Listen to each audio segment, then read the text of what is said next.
where brevity is paramount.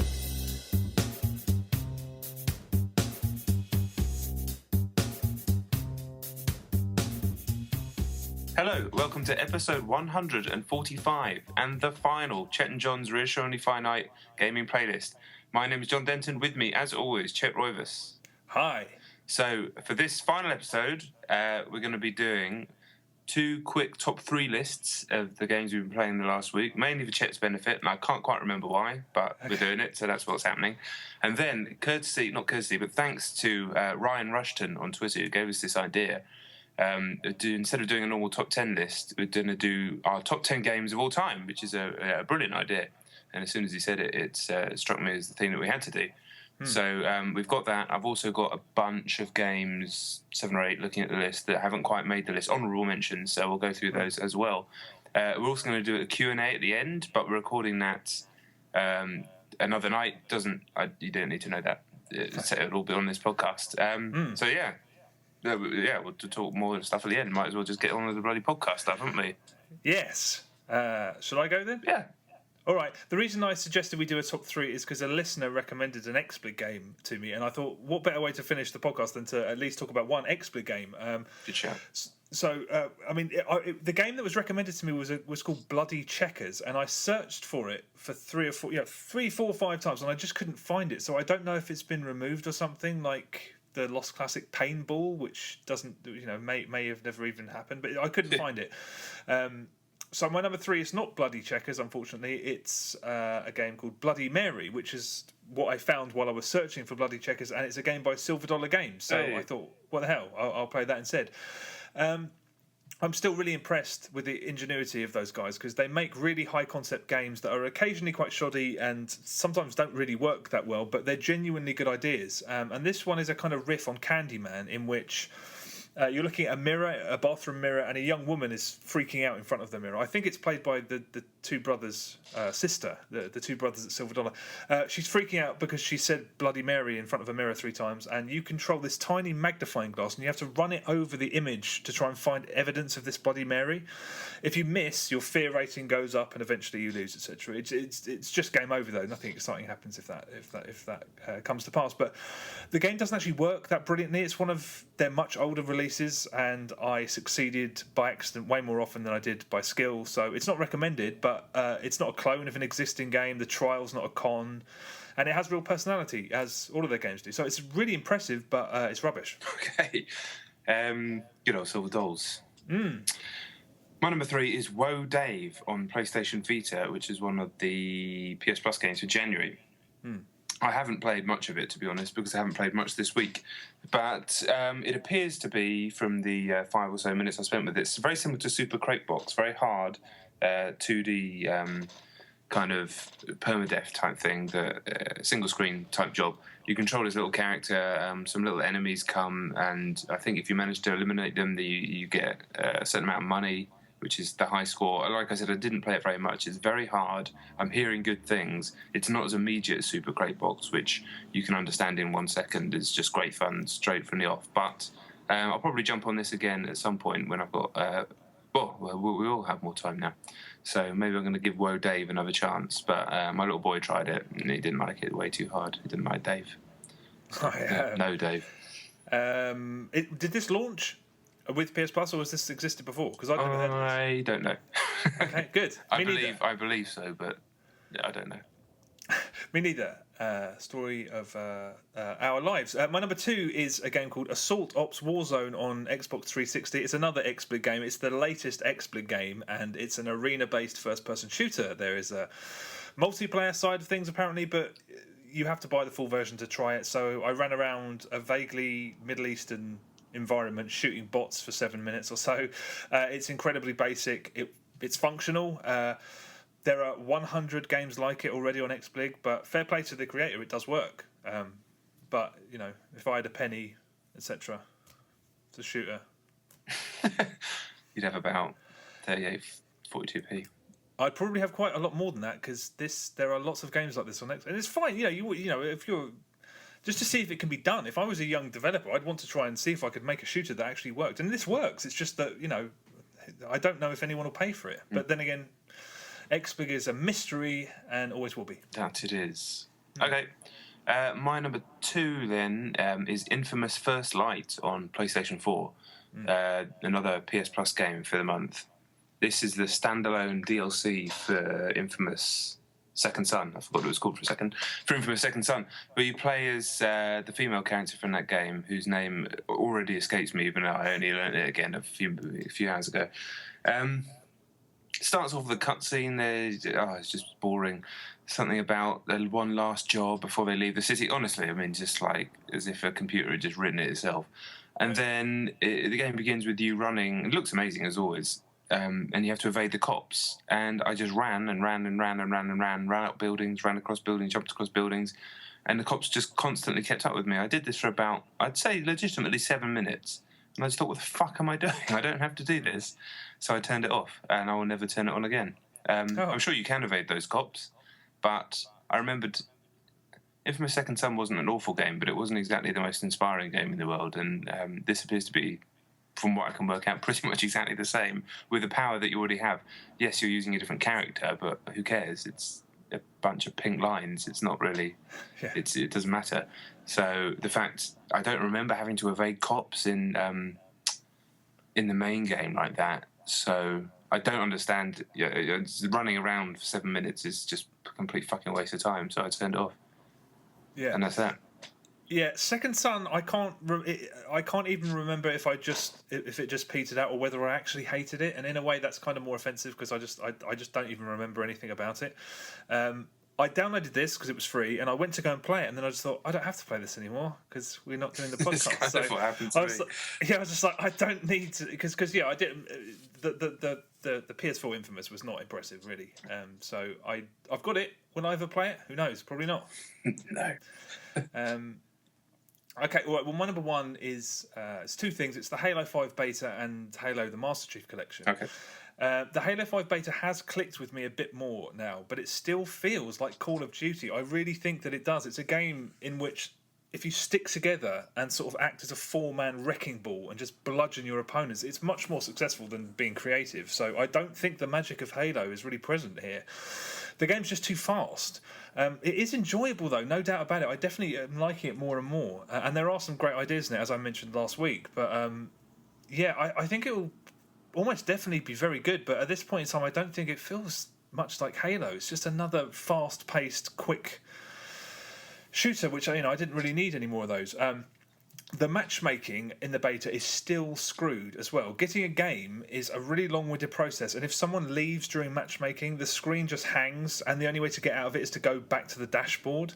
I don't know what's going on there. I mean, it's from the Dark Ages, and I encountered this numerous times the other night. So a friend and I just got fed up of trying to get into a game. We jumped out and we jumped into the Master Chief Collection to see if we could get a game on that. Would you believe that game still doesn't work? I would believe that, yeah, because I don't think it'll ever work.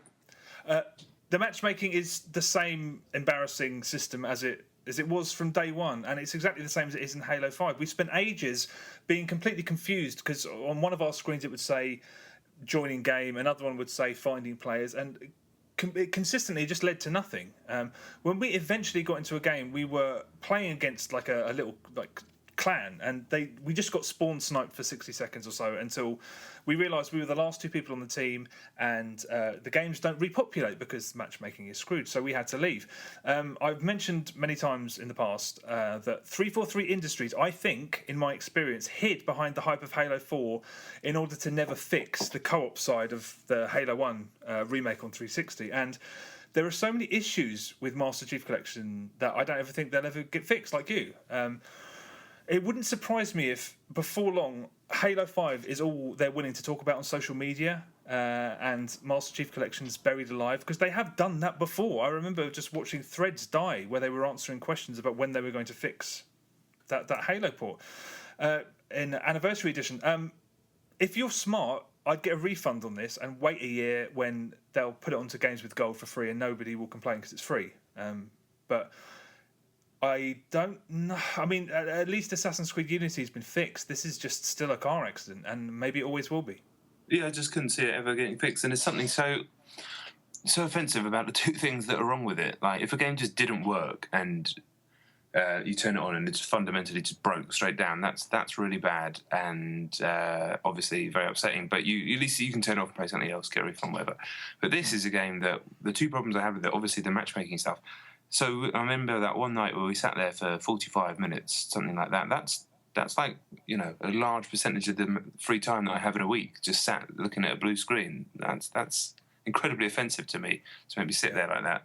And the other one is saves not working. So I'm doing the same thing again, wasting my time, playing something, dying, and it kicking me all the way back to the beginning of the game because it says saving, but it doesn't work. So, yeah, two of the most offensive and egregious things you can have wrong with the game, really. So, yeah, very glad I got my refund for it. Yeah. I mean, you should have checked the skulls weren't switched on first, though. Fuck you, forever.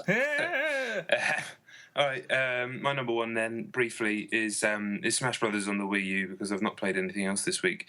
Got into creating Mii characters and then putting them into the game. My boy, he's learned to write his own name on the Wii U, which is quite impressive, I think, but he now calls every character that he makes, regardless of who they are, Elliot. It's just this huge list. There's like an old man, there's like a young black guy, a woman, all called Elliot. So, that's basically it. It's still the same game. I don't love it. I said this before. I don't massively enjoy playing it, but I never did. I never really enjoyed the old ones. It's very good and very well made, and it kind of does its thing. But even I think if we were playing like four of us, in a situation like when we played Towerfall or one of those other games, I still don't think it would really be. It would really kind of elicit that reaction because it's all just a bit too hectic and a bit too random at times. But yeah, it's still very good for what it is. Yeah, I mean, I've always been kind of felt similarly about Smash Brothers. So I don't know if I'll ever play the new one, but they might play it with me one day. Who knows? Who knows? Who knows? All right. Well, that was that for some reason. Yes, let's do our top 10 games of all time. But before we do that, we should give some honourable mentions. Do we give the honourable mentions at the beginning? Yeah, of course. Yeah. Yeah, that makes sense. Okay, so I'm going to run through mine first. These guys didn't quite make the top 10. Now, before I continue, I will say my top 10 is in order, but I can't say that I've stressed too much about what was at 8 and what was at 9 or something like that. There's just no point. And also, you could probably slot almost any of these games into that list. That the ones that didn't make it, and it wouldn't offend me. So. Yeah, don't what I'm saying? Don't worry too much. It's just some games, isn't it? Chance to talk about some games that we love. So my list of games that didn't quite make it. First off is Eco, whatever. A game that kind of came to define the PS2 era for me, and it came to define the era where I started to take games a bit more seriously. And that sounds like I was suddenly being a bit self-important, but it just kind of went from probably me not being a little kid anymore and just starting to realise that games could be something more than they were when you were a little kiddie. I think it came out when I was about, I don't know, probably 18, 19, something like that. And, just like, what more can you say about such a meticulously well-designed and charming and atmospheric little game that's like sort of 6-7 perfect hours, really. Still holds up today as well. Probably more so, I'd say, than its far more spectacular sequel, Shadow of the Colossus, which has some control issues. And I always had kind of problems with some of the controls in that game. But yeah, Eco, fantastic. So do you want to go back and forth on these, or should I just read them all out? Just read them all out, and then I'll do it quickly then. Fallout 3, as I see it there, should probably be in my list, actually. That game just blew my mind in a few different ways. First of all, like just how stark it was when you first get out of the vault after about an hour or however long it takes to get out of the vault, and just seeing that wasteland in front of me. I found it genuinely quite scary and intimidating and very striking. I remember those first few hours being some of the scariest I've felt in any game. And as you become more comfortable in that world, which you tend to do in Bethesda games as you get stronger, just the ideas and all the different stuff that you could find, and eventually it didn't become a game about following the story, which I guess all their games are. It just became a game about kind of creating your own stories just by finding stuff. That there's so much stuff in that world to find, and every single corner of it had stories and quests and everything like that, and it was also clever. And so so funny as well. Such a brilliant game, and I do hope that another one comes along at some point. Next, the game that I always attribute to starting me off in this industry, because it was the first review I ever wrote, the only review I'd ever written at the time when I got my job at Games TM, which was of Metal Gear Solid 3 Snake Eater on PS2. For some reason, just felt after that inspired to write a review of it. Stuck it on a forum, Games Radar forum, I think it was, years and years and years ago, and then used that as a example piece of writing when I applied for a job that I stumbled across. A staff writer job at Highbury Publishing, as it was back then, and then long story short, managed to get a job after 3 interviews and whatnot. But yeah, that will always go down as a special game for me for that reason, and also because the game itself is fantastic, although very hard to play now because of the controls. Next, Red Dead Redemption, an incredible game, as are so many of the Rockstar games. Kind of gave me, it felt like I was taking a trip back to the birth of America. It felt like one of the few games that's actually taught me something about the world. And yes, it would. No, I'm not talking about you could read, historical books and things and learn way more detail, but you couldn't really through any other medium, even film, get a sense of what it was like to kind of be there in the way that Red Dead Redemption did. And yes, it was daft in some ways, and Mexico wasn't that good, but I just remembered those moments just walking through that first town. And just kind of the way they timed it, where like the first time you see the train coming across the map, it kind of looks like a fucking alien spaceship because you have no idea what it is, because everything you've seen up to that point is just natural, really, and some buildings. And the way that they timed the story and the setting of that game to that time in America was awesome, and coupled with what an incredible technical achievement it is. Next is actually Destiny, a game that is just giving me hours and hours and hours of just high level enjoyment, and then capped off by that experience with the raid. I didn't manage to get back on with that this week, but I'm hearing from the chaps I was playing with that it was even better this time out. A game with its issues with the grind and stuff later on, but also just like this kind of really pure shooter with some of the best shooting mechanics in history, and I love it. I make no apologies for it. Next off, I don't know. Yeah, Batman Arkham City, a game that I just absolutely love from beginning to end. Always wanted a game that can kind of transport me into an existing favourite character. Came out around the time that I was very much into the Nolan movies as well. And the fact that not only did they manage to take this beloved character and create gameplay systems around it, which they did in Asylum, but to be able to kind of expand that into a small but very, very detailed open world and insert this, kind of unique flying mechanic through that as well. Just truly, truly marvellous. Next, Burnout 3, of the pick of the Burnouts, I guess. I love Revenge, I love 2, and I love Paradise as well. And even Hot Pursuit and Most Wanted, the Need for Speed games, which I kind of class as Burnout games, really. But yeah, what can you say about a game? Just incredible, unmatched sense of speed and excitement. Just kind of, especially at the time as well, when most racing games are fairly standard, and then this just came out and it kind of introduced this car combat as they pitched it, which was just like, I mean, anybody who's played any of those games from that one since just knows that feeling of just like true edge of your seat fighting. It feels like a fight. I mean, it really does. It feels like you're absolutely fighting for every inch you can get on the track, trying to smash each other off the track, trying to win the race, dodging through the traffic. Putting it into words is kind of difficult, but yeah, a truly incredible game. Then last on my list, although I've forgotten one, so I'll put it on afterwards, is Metroid Prime, the first one, which is just an incredible piece of work. It showed that Nintendo was capable of, even though it's not a first-party game, capable of kind of reimagining one of their beloved franchise in a way that was peculiarly more Western than anything else that they'd done, I think, but still maintained the sense of what Metroid was and what it meant to players. At the time, the graphics were sort of peerless, and the incidental stuff like the rain hitting your visor when you looked up, and all just the level of detail and the level of polish was just like nothing else. And then it was a game that it was very cerebral as well as being an action game. Didn't really play like anything else. Amazing music, what a game. And I have to mention God of War 2, which is still one of my favourite third-person action games of all time. Incredible sense of scale and spectacle for PS2, and still kind of still stands up. And the only game when I worked on Games TM for years that I ever gave full marks to, because I just couldn't fault it.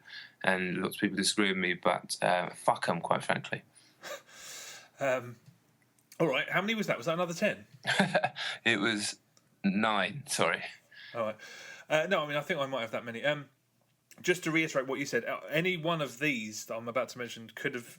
All of these games are interchangeable. They all could have been number 1 on the top 10. So, the thing about making the list like this is that it's kind of worthless unless you spend a really long time pondering over it. So, I don't know. Even then, I don't know. I'm a little disillusioned with lists at this point, I think. So, I'd look upon this as a top 17 in no order or some shit. Anyway, the games that didn't make the cut on my list, Titanfall was on it originally. I was very happy with it being there, and then I suddenly remembered a game that couldn't not go on, so I had to take it off at the last minute. But I still do believe that Titanfall was a game for the ages. DMC, Devil May Cry was almost here, but another third-person action game took its place, and that just felt right. I can't believe Far Cry 2 isn't on this list, because that's the only sandbox game of that size that I've played through to completion twice, and I would probably do it again tomorrow in a heartbeat. We always talk about playing things through again, but Far Cry 2 is like, it's up there. Yeah. It's a big priority, but if I ever run out of games to play, I'll play it, but that won't happen, so that won't be there. Frequency should definitely be here. The first Beautiful Joe on the GameCube should be here. When that came out, I think I played it to completion 8, 9, 10 times maybe. I lost count at the time, so God knows, yeah. Ikaruga deserves a slot. I thought that was going to be in the top 10 for sure. Yeah, no, it almost was. I also considered Need for Speed Most Wanted, the original Donkey Kong Country, the original Unreal Tournament, which is the first PC game I ever played, although it was on a Mac. Skyward Sword was almost on the list. Sin and Punishment 2, Eternal Darkness, Banjo-Kazooie. There were loads, really. So, yeah, that's the ones that didn't make the cut. Okay.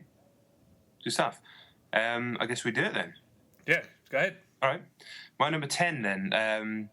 Yeah, I mean, this is kind of in the order that I thought they should be in, but I didn't spend hours thinking about it. So my number 10 is WrestleMania 2000 on the Nintendo 64.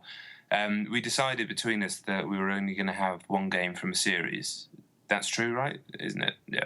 Yeah. I mean, but also these rules aren't like massively strictly enforced. But so yes, I think maybe the previous game to this, the WCW Revenge game, might actually be a better game, and No Mercy has a lot more in it, which is the one after this, but a major gameplay fault, which I can't be bothered to go into now. But WrestleMania 2000 was the one that kind of hit me at the time, where I'd massively got back into wrestling again as a 17-year-old, which is kind of embarrassing to even say out loud, but I own my own life. And it married the incredible sort of technical side of the Asmik Aki wrestling games, which I've talked about many times on this podcast and over the years, which managed to be very technical, like I said, very technical games with a lot of precision, but also managed to capture the kind of drama and excitement of wrestling in a way that no other game has before or since, really. And I know people point to Fire Pro and stuff like that, but I still don't think that they really managed to do what this game does. I compare them to Pro Evo because I don't know what's going on under the hood necessarily, whether it's scripting, whether it's, who knows exactly how they make these games work in the way that they do, but they managed to capture the spirit of what they're representing without necessarily capturing every single frame of animation, and that's ultimately what's the most important thing. But this also came at a time where I was in my last year of school, last year A-levels, and kind of disillusioned with the whole thing. So I brought in, one day, for some reason, I wasn't, I kind of had a terrible time at school, but decided one day to bring in my N64 with this game, 4 controllers, and just play it in the common room instead of going to classes. And like one by one, people started just picking up the controllers. These weren't my friends; these were people that I didn't get on with. This eventually turned into the entire year kind of bonding over the Royal Rumble mode of this game, where everybody in the whole year group would play pass the pad until their character came in, or until they got chucked over top rope, and then they passed their pad on. And it kind of, for the last few months of school, kind of bonded everyone together. All these like different cliques, and people have been enemies with each other. I'm not saying it was some nice happy thing, but pretty much when the pads were put down, all that stuff came back again. But it was kind of nice, and it ended up with on my final. The final speech at the end of school, the headmaster actually mentioned me by name for like bringing disrepute to the entire year by bringing what he said was my PlayStation and causing everybody's studies to suffer. So I was quite happy about that because, like I said, I didn't have the best time. But yeah, fond memories of playing Royal Rumble in a room full of tie-wearing idiots. They were wearing what? Oh, it's one of those places, was it? Yeah, most schools have ties, don't they? Do they? Oh yeah, they do. Sorry. I didn't go to a college. I went to school the whole way through till I left. All right, okay, no, you're quite right. A tie is not as abnormal as it. For some reason, it jumped into my head that everyone was wearing like business suits. I don't know. That sounds like an episode of like some sort of 6 p.m. American sitcom. I know, but it did happen. All right. How peculiar. What was wrong with No Mercy? There's no way of summarising that problem. Yeah, it is. Basically, they introduced, with good intentions, the fact that a tiny little wrestler couldn't just chuck around a big wrestler, because that's always something that looks stupid. So, like a 5'5", 150-pound guy should be able to pick up the Big Show. But the problem with that is that meant, so they'd have these animations in there where they'd struggle to lift them up for the body slam or whatever, and then you'd get crushed. But that meant that when you had matches with those big guys, almost all of your moves disappeared. So the matches just became like they were just shit basically, because you couldn't do any of your moves, and they just became very, very boring, and it spoiled the game in many ways, because you basically couldn't pick the small wrestlers because it was just gonna. I just thought it was a good idea, but it didn't work. Not a good idea even. Well, yeah, because it did look. It's a good idea, poor solution, maybe. I don't know. Okay, all right, yeah, okay, that's fair. I can't remember which one was my favourite. I think No Mercy was my favourite, but I can't really remember. I did play those as. Yeah, it's still bloody good. Yeah. Okay, all right. Well, my number 10 is Pitfall on the Atari 2600. Now we're going back. I tried to avoid including really old games on this list because, trying to explain why you love something as a child is all a bit fruitless. Yeah. I could sit here and try to articulate memories that I don't even have anymore, but it'd just be a waste of time. But I do genuinely have strong memories of Pitfall, and Pitfall was one of the first games that I ever owned, and I remember that I thought it was the most sophisticated thing I'd ever seen. My sisters always liked playing Centipede, which was fine, but Pitfall had a world and it had a main character, and it played the fucking Tarzan theme tune whenever you jumped and it swung on a vine, and there were secrets in it. It was Indiana Jones the game, essentially, and that was probably my earliest obsession, I think. And I know it was an obsession because I recall that I was endlessly trying to break it. I mean, I was always trying to outdo speedrun records that I'd set for myself, and I remember spending hours trying to master a triple jump over these 3 crocodiles. So I just go back and forth, boop, boop, boop, over this, one screen. And it used to drive my mum fucking bananas because I'd just be doing the same thing over and over again. But I do remember when it dawned on me one day when I was playing it that there was a countdown clock I think it was the top right-hand corner of the screen. The whole game, when you started, I think it was 45 minutes, and then it started counting down. And I just remember one day thinking, why? What happens when that clock reaches 0? And I remember sitting in front of Pitfall, hogging the TV, and my family were like, unplug the fucking thing. And we were just like, no, wait. They didn't swear. I was like, no, wait. And I was just waiting to see what happened when the clock timed out. And eventually the clock got to 0, and the game just restarted, and I just wanted to cry. But Pitfall, I mean, nothing really impressed and obsessed me like Pitfall did until probably the first Super Mario Brothers, which I didn't play until well over 2 years later, perhaps longer than that. I had a Pitfall poster in my room. Pitfall was the creme de la creme, and it's the only game pre my teens that's on this list because it was definitely the most potent game in my memory before I was a teenager, certainly. And it was on the Eurogamer made some video like the top 10 most embarrassing commercials with Did you see that thing they did? I think it was yesterday. I did, no. Oh, right, it was just like a compilation of advertisements, and there was a Pitfall advertisement. I think Jack Black was in it. The gameplay still looks good. Pitfall still looks appealing to me. I still just like, all right, it's primitive, but look, that's just a fun game. The real Jack Black? Yeah, Jack Black, he's only like about 9 or 10 maybe. Oh, right, I see. I'll have to check that. It's celebrities when they were young. Yeah. I don't think I've ever played the original Pitfall. You should. It's probably on phones for free. It won't make any sense on a phone. Don't bother. All right.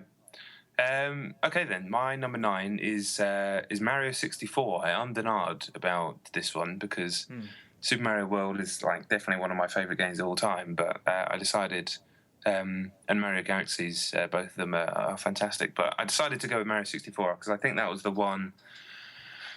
That was the one that kind of it did a lot more than any of the other ones have done prior or since. I think. In many ways, it kind of introduced me to what open world gaming could be, because each of its levels, there were these mini open worlds.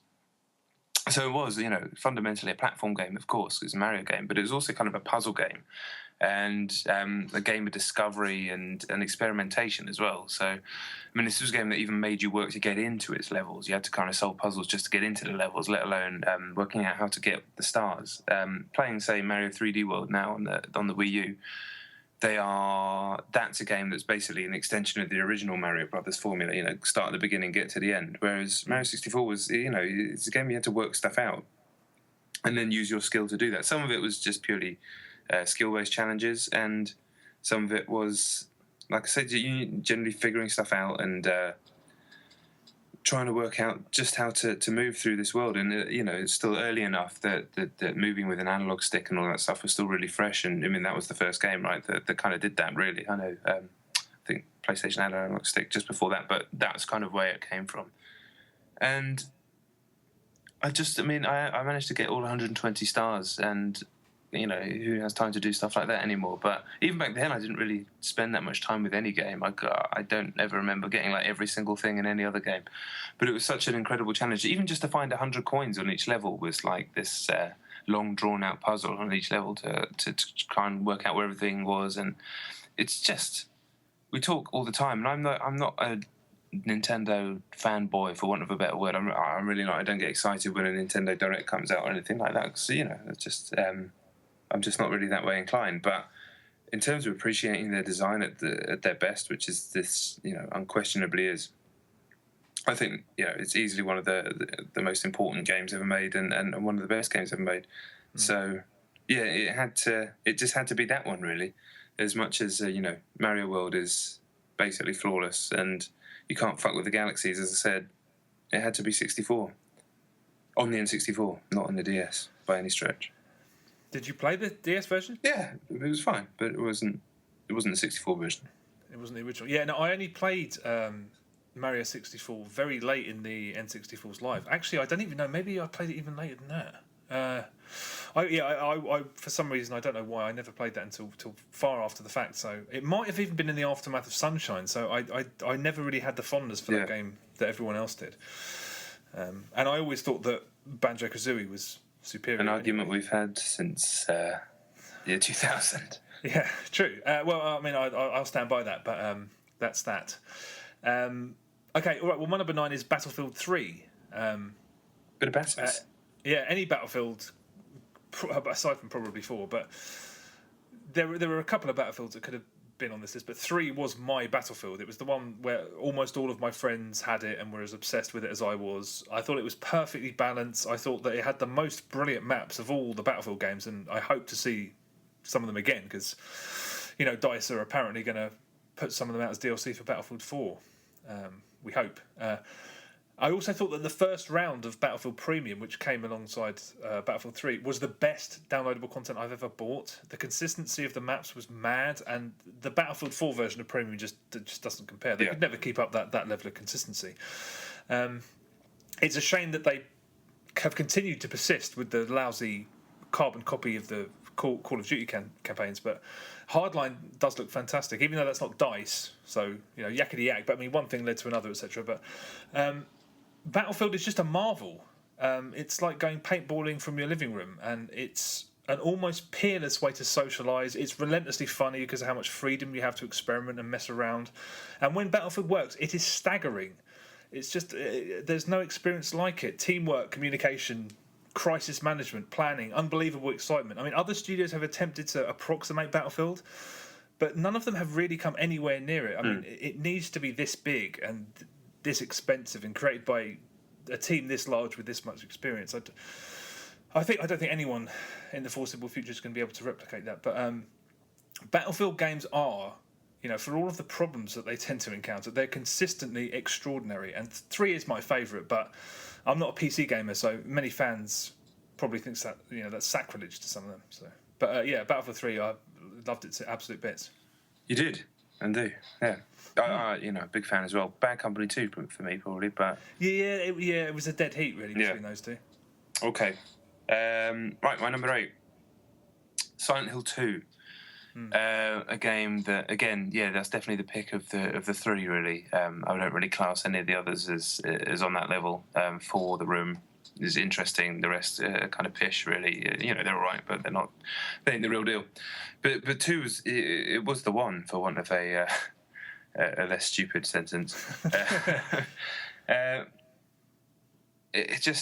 This really came. I mean, this is kind of a prevailing theme of my whole list really, but this kind of again showed me gaming and games kind of propensity for maturity, where they were kind of growing and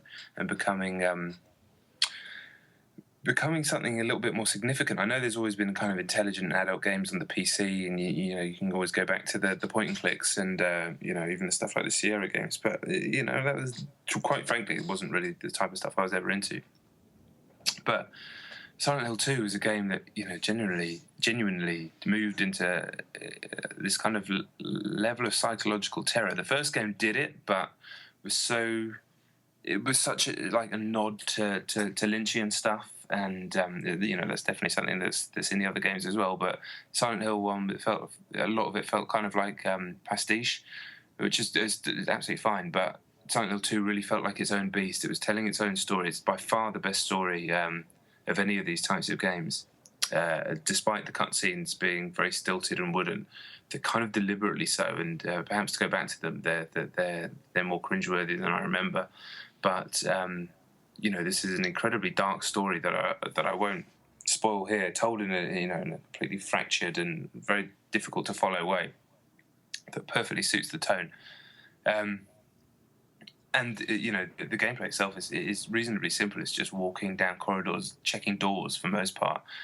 Most of them will be locked, and then the absolute sense of dread when one isn't locked, and you go into a room, you never know what you're going to find in there, whether it be just silence or it was rarely an enemy that scared you. Very rarely an enemy. It's more like great psychological horror. It's more. It's not more. It is the suggestion rather than the actuality. But when the actuality does hit in Silent Hill 2, it's with Pyramid Head, who's kind of been diluted now because he appeared in the films and he's become somewhat iconic. So he's a cosplay character and all that sort of stuff. But his presence, the first time you see him, when he's just like violently fucking these weird skin nurses, I mean, it's truly a disturbing scene, the type of thing that probably wouldn't get past Twitter these days.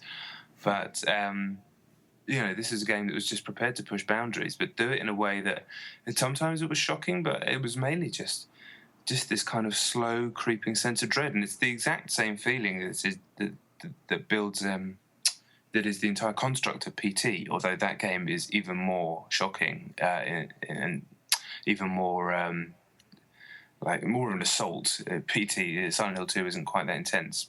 I think perhaps the fact you can fight back as well helps. But this game, I played it in I think it was the second year of uni, and this was maybe the third, I can't remember. And it was kind of coinciding with the time we used to smoke. Well, I won't speak for you, but I used to smoke a lot of weed at uni.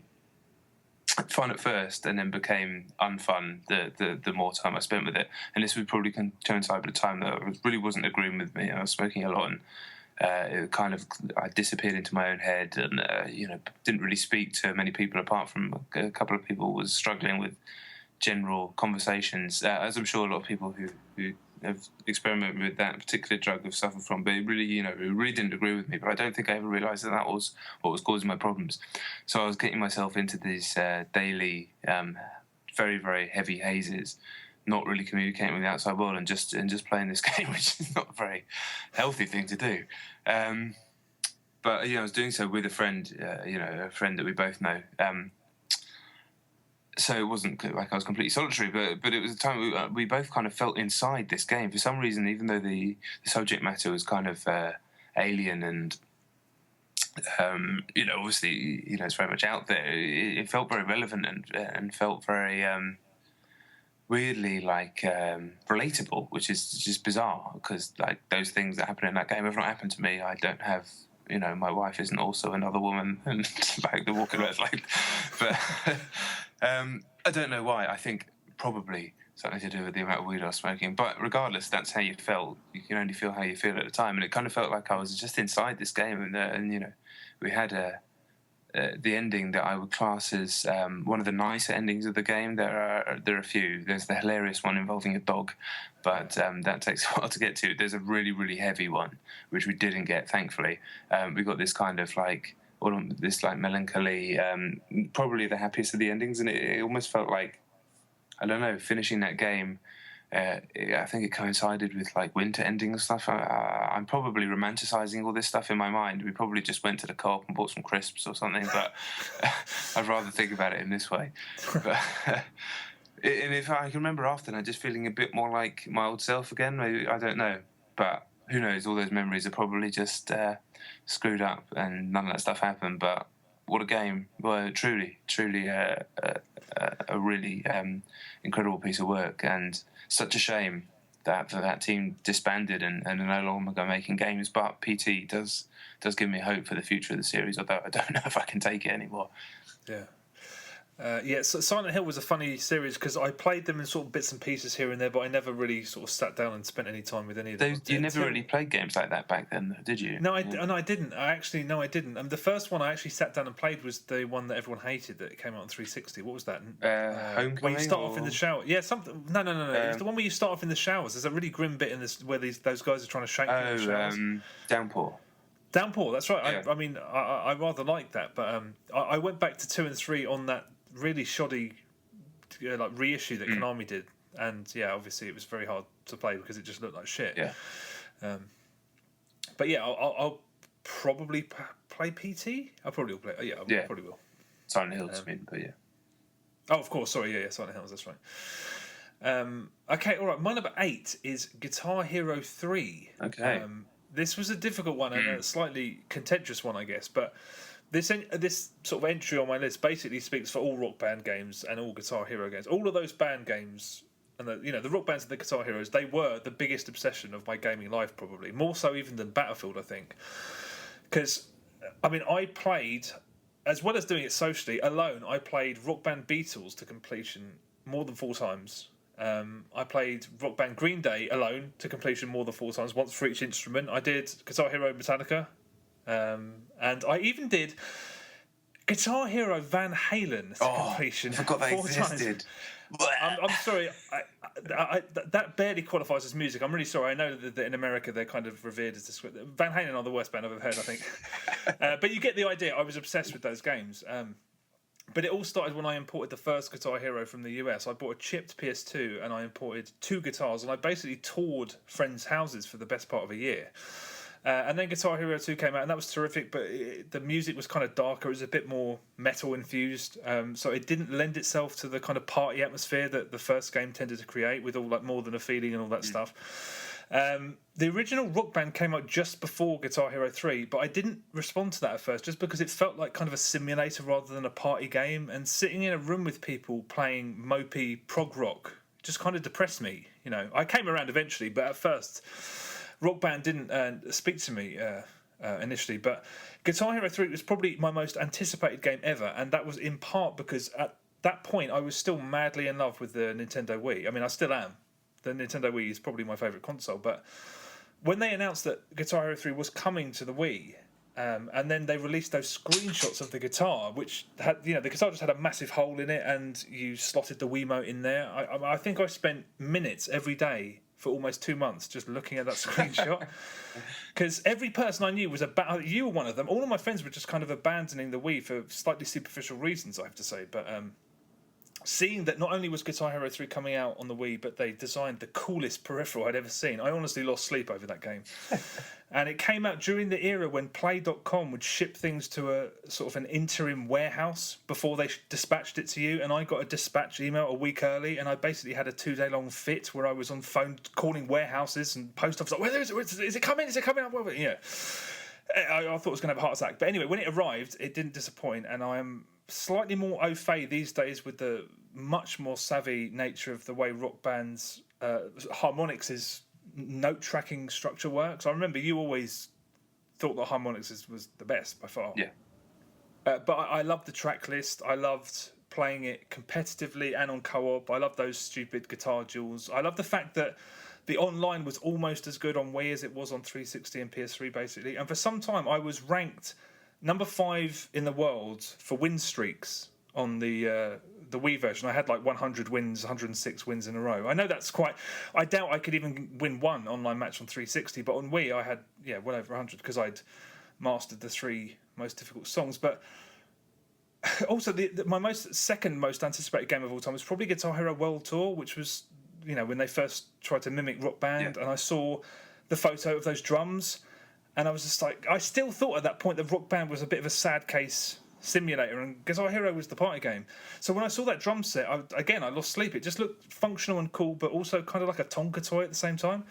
And my enthusiasm for those drums wasn't even dulled when, on the day the thing arrived, on launch day of Guitar Hero World Tour, some schmuck rotated the cymbals 180 degrees round and ripped the wires out from underneath. And that was we hadn't even been playing it for an hour when that happened.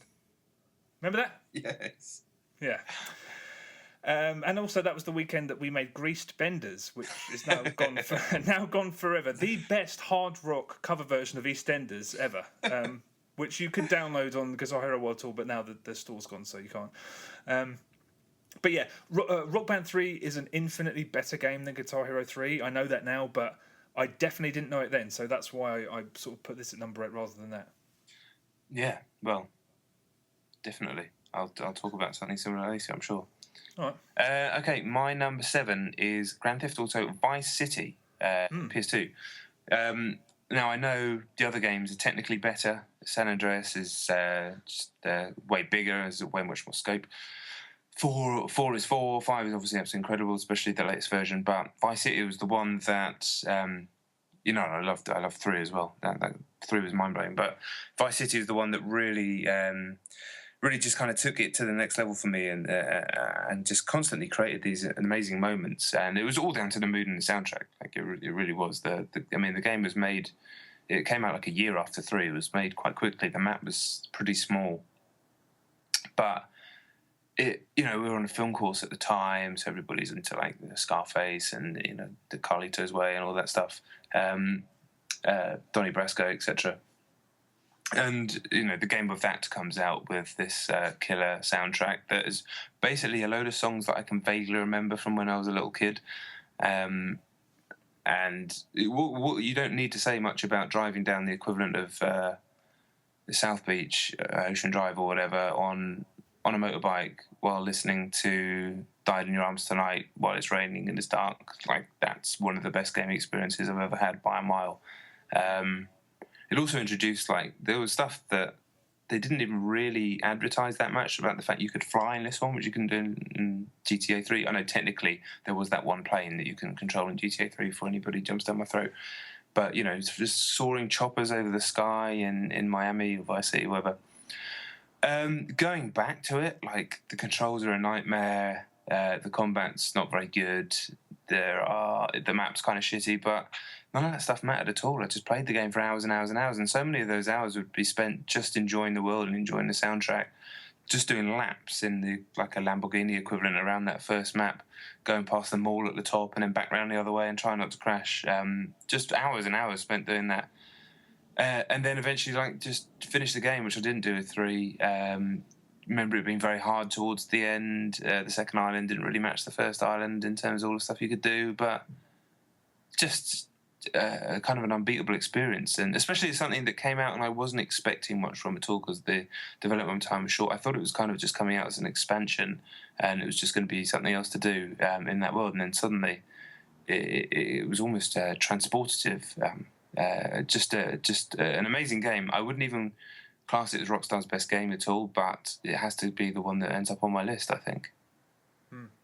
Yeah, I mean, like Silent Hill, Grand Theft Auto games, I didn't really pick up on until probably 4. I mean, Vice City was the one I liked the most, but they never really did massive amounts for me until 4. But that's because at that point I was kind of almost exclusively playing Nintendo games. Yeah. But yeah, Vice City was my favourite of the first of those three anyway. The first three 3D ones.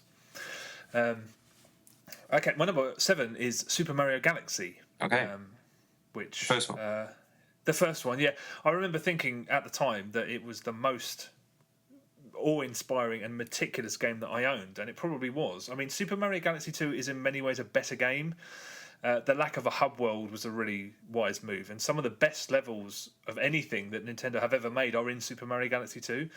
But the fact that the first game genuinely broke new ground and offered the consistency of it, just the amount of pleasure it gave me, I think it's the best Mario game ever made. I mean, there's nothing. There are a few things that there's stiffer competition. I mean, if you ask me next month, I'll probably plump for Galaxy 2 or 3D Land or Super Mario Brothers 3 or Mario. I mean, there's so much competition. But at the moment, when I was compiling this list, I was just like, yeah, it's the first one. When it came out, my friends and I made a pact to wait and play it on Christmas Day. But we both buckled like a week after launch, and it ended up feeling like Christmas anyway. I mean, when you land on that first sphere and the orchestra just crashes in, I mean, the spectacle and showmanship of the first hour of that game is second to none. It's a completely majestic video game, and one that I'm certain still holds up perfectly on Wii U. I mean, if you don't want to buy a disc, you should be able to do it digitally. I mean, isn't Galaxy 2 out now? It came out today, the day of recording, which is Wednesday, yeah. So it's £9 this week. For a week, and then it goes up. Yeah. Yeah, I mean, that's Mario Galaxy 2. This entry could have been Mario Galaxy 2, so it's a must-buy, an absolute must-buy. But when the first one comes out, I mean, they're both incredible games, but the first one took my breath away non-stop. So, yeah, it had to be that. Yeah, I mean, I talked about the Mario game that I talked about, but out of all of those major ones, could easily slot in there for sure. Yeah. Okay, right. My number 6 is Resident Evil 2. Not 4, not 1, but 2. 4 is a game that I love, but it would be kind of remiss and probably a bit disingenuous of me, to be honest, to actually put that on my list, because it's only a game that I've played through like 1 and a bit times, and I know it's for many people it's a game they've played 8-10 times, know. So to be honest, I mean, 2 was the one that really did it for me. 1, I remember, just like you were poring over that screenshot of the Guitar Hero guitar, I can remember when I first saw my first ever screenshot of the first Resident Evil game in a magazine. It was a picture of like Chris Redfield with a bloodied zombie on the floor and a shotgun in his hand, and it was like 3D. And I was like, oh my god, this is the most incredible thing I've ever seen. It must be like 12, 13 at the time. And I used to pore over that screenshot. I used to look at it every single day. And then that game came out, got that game, loved it. But 2 just took everything that I loved about that game, but kind of did it in a slightly more progressive. I don't know. For some reason, I felt like Resident Evil 2 was more my game, and I can't really explain that. That's kind of a feeling that doesn't make a lot of sense. Resident Evil 1, I think maybe I was ever so slightly too young when I was 14, but it was just because it was like, I don't know what it was about it, because I was perfectly capable of playing it, but I think the fact that when 2 came out, I think it was like 16, I guess, and for some reason it just felt more, I don't know. To Resident Evil, I hadn't heard of the first Resident Evil, but suddenly all of my friends went bananas about the second one, so I guess they maybe pumped more money into promoting it or something like that, because that was my first introduction to the series, so I guess it was a louder. I mean, because I was there day one for the first one, so I don't really know what it is about that, but I remember not finishing the first one at the time and stuff like that, and I loved it, but it was maybe a bit too hard or something. I honestly actually can't remember, so I'm just picking over nothing, but.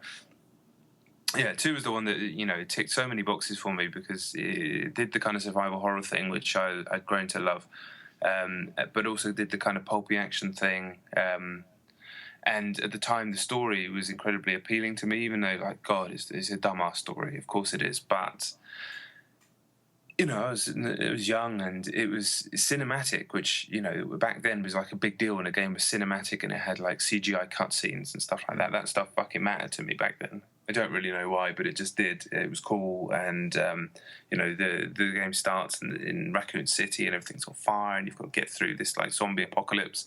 Then you get to this shop, and then the fucking guy's a zombie, and also get to the police station, and the game kind of settles down into its rhythm. But the variety is there, and it's a hallmark of those games when they are at their best. People remember them as these kind of like plodding games with the funny controls and shooting zombies but actually, I mean, there's so much variety to them. There's all these bosses that turn up, all these different types of enemies, different locations. It's constantly moving to different locations. And 2 also did this thing where it came on 2 discs, and most of the game was the same, but then it kind of split. And so you could play through the different parts of the different characters, and it'd be slightly different. 1 did that as well, but it was more pronounced in 2.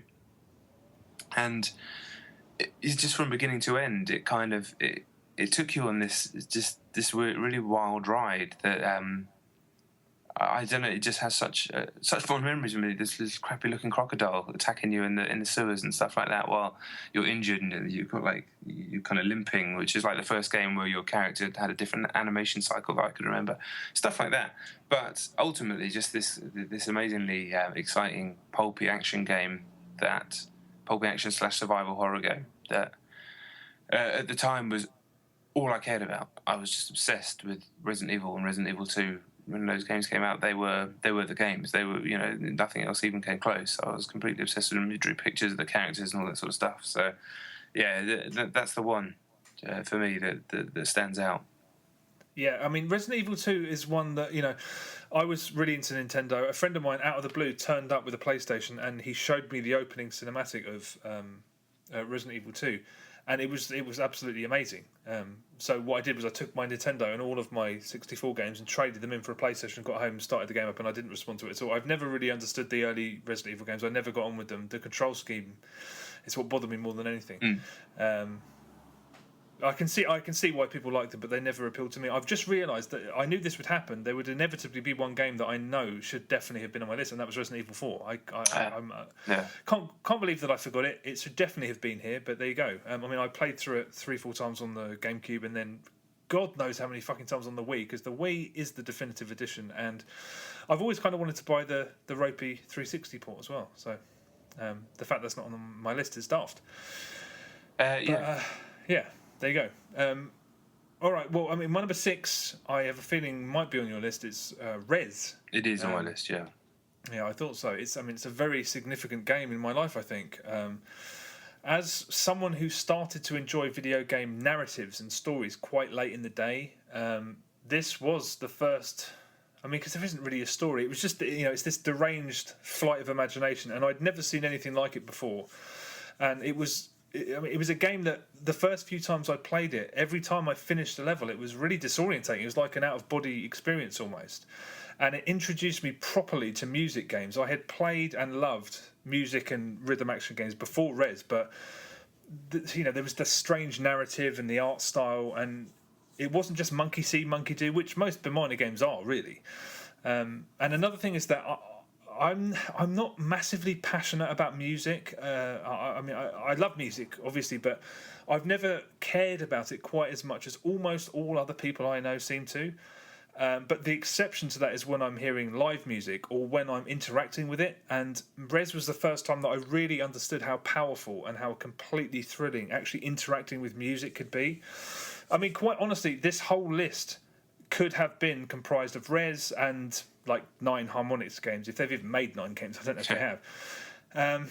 I also think that the minimalism of Rez, which I assume was partially down to the restrictions of the hardware, is a real strength of it, because this sort of pseudo sequel, Child of Eden, was great, but in a way it was a little bit too much. I thought that this slightly grim journey into blackness in Rez was so much more vivid than the vibrant and slightly twee sort of colour, explosion of Child of Eden. But it was just truly an exciting discovery. I mean, if you've never played Rez, the 360 port is absolutely outstanding, and it's an inarguable classic. I mean, the PS2 had one hell of a library, but Rez for me was the best thing ever to grace that machine, and I definitely don't say that lightly either.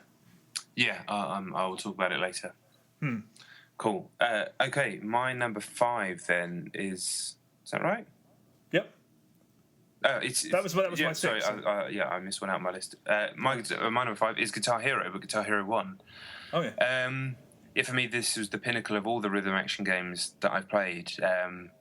Beginning with Frequency, Amplitude, and probably a few things before that. But Frequency is the first one I can really remember getting obsessed with. Yeah.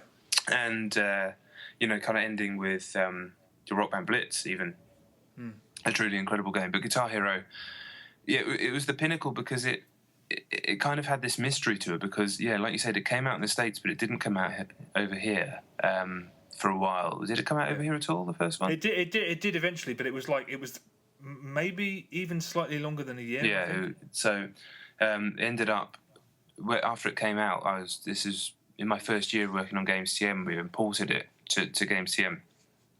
And I remember setting it up in the games room with the guy that imported it, and everybody was just kind of blown away because there'd been those guitar games before, like the Konami ones that people have played, and they were kind of complicated and the songs are terrible. But yeah. I mean, you talked about it already, but quite simply, More Than a Feeling by Boston is one of the gaming's great moments. I mean, it truly is. That I don't think I'd ever heard that song before, or if I had, I didn't remember it. But instantly, the first time I heard it, it felt like a song that I'd known my whole life. And the fact that, like you say, when you're interacting with it, even when you're playing on the easy mode as you're learning the game, it still managed the fact, even though the easy mode was like only two or three buttons or something, such as it just put you inside this this song and experience in a way that you'd never really felt before. I'd certainly never really felt before. And a special mention must go to the actual game, the mechanics of how those instruments work with the strumming and the holding buttons, and then the chords as you get better, and the different ways of strumming, whether you hold onto the thing or you flick it. And as you go up, the different difficulties, the way you have to move your hand up the fret, because at first you train to have 1, 2, 3 on the first 3 buttons, but then later on you realise you need them on the middle 3 buttons. Obviously, anybody who actually plays guitar is listening to me thinking this guy's a dickhead. But as a video game, it's truly incredible that they managed to move from Frequency and Amplitude, which are amazing in their own right, and then just suddenly move that onto a peripheral and get it to work that well and make you feel like you're playing like you're Guitar Hero. That's perfect. You couldn't ask for a better name. Yeah.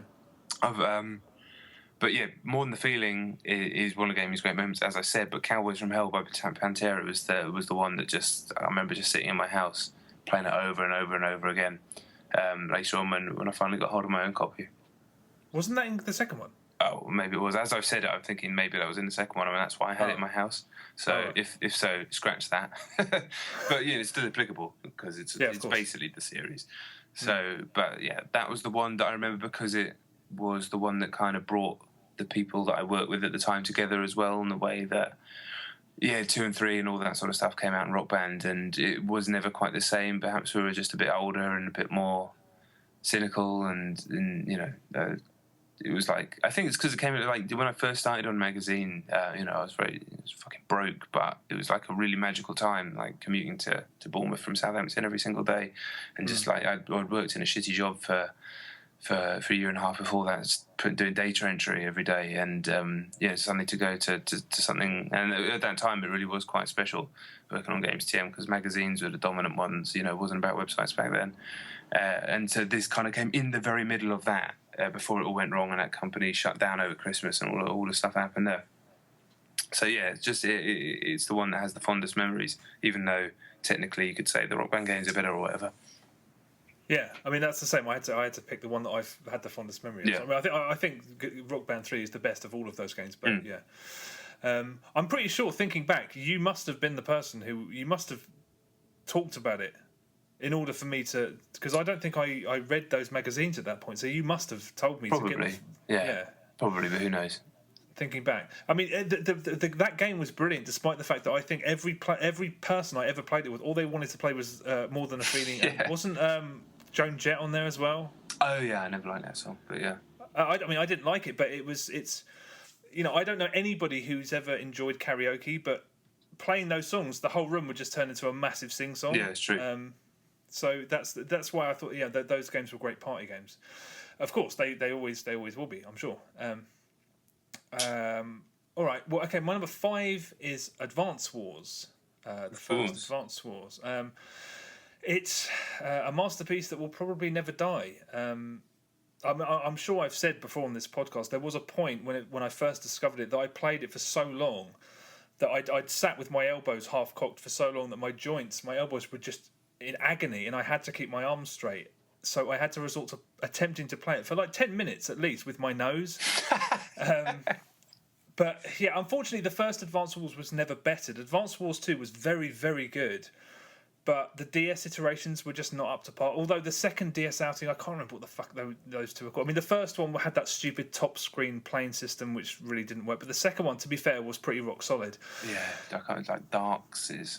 Yes, the first one, Dark Skies, I think was the first one with the planes, and then the second one was called something else that was actually a whole lot better. But I guess the reason I remember this so fondly, aside from the fact that it's a masterpiece, is that it really was a significant gateway. I remember reading Edge magazine at that time, and I was just thinking that things like this, they're not for me. It just looks intimidating. I don't like games like that. Yeah. At that point, I was basically only really playing platformers and shooters, so I decided to take a punt on this after I read that Edge review. I think it was a 9 out of 10. Was it one of those games they said that if they could retrospectively give it a 10, they might? Is that one of those? I can't remember, to be honest. It just sounds about right, but yeah. I know Banjo was one and GoldenEye was another, but anyway, it was a 9. And after I started playing it, it kind of made me really hungry for more experiences for me to seek out things that didn't immediately appeal to me. So I started, it broadened my horizon, sort of. I mean, I don't really know what you say about Advance Wars. It's perfect. I once tried and failed to get my dad to play it by saying that it was basically chess but better. And he didn't play it, but essentially that's what it is. It's chess but better. It also has one of my favourite relationships ever in a game. You played the first one, right? No, I only ever played the PS one. That's crazy. There was a character in it called Kanbei. He was like the leader of the yellow faction, whatever they were called. This guy with a moustache, and he was just an idiot, but his young daughter was really clever, and she'd always try and dissuade him from attacking or doing something stupid, but he'd always misconstrue what she was saying. If I remember this correctly, and I probably don't, there was a bit where his daughter was talking about her socks, and she was like talking about her sock drawer or having to wear odd socks or something sock related, and her dad was like, so you're saying that socks are like soldiers, and if we treat the battlefield like a sock drawer, and she's like, no, I'm not saying that. He's like, right, we're going to war. It was just always her saying something completely innocuous and him deciding to go to war over it. So it was legitimately funny. It was just good writing and localized perfectly, and the relationship between those two characters that's still like a benchmark as far as I would say. So yeah, I mean, Advance Wars 3 really would not go amiss. They've just announced a new Fire Emblem, and that's fantastic, but Advance Wars it's more me, I think. Yeah, for sure.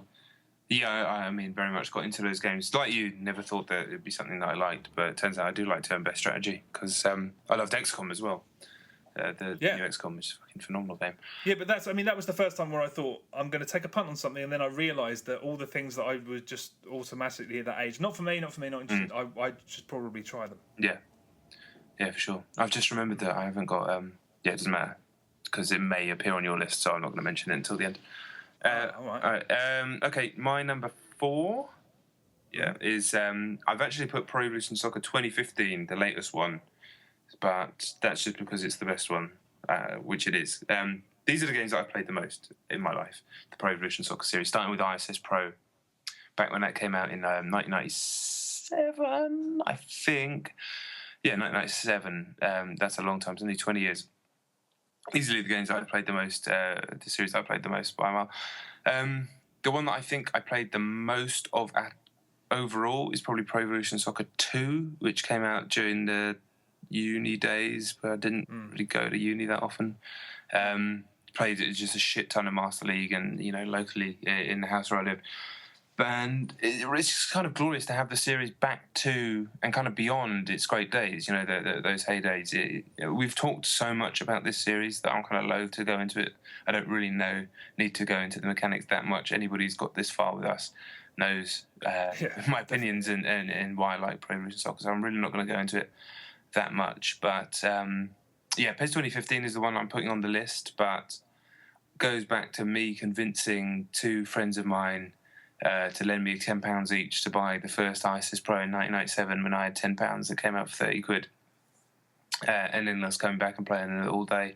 All the different players from the Master League, Minanda, Jimenez, anybody who played those games to death knows who I'm talking about, all the way up until today, which is like such an incredibly accomplished football game that still has those moments of daftness. When you go into My Club in 2015, it's still been created by madmen, even though it is a good system. Like everything was over the years, you read it and it just makes no sense whatsoever, but then once you dig a little deeper, you realise that it all, from gameplay points of view, works very well.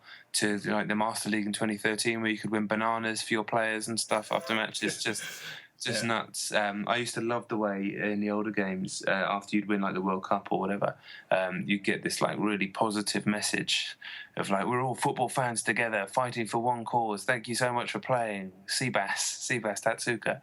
But then he just apparently turned into like an incredibly miserable drunk and has just been moved sideways so someone else can take over the series, which is a shame because he's kind of one of my all-time heroes.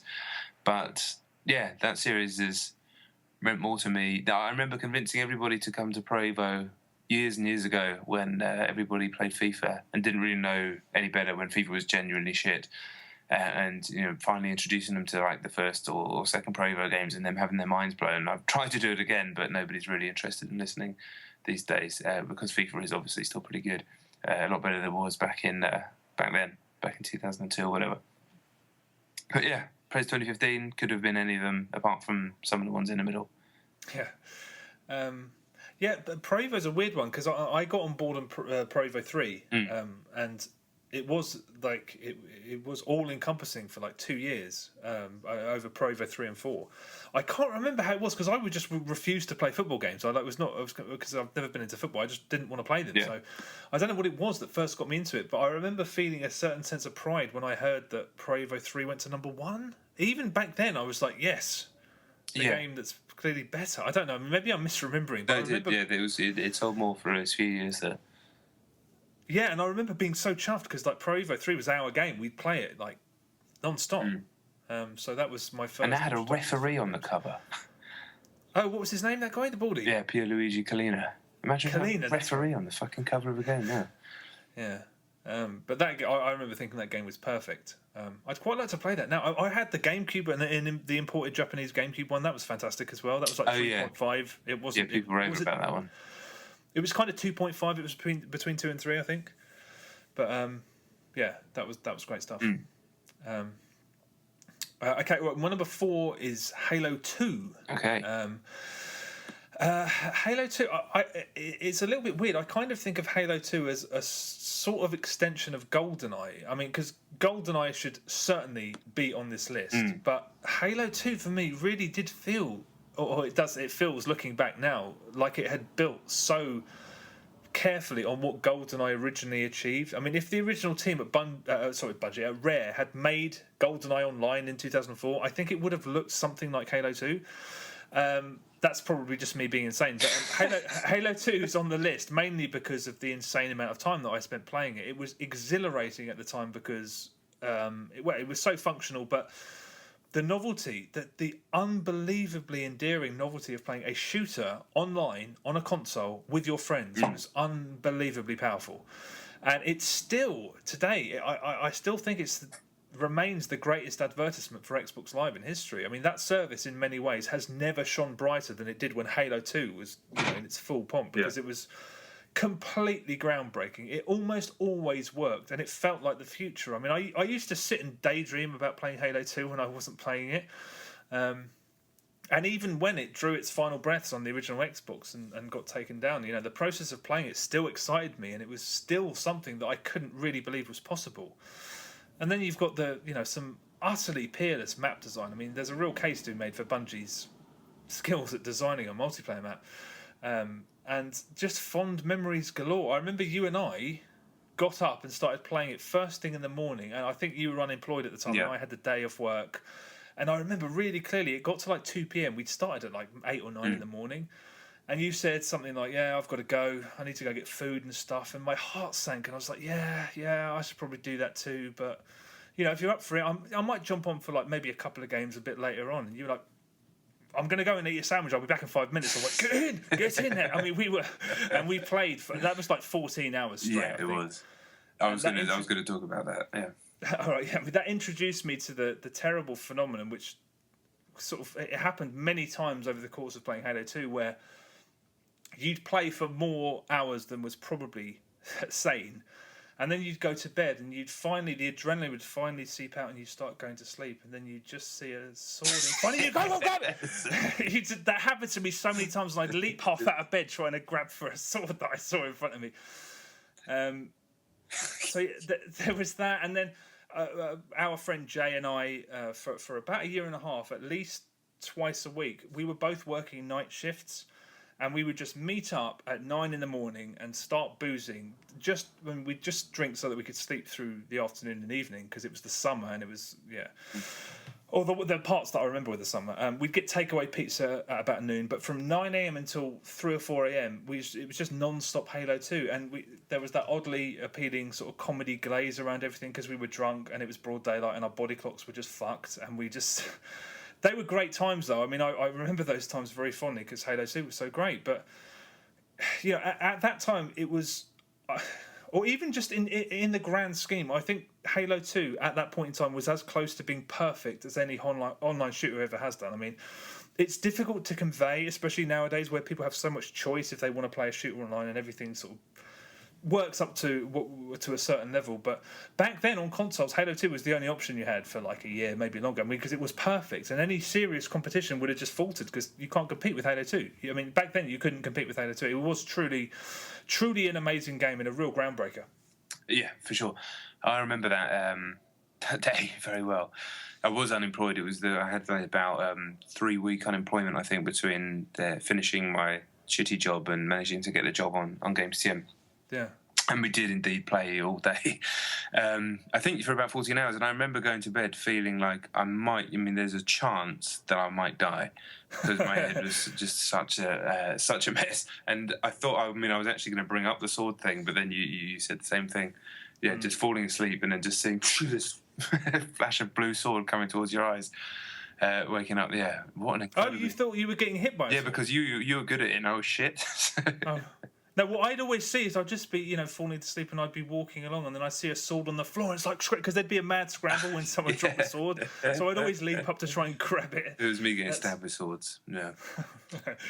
Halo 2 was right. Yeah, well, so my number 3 is Halo 1. Which works. Again, basically everything you said about 2, I completely 100% agree with. But Reach is probably in some ways the best one. Yeah. Oh, who cares? So I just decided to go for the first one because it was just kind of such a revolution for me at the time. I'd not really played that many first-person shooters. I hadn't had a PC. I played some Doom and whatnot, and played a few games on the PS2. But it wasn't really the dominant art form back then. The first-person shooter. But for some reason, with a student loan check, I decided to buy an Xbox at vast expense that came with Halo and a couple other things. My main memories of that time were standing on either side of the Xbox and saying, "Look, I can stand on my Xbox," which is fucking stupid, and playing Halo. And it just... I have to say, it is my favourite action game series by a mile, but by default, this is my favourite action game by a mile. And I've said this before, and I've said this actually about Destiny as well, but it's, ultimately it really does apply to Halo. But it's heroism distilled. That's what this game is. That's what these games are, and that's why they're so incredible. You can mock the stupid story. The story in Halo 1's okay. The story of the rest of it's kind of bollocks. The simplistic characters, the Master Chief himself. People always slate Master Chief as a character for some reason, even if it's just a bunch of armor. But Halo isn't about that kind of stuff, and it never has been. And some people like it and they like the lore and all that stuff, and that's absolutely fine. It's up to them. I like some of the names that they come up for things like Pillar of Autumn, because that sounds cool. But ultimately, none of that stuff matters. It's just window dressing. It's about being a hero. It's about this magical combination of systems that these master programmers, Bungie, have come up with. Whether it's the physics, the AI, the stuff that it introduced. The recharging shield and the 2-gun system, all this sort of stuff that we take for granted now, but came with this first game. But all this stuff meshes together and just lets you be, the savior of mankind, a true super soldier. It lets you. It's not like a game where you're worldly overpowered and you can just go and smash everything up and you feel like a god. It's not at all. You're always surviving by the skin of your teeth, picking up guns off the battlefield because you're constantly running out of ammo. But when you do eliminate a room of 15, 20 guys, including a couple of elites, which at the time were these incredible opponents that could think, it's felt like that they could think and even outsmart you, which had never been anything like that in a game like... some of the stuff in Half-Life was impressive, but this was a completely different level. And what was I saying? Yeah, so when you clear out a room of guys like that, and you do it just like jump over this thing, chuck a grenade here, just melee this guy, just run, dash behind the cover while it's beeping and all this sort of stuff. That, quite simply, is never really been bettered by any other series of games, or really even come close to. There are moments in the Far Cry games that kind of get close to that. None of the other major. I've enjoyed Call of Duties and things like that, but it never really managed to capture that at all. Half-Life 2 does a very different type of thing, and other shooters do different things as well, but nothing really comes close.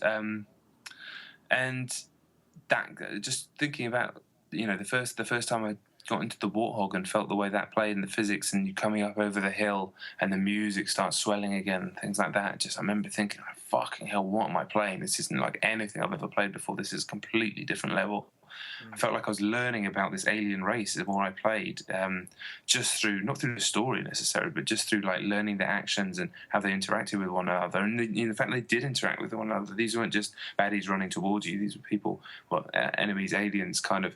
They had their own ecology and they had their own hierarchy and stuff. It was simple, but it was playing out in front of you, and it just felt like you were being transported to this weird world, and you can never really replicate that in any of the later games. So, yeah, for me, of the series, you can argue, and I probably would in many ways, that later games are better, broader, do more things, and obviously the 2 has the multiplayer, the online multiplayer, but Halo CE has to be the one that goes on my list.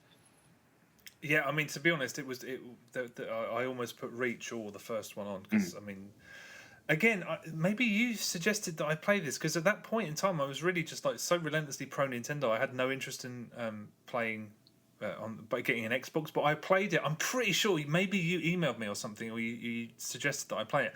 I played it in a record shop in Holland because I was living in.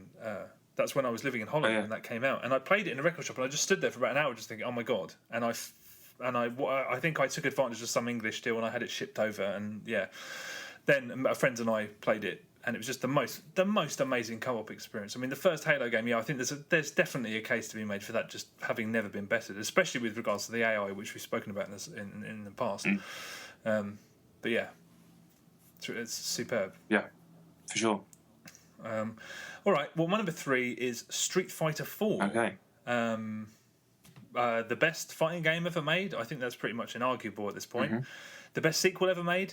I think that's almost inarguable too. The best update.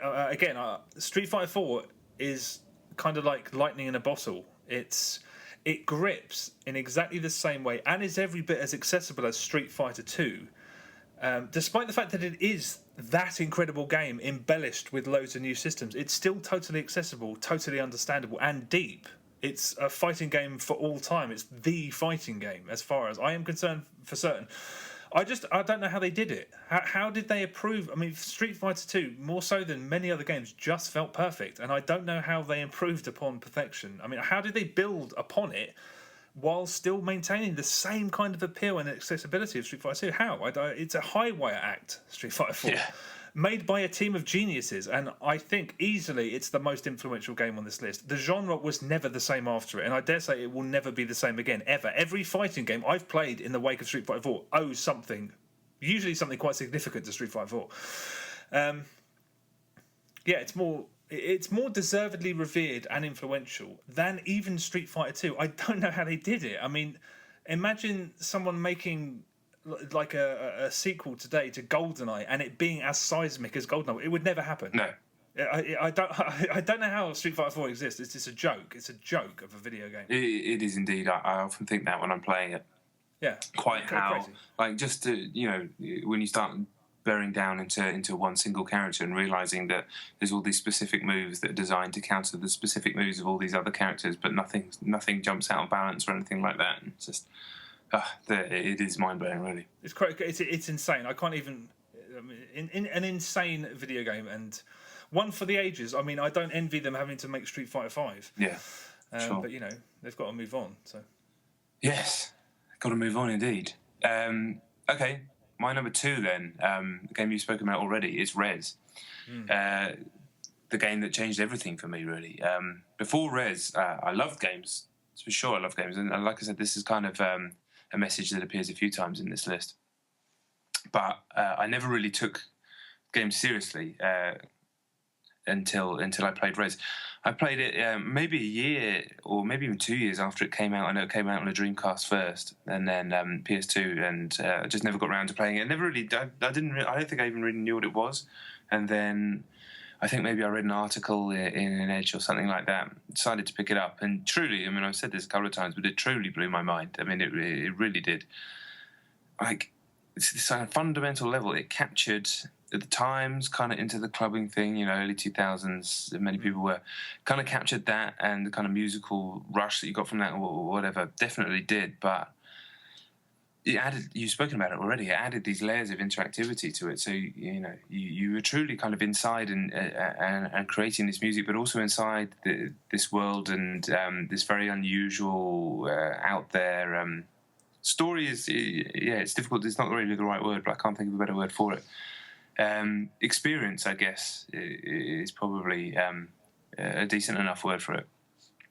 So purely not fundamental, but purely like base level. You're moving through these songs, which are adding layers as you get through every. There's 10 layers per tune, and so you're getting more and more invested in the song, and then you have these like blowout boss battles at the end, which just. Incredibly creative. You think about the boss battle at the end of the 4th tune, which itself was just this like long build, this like thumping bass, and then you're chasing this man made of squares down this like impossible, never-ending tunnel. You just don't get stuff like that anywhere else. That's a one-off. I mean, it truly is. Yeah. And the more you play and the more you go back through the levels, you realise every single pixel has been placed with such precision. Like, just the way as you get to like the I mean, I don't remember the exact layers now, but it's like the 7th layer of the 3rd tune, and suddenly the bad guys, when you kill them, they'll pop and they'll have like the silhouette of a green tiger or something like that. I can't exactly remember what it was, but I remember that really standing out to me, which wasn't happening before, and everything was designed to just draw you in. And then the final level itself, which was just this like a journey through the evolution of man to this amazing tune. Which introduced way more colour and like a sub boss, and then you got to the final boss, and there was like you tried to get as far as you could, and it opened up this picture of this girl or something like that. I can't exactly remember, even though I've played it a billion times. It's just incredible, an incredible piece of art. Quite frankly, I remember you and I years ago, for many years, used to argue about games being art, and this was at the time. I remember like. This had come out, I was playing Silent Hill 2, sort of, early 20s sort of time, and I really started to believe in the medium that it could be something more than just, something I did for fun, something I enjoyed playing. I never felt bad or ashamed about being into games at all, but this kind of started to give me a sense of purpose and made me realise that I was really interested in writing about them and kind of exploring them. And I feel like in many ways that is disappearing from games journalism. We'll probably talk more about that in the Q&A, so I won't get into it now. But that was the game that fired it up. And thinking about that now, and thinking about how I feel right now, about talking about games, it's like, God, I'd love to be able to feel like that, right? Because it's still there. The games are still there. It's not the games that aren't doing this sort of stuff. So. But yeah, Res, it's definitely the game that changed everything for me when it came out, and I still very much enjoy putting it on, sticking the headphones on, turning the lights off, and just getting sucked into that world again. It's a shame that there's only 5 levels of it. Child of Eden didn't really scratch that itch as much as I admire it. It's just this kind of fleeting thing that it's over before you know it. But yeah, very close to being number one. Very, very close to being number one.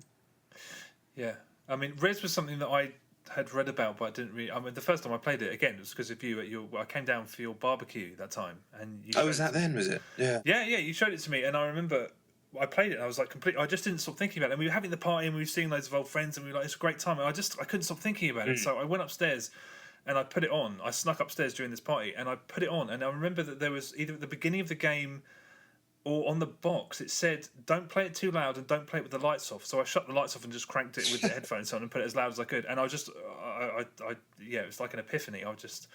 In the beginning of the game, it says you should play it like that. Doesn't it? I thought that it said, don't play it in the dark and don't play it too loud. Doesn't it say that? It definitely says you should play it with headphones at the beginning of the game. Yeah. But I think maybe it was like in the instructions or something. I remember it was saying that don't play it this way, and that's the way. Yeah. But that was like a really significant. That's when I started to think about stuff like that in a whole new light as well. So that barbecue was it's like 2002 or something. We hadn't actually seen each other for a while. I don't think we'd seen each other for sort of year and a half or something like that. Maybe we went travelling or something. I don't think. No, that's when I was living in Holland. So I came back. That's right. I'd probably just come back. I guess I can't remember. That whole period is a fucking blur, so I can't remember. Yeah, it was a long time ago as well. But that was definitely. I mean, I remember thinking that was massively significant. And then I bought a PS2 and I bought Res, and I imported from Japan one of those trance vibrators where you stick something in a chair and it vibrates the chair, and it was just rubbish, really. Nice idea. Yeah. Okay, my number 2 is a game called Vanquish. Wow, that high. Yeah, until earlier today, this was actually my number 1. Because I do think it is the best third-person action game ever made. I have played through it at least 5 times, and I think it's truly, absolutely perfect. And I will probably be playing this until I die. I will always have it. It's a 5-hour-long adventure that I will probably never tire of. And I think it was probably number 1 for a moment because of a stupid kind of juvenile, like, territoriality, maybe. Because Vanquish is universally almost regarded as like this gold standard action game, and it's bigged up and discussed by all and sundry and held up as this masterpiece. And just the other day, literally like 2 days ago, I was fleetingly on the podcast Twitter feed, and I just saw people chatting about how amazing Vanquish was again in the most glowing terms. I mean, it's something that happens periodically. You just see people talking about Vanquish, and I previewed Vanquish for a magazine way back when, and I showed that preview build to everyone who set foot in my house because I sensed, even based on whatever it was, I think it was the first 2 levels, that this was going to kick the ever-loving crap out of everything else, and it absolutely did. And if you look at the Wikipedia page for Vanquish, you'll see a mention for the only 2 critics to give it Game of the Year, and one of them was me. Admittedly, I wasn't writing for like a major site or anything at the time, but I thought it was a better game than Mario Galaxy 2 came out that year, I think. Mass Effect 2, Red Dead Redemption, Need for Speed Hot Pursuit. I mean, it was 2010, so that was a really, really vintage year, I think. So yeah, when it comes to Vanquish, I'm 12 years old. Oh, you like Vanquish? Well, I liked it first, and I liked it more than you did, so fuck off. Everyone's talking about my game. I discovered Vanquish, so shove it. But Vanquish offers players the things that we have always loved in action games, namely the ability to concoct your own spectacle. Vanquish is like a ticket to direct your own 5-hour-long action movie. And if it clicks with you, you feel partially responsible for creating it in a way, for creating this masterpiece. Leaping between weapons and leaping between cover and boosting and slow motion. It's just like fucking choreographing. A ballet or something. I mean, that kind of challenge is one that I would always be up for. You want excitement? Here are the tools. Do it yourself. Just, I mean, you get Vanquish is like, 10 all day long. Hell of a game. Yeah. Hell of a game. Really. Yeah, I managed to finally get through it that one time. I'd love to have a version of that sitting on the PS4 to play forever. I'd love it. I mean, a remake, a sequel. Dare I say? Well, yeah. God, what I wouldn't give. But I saw that game first, and I was so. My number 1, my favourite game of all time, Street Fighter 2, which is why I was quiet. pretty much Okay, Street right. Fighter 4. It had to be Street Fighter 2. Street Fighter 4 is a better game in every single way. Every single way. Couldn't argue with a single thing. It's a better game in every single way. But it didn't change my personality. And, you know, this did, quite frankly. The first time I saw Street Fighter 2 in an arcade, I felt like... I can remember it clearly because I would think we'd just moved to when did it come out? Like 90? Should have really checked that. I think it was like 92, isn't it? 91? Yeah. As late as 92. 91 sounds right. No, I don't know. I have no fucking idea. So we... I was born and grew up in... Well, no, I was born in Brighton, but I moved to Guernsey when I was about 8. And so I hadn't lived over there very long, and went to an arcade which was near where I lived, the only arcade there which had like a couple of ancient games in it, and there was just this game sitting there that I remember seeing Dalsim fight against Ryu, and it just felt like, even just from that first glance, that I'd just seen the game that was like the inside of my head, the inside of my personality. Like I've always, even from as young as I can remember, literally as young as I can remember, I've always been obsessed with fighting, with martial arts, anything like that. I've always been completely obsessed with it. Like, you know, people love Transformers, I love He-Man. You know, like Karate Kid was my favourite movie forever until I grew up a bit older, and it's still number 2. And what's number 1? White Man Can't Jump still? Yeah, it is. Yeah. Oh, okay. Forever. But... Yeah, but not only was it this like martial arts game, wow, but it also somehow, even I can just remember just from that first time I saw it, because I can remember it just in the distance on one of those like CRT 4:3 screens. In that first image of it, it captured that side of me and everything that I'd loved about games, because I was obsessed with games, as most kids were. But I was starved of games as a kid. That sounds weird, but we couldn't afford when we were young to have like a games console or anything in the house. So we didn't have a NES or anything like that, and I didn't have a games machine until I think I was 8. So I think those first 7 years of not, you know, only ever been able to play around friends' houses and whatnot really kind of fueled an obsession that probably wouldn't have been quite so strong had I just had access to it. Anyway, just, you know, I remember playing in the arcade just a couple of times and just going home, and it's all I thought about. I just wanted to get as much information about that game as I could, but it's not like today where you can just go online, you know. There was no information. It didn't really exist.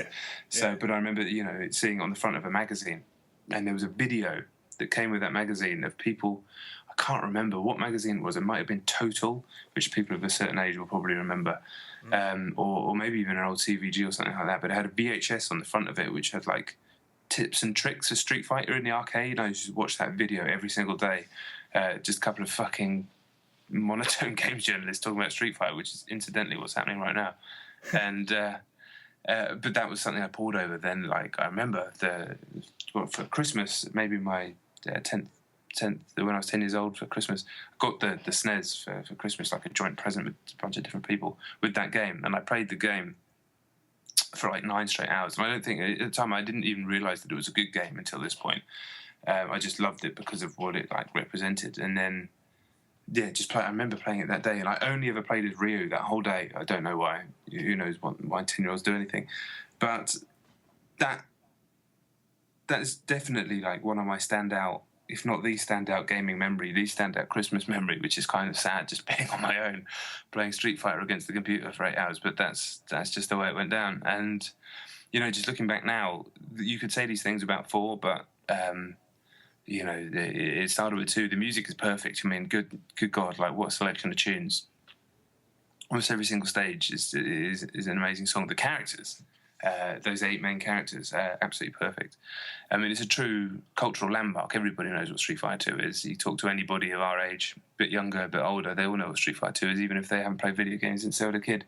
And, you know, it has to be my favourite game of all time, because I look at where I am now, you know, the career I've had and all this sort of stuff, but I know that so much of where I am right now as a person wouldn't have existed. I'd have never seen Street Fighter 2 that day. Well, you know, it might have, because I might have seen it the next day or something, or I might have seen it a week later. But do you know what I mean? If that hadn't existed, of course, then I, you know, sure, I'd be similar. Sure, I'd still like fighting and blah, blah, blah. I'm sure I'd still like games or whatever. But I know that had... It's one of those moments where you hear people talk about where they got to where they are in their lives. and they try and point to one moment, and I know for sure, 100%, that is one of the most important discoveries of my life. Those pixel men kicking the shit out of each other in front of a boat with a guy wanking. Yeah, do you know what? I mean, if I really think back, if I'd have given this a real substantial amount of thought, Street Fighter 2 would probably be my number one as well. When I think back, there were some seminal moments. I mean, I played that game religiously. It was I remember little incidents. There was a guy in Brighton who used to basically live on that machine, and I can't remember anything about his appearance or his name, but we knew his name and we knew him by sight, and he would just kill anybody. And I remember him destroying me and all of my friends, and we'd saved up our money and we tried to get down there to try and sort of like avoid him. And then my mate's older brother came in and smashed the hell shit out of him, and that was just like the greatest thing of all time. It was also the first time I ever swore at anybody on the telephone. On a telephone or anyone that I didn't know, because I was playing it relentlessly, trying to complete it with everybody, and I can't remember who I was fighting as, but when I got to Vega, I just couldn't do anything. Vega was like a difficulty spike in the campaign, always a difficulty spike. Vega was just nightmarish, so I rang up one of those. In the back of magazines, they'd always have like, "Hey, you need tips and tricks." Normally, when you except the Nintendo hotline, it was probably that. When you ring up normally, it's in a narrative single player game, and they give you an answer to a question. But I was just like, I can't beat Vega. How do you beat Vega? And the guy just said, just keep doing dragon punches and fireballs. Fuck off! Hung up the phone. I was just like, is that all you've got? Dragon punches and fireballs, you little... Yeah. Anyway, yeah. Street Fighter 2, that's that could very well have been my number one if I'd have thought about this for any longer than I did. But I didn't, so my number one is Rock Band Blitz. Oh, wow. Yeah, I mean, this felt like a natural number one. I mean, I don't know where to begin. Rock Band Blitz feels very much like it was made specifically for me. It's rock band crossed with frequency, crossed with amplitude, and it's every bit as perfect as that description makes it sound to me. It's a music game, a strategy game, and very often an inordinately taxing puzzle game that needs to be studied, really. I mean, my girlfriend and I have been in a 2 or 3... how long... When did that game come out? I can't remember. I don't know, 2.5 years ago, something like that. So, yeah. However long it's been out. We've been in a 2.5 year long score battle across hundreds of different songs, and every time she beats me, I really need to think about what I can change to boost my score. Do I change the instrument multiplier to something else, or maybe use a different modifier and then deploy it at completely different junctures in the song? The Rock Band Blitz is incredibly complex, and I suspect that's why so many people didn't like it, along with the fact that the tutorial is diabolical. One of the worst. I mean, some intern concocted that 5 minutes before the game came out. It's terrible. It doesn't even explain how the game works. I mean, truly a benchmark.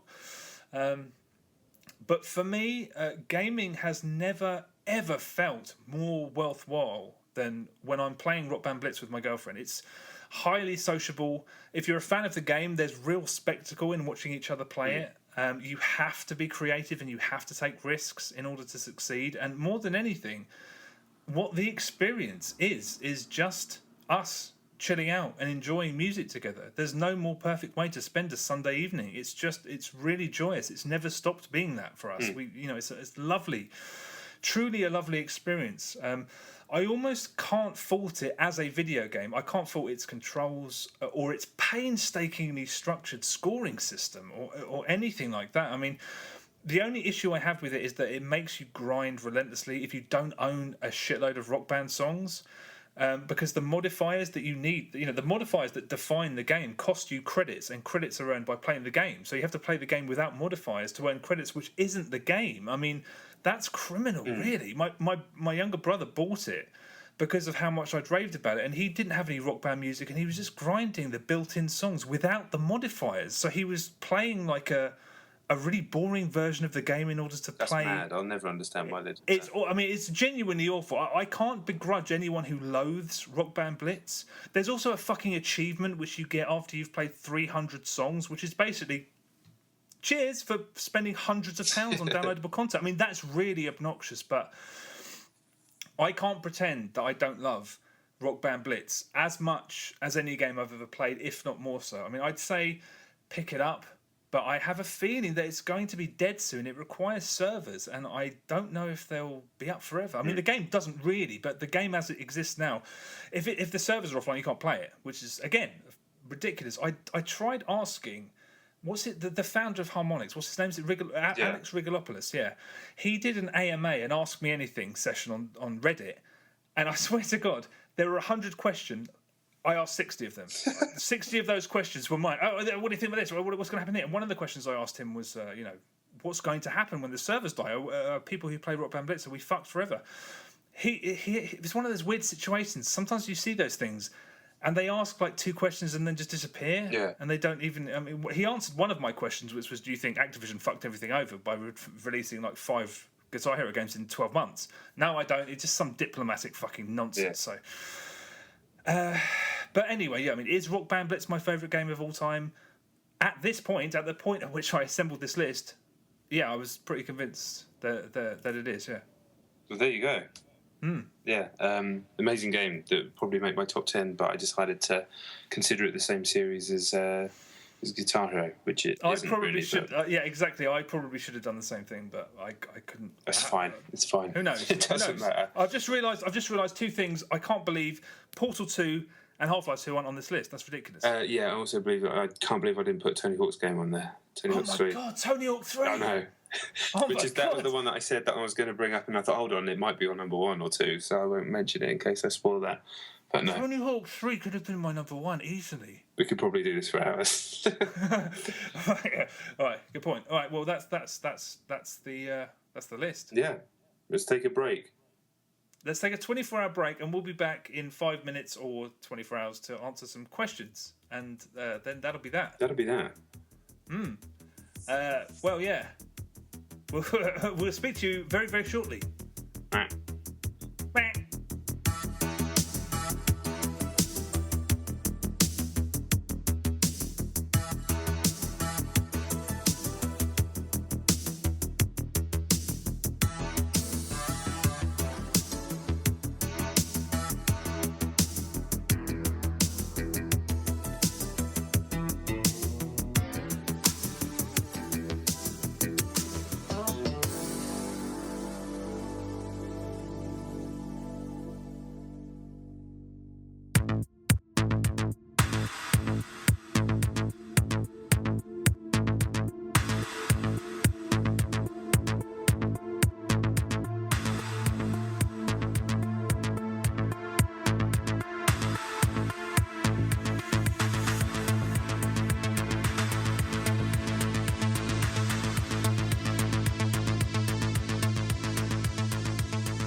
Okay, so as promised, this is going to be the Q&A. Everybody's been super kind and sent in an amazing amount of questions, really. We had a ton through Twitter and a good bunch on email as well.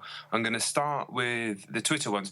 This is going to be a bit scruffy because I tried trying to copy and paste everything off Twitter onto a Word doc, which sounds easy, but I just kept freezing up my Mac. And after like the 5th time of trying it, I just gave up. So I'm just going to be reading them straight off the thing, but there's a few things in between. Obviously, they're just like replies to people and, some lovely words from everyone, but I don't want to read all that out because we're not that self-indulgent, only a little bit. So, and there might be a bit of clicking or whatever or typing, but, I'm afraid you're just going to have to deal with it. So, let me find the first question on Twitter. I thought you had it all lined up. No, I have, yeah. All right. Right, well, this is a question that basically almost everybody's asked that's asked this question, so we might as well get it out of the way at the beginning, and then we don't have to repeat ourselves. It's from Russ at Agent Rooster on Twitter. What do you mean, no more Chet and Jons? You guys doing something else? So, yeah, everybody, or almost everybody's asked us what we do next, what we're moving on to next. And also, yeah, there's probably be some questions about why we're shutting down the podcast. But in terms of what I'm moving on to next, I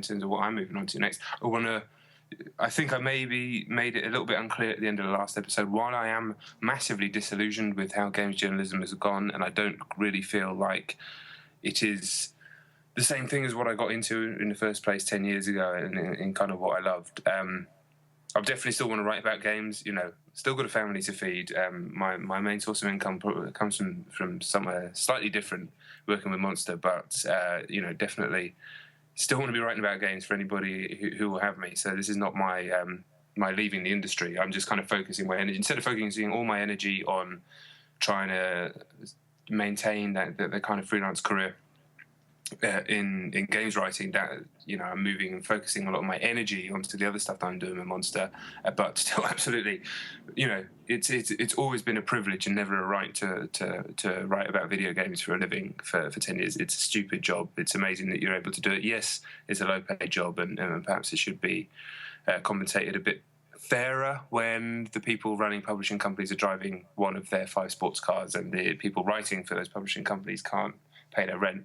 But regardless, it's always been a privilege. So, and it's not one that I'm interested in stopping. The chance to play a game 2 weeks early, write about it, and even receive a small amount of compensation for doing so is ridiculous. I don't want to stop doing that.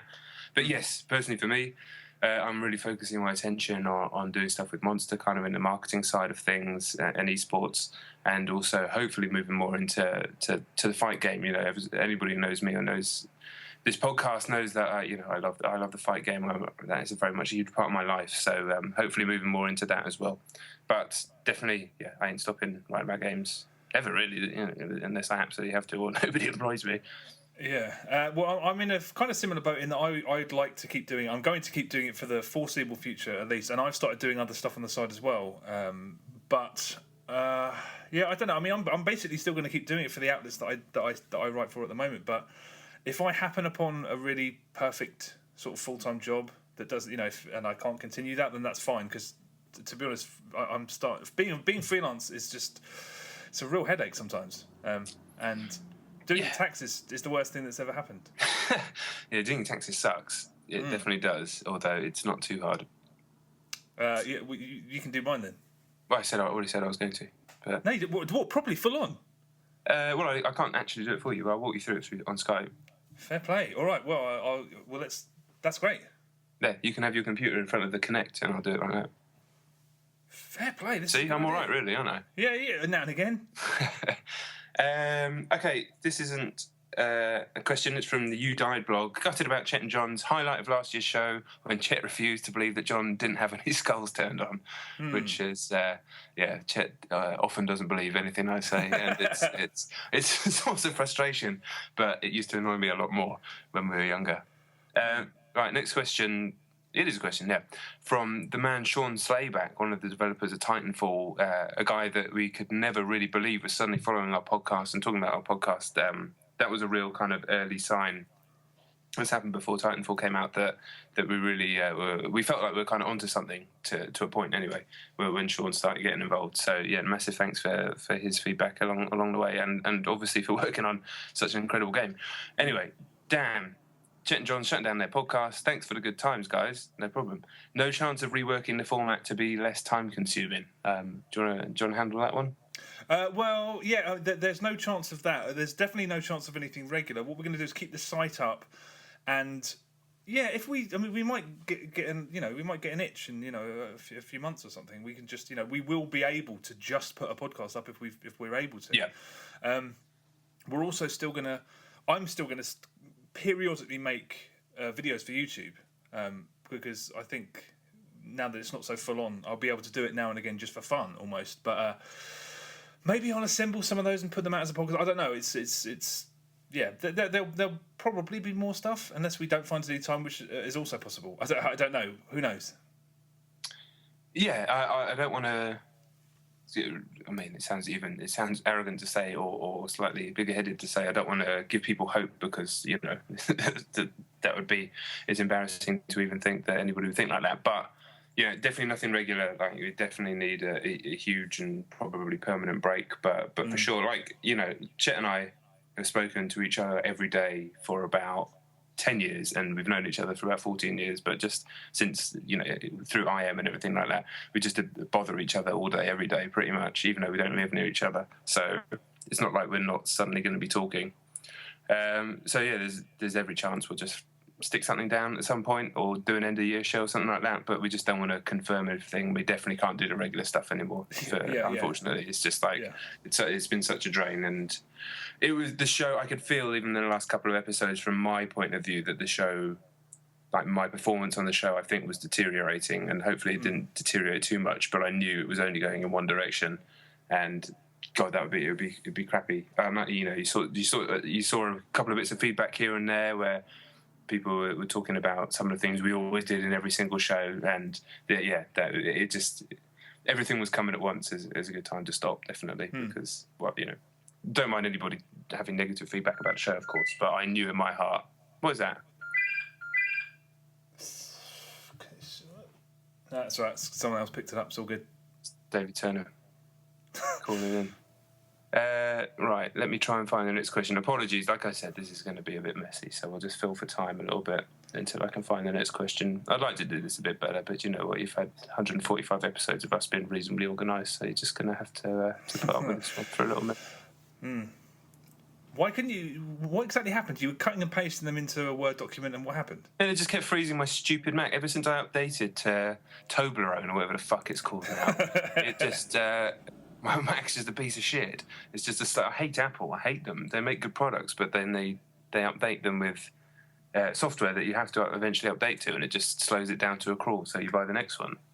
I don't know if that sounds like something very specifically on your Mac. You might have a virus. I got a virus recently. They're starting to become a bit more. That's happened to my iPads. Happened to my old phones. Oh right, okay, right. Right. Here's a question. Excuse me, I burped at the same time. Here's a question from Samuel Roberts, the editor of PC Gamer, a guy who's hosted the podcast, I think on 3 different occasions with me, a good friend that I've known since he was 18 years old when he first started at Imagine Publishing, and a bit of a legend, really. So, question, what's the first game story you truly gave a shit about? Do you want to go? No, because I have no idea. You go. Okay. The first game story, I mean, that's kind of a difficult question because I can think of game stories that I've given a shit about and early ones, but the first one, I'm trying to think if I gave a shit about any stories back when I was a kid, back in the SNES era. Yeah. Like the Amiga era, there weren't really stories. It was like Shadow of the Beast 2, but I wouldn't really say it had a story and I didn't really give a shit about. But you know what? I think it's probably, even though I don't, you wouldn't think about those games for me, really, if you know me, but it's probably Final Fantasy VII, a game that I was kind of whistle on the hype with that game when it came out, and I didn't even know what it was. And I played about 20, 30 hours without even really understanding what I was doing, but I was definitely into the story. It was like nothing I'd ever seen before and nothing I'd ever consumed before. I remember, because it's one of those games, one of those stories that throws you in the middle and catches you up later on, like so many stories do. But because it was Final Fantasy VII, I assumed that I needed to have understood what was happening in the previous 6 games to know what was happening. So it took me about 15 hours to realise it was standalone. But yeah, I'd say probably that, to be honest. And then the first game story that really did it for me in terms of being an adult, I don't know, really. Even the Silent Hills and the Metal Gears and stuff, I never really cared. In terms of stories, I don't know. Honestly, it might even be something really recent. Yeah. But it's only in the last few years that the game stories I've actually cared about the story and wanted to know what happened next, truly. The Last of Us, To the Moon, which is its own thing. I mean, To the Moon's a masterpiece, but it's not really the same thing because there's not a lot of interactivity to it. I don't know. It's a great question. I'm going to stick with my original answer of Final Fantasy VII because at least I cared about the characters and what was happening next. Yeah, it's definitely something more recent for me as well because I really used to be. You'd skip the cutscenes, right? Every cutscene I'd skip it. I used to be really belligerent about Rockstar. They can't write a game. Stories are rubbish. Cutscenes are all crap. I was really like that for quite some time. So I'd say probably off the top of my head, Mass Effect 2. I think. Because I played through that 3 times, maybe more than that, and I really, I did care about some of the characters in that game. I think that is probably that, that was still one of, for sure. That's definitely one of the first 10, I'd say, that I truly cared about. I think the fact that, a game like Sam & Max Hit the Road, I loved the story to that game because it made me laugh and I just loved the kind of twisted Americana in it. But did I care? It's a very specific line of questioning, isn't it? So did I care about the story? I don't know. I think I'll stick with my original answer. Yeah, I can't think. I mean, growing up, I didn't play a Zelda game until Twilight Princess, I don't think. And those are, they're not story heavy exactly, but they have narratives that people tend to care about. So, yeah. Yeah, Mass Effect 2. There you go. Mass Effect 2. Awesome. Xmas question. Fuck. From, God knows how to say that. Shawnee Boy at WSIONYNW. Sorry, I don't know what language that is or how to say it. Chet and Jon's, fuck, another favourite pod bites the dust. Well, good luck, chaps, and thank you for all the laughs and game chat. Thank you. Xmas 2015 special, quite possibly, but no promises from my point of view. It will be a pretty wank special because we won't have played anything. Yeah, well, yeah, we could probably do a game of the year or something like that, but we'll see. Yeah, who knows? Okay. From Tom Durbin at Major Tom, Mayja. That's good. Good handle, I wrote that. Question. Which games do you wish you could unplay? Sad to hear the news. Wish you all the best in the future. Thanks very much, Tom. Yes. Which game do you wish you could unplay? I don't really... Does a game upset me to the point where I wish I'd never played or I wish I could unplay it? I don't really know. I don't really know the answer to that question off the top of my head. Is there anything you can think of? No, I mean, I played some awful games. I mean, like some of the XP games, but I mean, I never really wished that I could unplay them because... Yeah, that's a strange one. Something you could unplay. What would that be? Would that be just stuff that's just that offensive? Yeah, has anything ever offended me to the point where I wish I'd never even touched it? I don't know. Not yet. Or maybe a game that I had to play through to completion for work when I worked at the staff. I mean, then that might be something. What was truly god-awful in that respect? Even then, like the first Gun, I had to play to the end, and that was fucking awful by the end of it. People say that game's all right, but that's probably because they played about the first 2/3 of it. But by the end of it, God, I felt like fucking peeling off my shins. But yeah, in terms of if I play a shit game now, even if it's for work, like because if it's truly shit, you get fun. But it's kind of fun because you can kind of think about funny things to say about it, even though it's painful to play. Some of the most, like the real 5 out of 10, 6 out of 10 is that are always the hardest. Just the real, you've seen everything before, but it all kind of works, and you know you've got another 5 hours to get through. They're always a bit of a pain, but it's still better than when I worked at HSBC putting numbers in a box. So yeah. I don't know. Yeah, I suppose I was just thinking stuff that I've had to review. But then again, you're getting paid, so I mean, it's like you wouldn't get paid if you could unplay it. I mean, if I'm taking the question incorrectly, and I probably am, I'm just thinking the first thing that jumped into my head is The Crew, which I was paid to review, so I wouldn't want to unplay it because the money would disappear, I assume. But that everything about that game felt like a waste of time. It felt like a waste of my time. I didn't believe that the hearts of anyone who worked on it was in it. I just was just like, I don't know. That game didn't appear to me to please anybody, and I'd say the Crew off the top of my head. Yeah, that works, doesn't it? I'm sure there's something might pop into my head later on in the Q&A. Also from Tom, have you ever played Pirates vs Ninjas Dodgeball on 360? Good local fun, but I think I'm the only mad case that bought it. I remember that game existing, seeing screenshots of it, and it was during the whole Pirates vs Ninjas craze, which I never really understood. But I don't think I ever played it, but you could come up to me and say, no, you look at your profile, you've played it for 10 hours, and I'd be like, okay, I'm sure I have. But I'm pretty sure I've never played it. I've never heard of it. What was the Pirates versus Zombies craze? Pirates versus Ninjas craze. Ninjas. What's better, Pirates and Ninjas? Yeah, it's the kind of stuff that because you tended to avoid the real world, you would probably never come across. Which is, I don't know. Yeah, for the best. All right, cool. All right, Luke Boardman at With Nail and Pie, always like that Twitter handle. At Chet and Jon's wrestling question: favourite wrestlers, past and present. What do you think of current WWE, and are you aware of ICW? I'm not aware of ICW, so I'll answer that one straight away. Then I'll pass the question to Chet because I'm sure he'll have a great answer. Go on then. Sorry, what did you just say? Why did you say if you didn't hear me? No, I thought you said you said you were going to pass it on to me after you'd said something. No, I was going to pass it on to you because I think your answers would be funny. Oh, right, okay. Well, I mean, I was obsessed with wrestling for 5 minutes. The only thing I remember, I had a sticker book, I think. The only memory I have is Hulk Hogan having a cut in his head and a big army man with a moustache acting like he was pulling his head off or something. It was the final main event of some like WrestleMania or some SummerSlam or something, but yeah. The guy with the hairdresser, he was my favourite. Or the man with the plank. Brutus the Barber Beefcake. Yeah, well, who was the man with the plank? Cross-eyed? Hacksaw Duggan. Yeah, okay, good. One of those two. Okay. Favourite wrestlers past and present for me? I'll go for past, Bret the Hitman Hart. It was always my favourite. And Mr. Perfect. Present... Mr. Perfect? Wasn't he just the most boring guy? He just had yellow pants. That was his personality. Yeah, but he was really, really good at wrestling. I didn't care about Hulk Hogan or the Ultimate Warrior. I just liked the guys who I thought were really good at wrestling. Okay, all right. I just remember, because I was always looking at pictures, I was like, yeah, the guy with the face paint. I don't care about the man with the yellow pants. He's got to be right. He did have yellow pants. And present day, I like Daniel Bryan and Seth Rollins. And I just watched the Japanese show. I've never watched Japanese wrestling before, but I watched it the other day. And the guy Nakamura was fucking amazing. So that's the nerdiest thing I'll probably say on this podcast. But fuck it, that guy. What do I think of current WWE? It's basically awful, but I watch it every week because I'm some sort of weirdo. I stopped for years. I watched it a lot in my late teens and early 20s, stopped by the odd WrestleMania.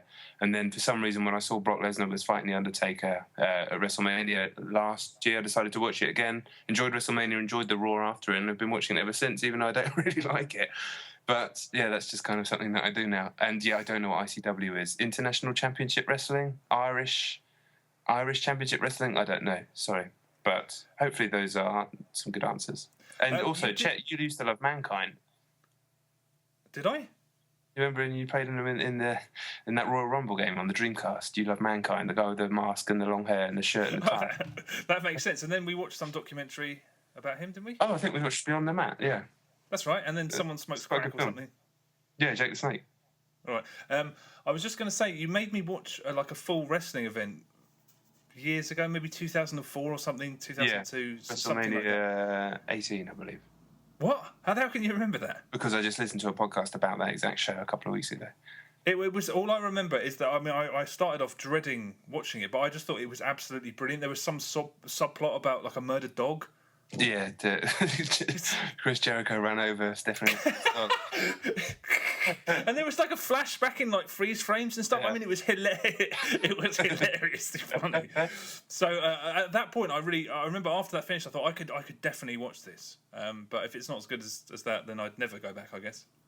It was you managed to make it work. We made you watch a lot of wrestling that day, so fair play to you. That's good.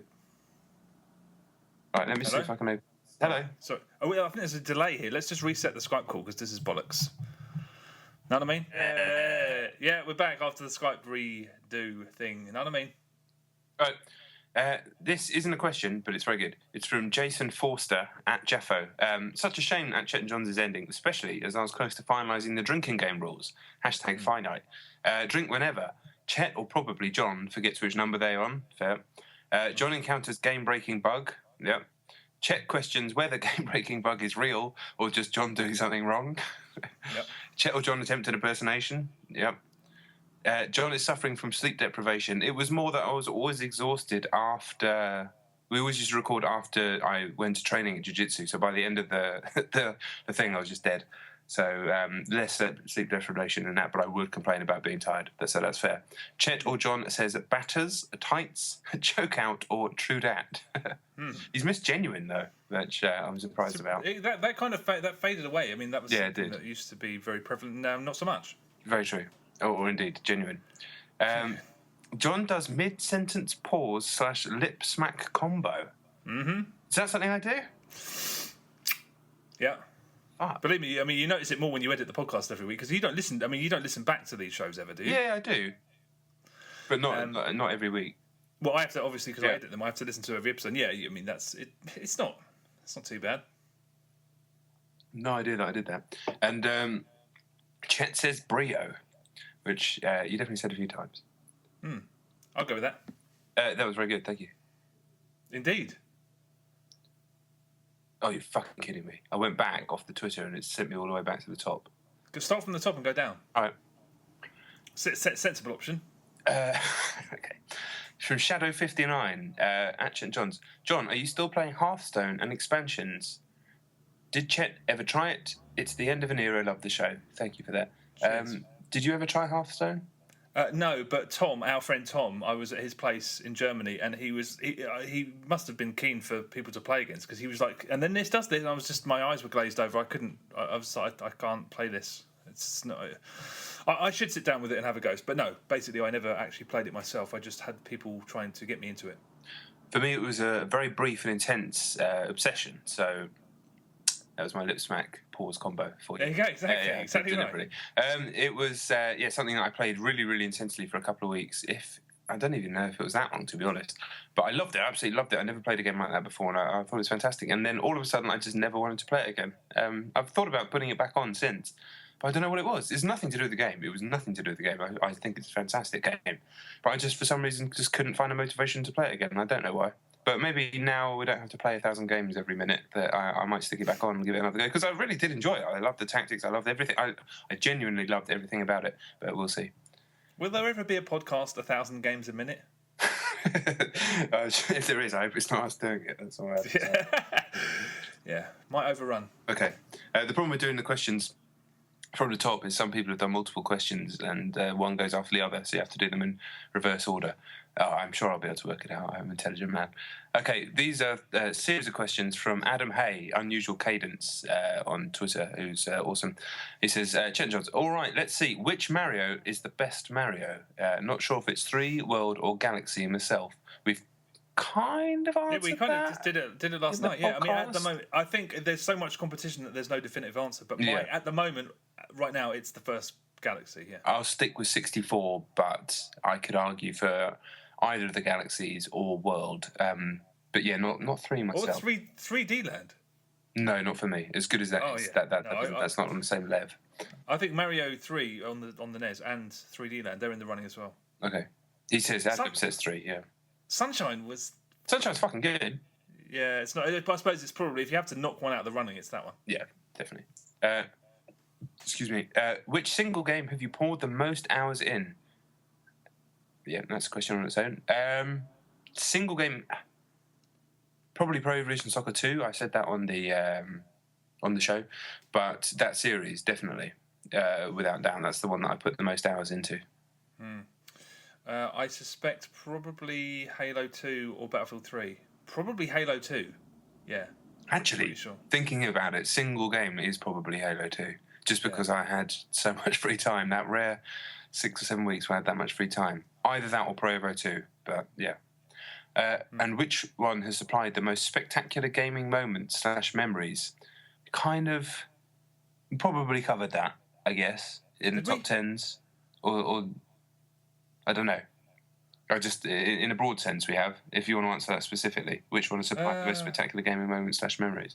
Spectacular moments, memories. I mean, that seems like a different question. I don't know off the top of my head. Yeah, I guess it probably is a different question. I suppose. I mean, there's the first Halo. I mean, again, I think that in terms of being consistently excited and surprised, I think probably the first Halo. The first Halo was Street Fighter 4, I'd say. Yeah, maybe it's. Yeah, I mean, there's but not. Sorry. No, I think we're out of sync again. Let's do another reset, quick. I think we were just speaking. Yeah. Skype reset. That's. I think Halo. The first thing that comes to my mind is Halo. Just something that consistently delivered, moments that you can remember. But also Street Fighter 4. One of those two. Yeah. Yeah, just those few sessions that we had. Everybody in the same room, drinking. Fight sticks. Yeah, with the fight sticks, playing 5-6 hours. Everybody roaring when something happened, and just like, I think I'm actually going to go with that. I'm going to say Street Fighter 4. Yeah, it's one of those two for sure. Final question from Adam is, and have you ever felt a desire to dabble in the game making process, even just making maps for Doom or something? Do you want to go? I've never thought about it. No, I don't necessarily think I'd be that brilliant at it.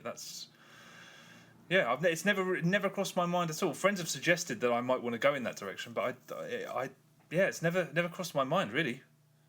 I've had brief flirtations and interest in sort of coming up with game ideas and maybe systems, but I can't do programming. I'm not a terrible mathematician by any stretch of the imagination. I did well in my GCSE and whatnot, but I don't have the patience for it. And the thing that I hate most of all in the whole world is solving problems to do with technical things. There was an incident when Chet and mutual friend Zeno, Matt Murray and Dave Turners came down to my house over the summer, and we had a barbecue, went out for drinks, had lots of fun, and it ended up with us ordering some pizzas.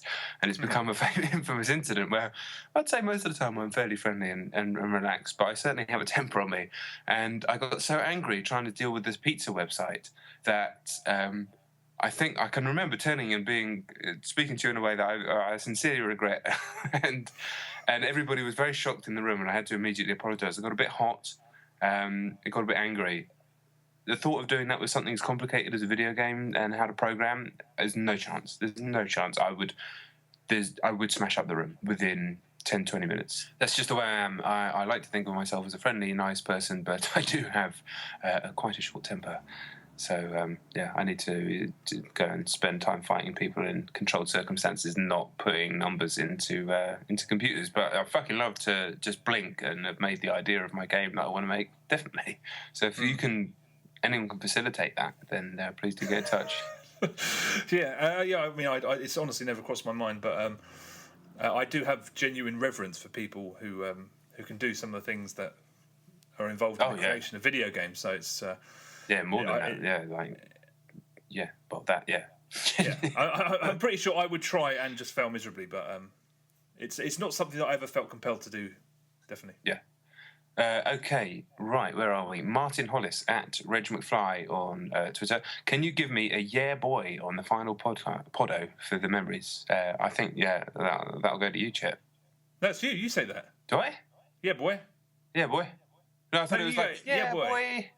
No, he doesn't even... You say, yeah, boy. Yeah, boy. All right, I think hopefully one of those was correct. I'm sure that's you. No, it's you. All right. Yeah, boy. I've heard you say that. Yeah, boy. Boy. Got problems, boy. But anyway, hopefully that's enough. We gave you about 9 different versions. But if not, then drop us a line and we'll do it again.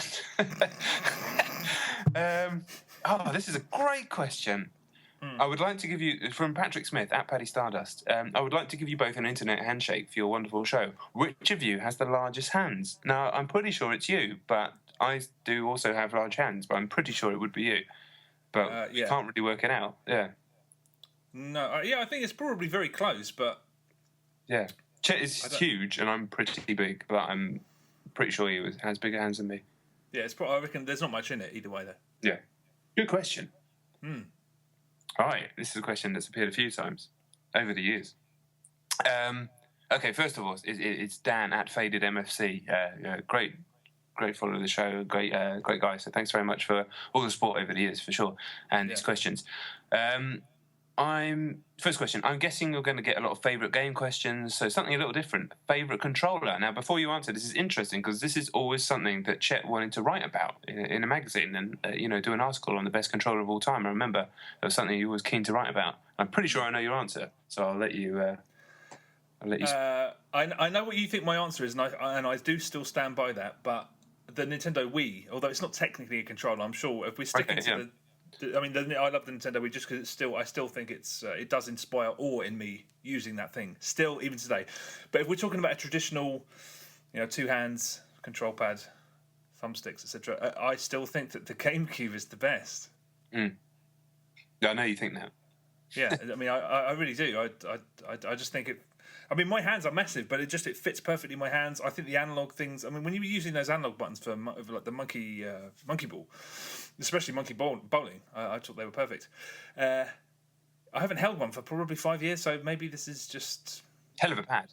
I've got one in my house. Hell of a pad. Yeah. Well, what's yours?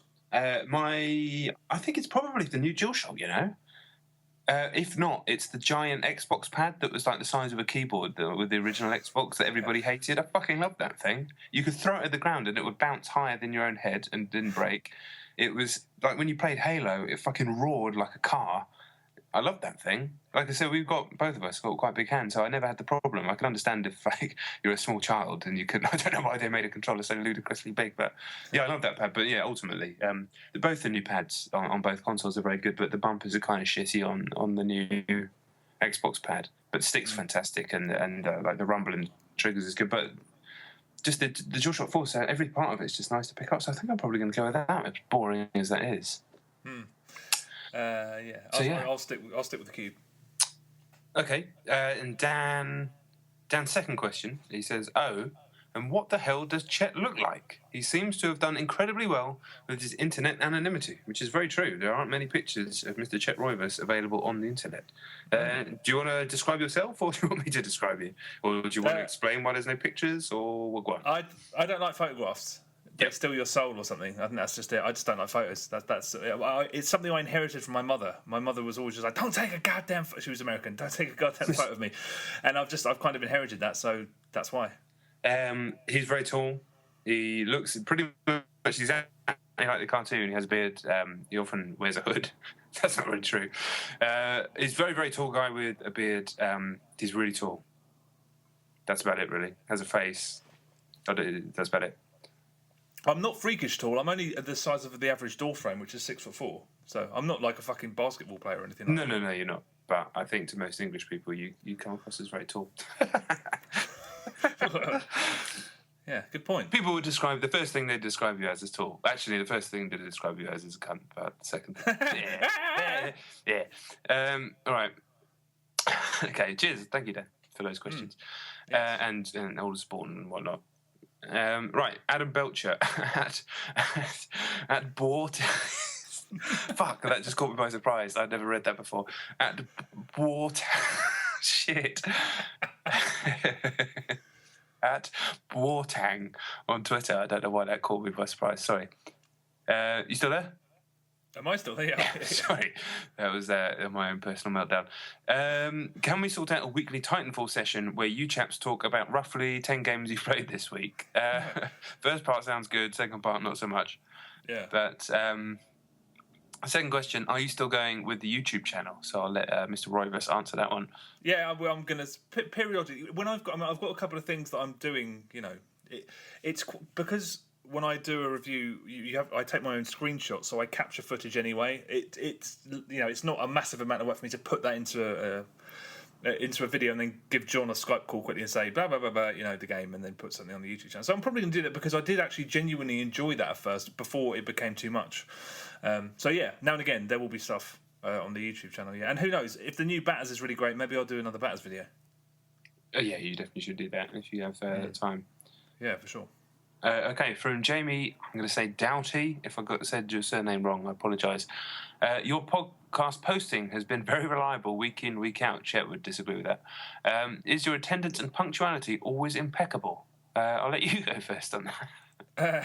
Yes, mine is. I'm a very punctual I am genuinely a very punctual person. Apart from when we're doing this podcast, I'm a little bit late sometimes. I'm gonna disagree with that and say you're always late for everything of all time. I don't think that's true. Is that true? Yes, and everybody that our mutual friends will all agree. Okay, all right. I wasn't aware of that. I know I'm late for this show sometimes, but I thought that was it. Yeah. Okay. I'm very. I can't stand the idea of making people wait, so I'm always normally early or on time for things. Apart from when I used to work in jobs I didn't like and I didn't care and I used to turn up late. But apart from that, it kind of gives me anxiety to be late for things. I hate it. I hate being late. So I'm normally quite good at stuff like that, but I'm not very good at posting the podcast up on time on the Fridays, and I used to get a lot of grief from that from Mr. Roivas. Yeah. I mean, that's true. I mean, sometimes it'd be like 5 in the evening. No, because we record it on a Thursday. I edit it in the evening until really late, and then I send it over in the middle of the night. So first thing, he gets up and he gets it. And when's it go up? The next day or something. No, yeah, that's not true. Okay, next question from Adam Wilding at Late to the Party 82. Will you guys be my friend? Absolutely not. No, of course, we already are friends. Everybody's friends on here. Yeah, for sure. I'll never understand why anybody listens to this podcast apart from like the handful of people that we know. So it's amazing that anybody did. So yeah, thank you. Of course, friends, buddies of all time. Mm-hmm. I'm assuming you're the same. Yeah, I was like nodding my approval. Yeah, I'm there. From Sam White, at Sam Wright, friend of the show. If you could kill one person in the games industry without consequence, who would it be and why? Go ahead. What are you going to say? I haven't decided yet. Well, I'd say nobody. I mean, I wouldn't want to kill anybody. Sorry, I hate to be boring, but I mean, arguably, I don't know if this is a controversial thought, but I'm sure a couple of people in the games industry would really benefit from a really hefty slap around the face. That's about it. I don't think I'd kill anyone. There are just some very, you know. I think my theory that everything has been really, really perverted by Twitter. I'll always believe that. And some of the most contentious and aggressive people, I just think, yeah, maybe a little slap around the face might sort of, I don't know, teaching my lessons is the wrong thing to say, but the thing about Twitter is that it's been perfectly constructed so that it's perfectly designed for people who have a real problem with admitting that they've done something wrong. It's absolutely custom made for those people. So a lot of people do a lot of foolish things and they say a lot of foolish things and they're kind of unpleasant and they never have to deal with that and they never have to face up to it. And just a little palm around the chops, maybe. You know, I'm not averse to the physical side of the world. Not that I get into any fights ever in the real world. I kind of abhor that side of things. But yes, I kind of agree with you with that sort of stuff. The whole culture of consequence-free cuntishness is it does made it. But in terms of killing someone, it's going to have to be you, Sam. Just because I know I know you get a kick out of it. But yeah, no, I don't want to kill anybody. Even though there might be some names that people are expecting us to say. But if I could kill, I'd kill Twitter. That's what I'd do. Nice. Look at that. That was pretty good. No questions there. No questions there. Okay. From John Zubiri. Gonna really miss the podcast. Thanks, John. Always listen to it. Awesome. I guess my question is, where can I follow you guys now? So for me, I would answer that as I'll still be tweeting a bit here and there. In terms of writing, hopefully, if I'm still writing for all the outlets that I always have written for, like Games TM, OXM, occasionally Eurogamer, X1 magazine. It's mainly been in print still because I'm from print, I'm old. But yeah, online I'll tweet about articles that I write and whatnot. And who knows, 3 months down the line I might have changed my mind and have tried to get a job full-time back in games. So who knows? But in terms of where you can follow, if you want to physically follow me, I live in Christchurch and I walk to the bus stop. So you can just kind of do that if you want. But yeah, might be a bit weird. How about you, Chet? I don't know the answer to that. I mean, but I still really do like writing for Games TM, and hopefully that will continue for the next few months at the very least.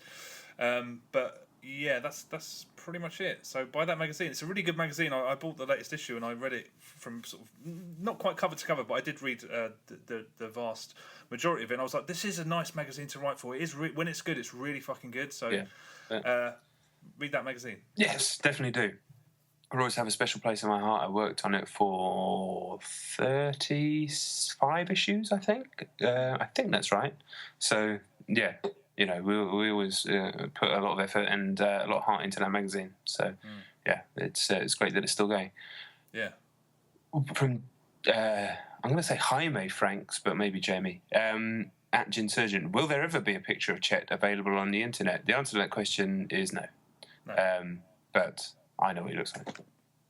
Make do with the picture. I mean, the illustrations on the site. That is what he looks like, even though you can't really see his face. It's basically his exact face. Yeah. Right. Where are we next? Okay. From Chris Schilling, games writer extraordinaire. Says, hey John, no question, just wanted to wish you both the best of luck. Thank you very much. Sad but understandable that you've had to give it up. Really enjoyed the Game of the Year show. Thank you. I do wonder whether you could have found a way to monetize it. I know you have a lot of fans on here, but maybe you felt uncomfortable with that. I don't know. Anyway, all the best. You kind of answered and asked the question all at once there, Chris. We talked briefly about a Patreon ages ago, but what we talked about is that we'd never do it. It wasn't like, should we do it? And then we talked ourselves out of it. It was like, no, that's not us. I've got nothing against anybody who does it. He says, thinking he probably does have things against certain people that do it. But, I have nothing against the concept of doing it. You know, someone who's worked in journalism for a long, long time, if you can get paid, get yourself paid. But we were just never comfortable going down that road. I think realistically we could have put one up and maybe got, you know, a bit of cash to do the podcast. But I personally would have felt really uncomfortable suddenly charging for something that was free for 145 odd episodes. Mm-hmm. And unless it was getting paid a fortune, I was still really done with the amount of work and mental strain of doing the show anyway.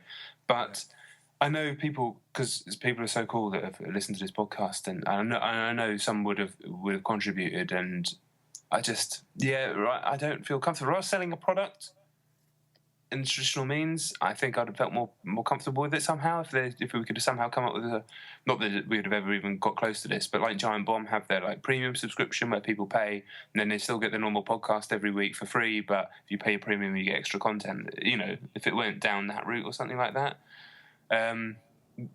That's okay with me, but just suddenly charging for something that was always for free, I just never felt comfortable with it, and I just never wanted to be. We're just not that personality-driven kind of Patreon-y type of people. Mm. How about you? Yeah. No, it was never an option. It was never really realistically even. I never envisaged that being a route to go down ever. So yeah, I mean, I don't know anything about Giant Bomb, but. This is just talking. I'd feel really weird asking for money for just you know, talking. It doesn't seem. I mean, I think that there's a real. I think people overvalue personalities in the games industry. That's why there's all this sort of. You know, I've cited this example before, but when the whole Phil Fish thing happened, and it was like the press presented it as Phil Fish versus this fucking what the hell? Well, I can't remember his name, the pissed off gamer or whatever it was, and I was just Marcus Beer. They're not on equal pay. You know, I don't like Fez and I don't like Phil Fish, but the fact that people can put those two on a level pegging is really wrong. Yeah, sure.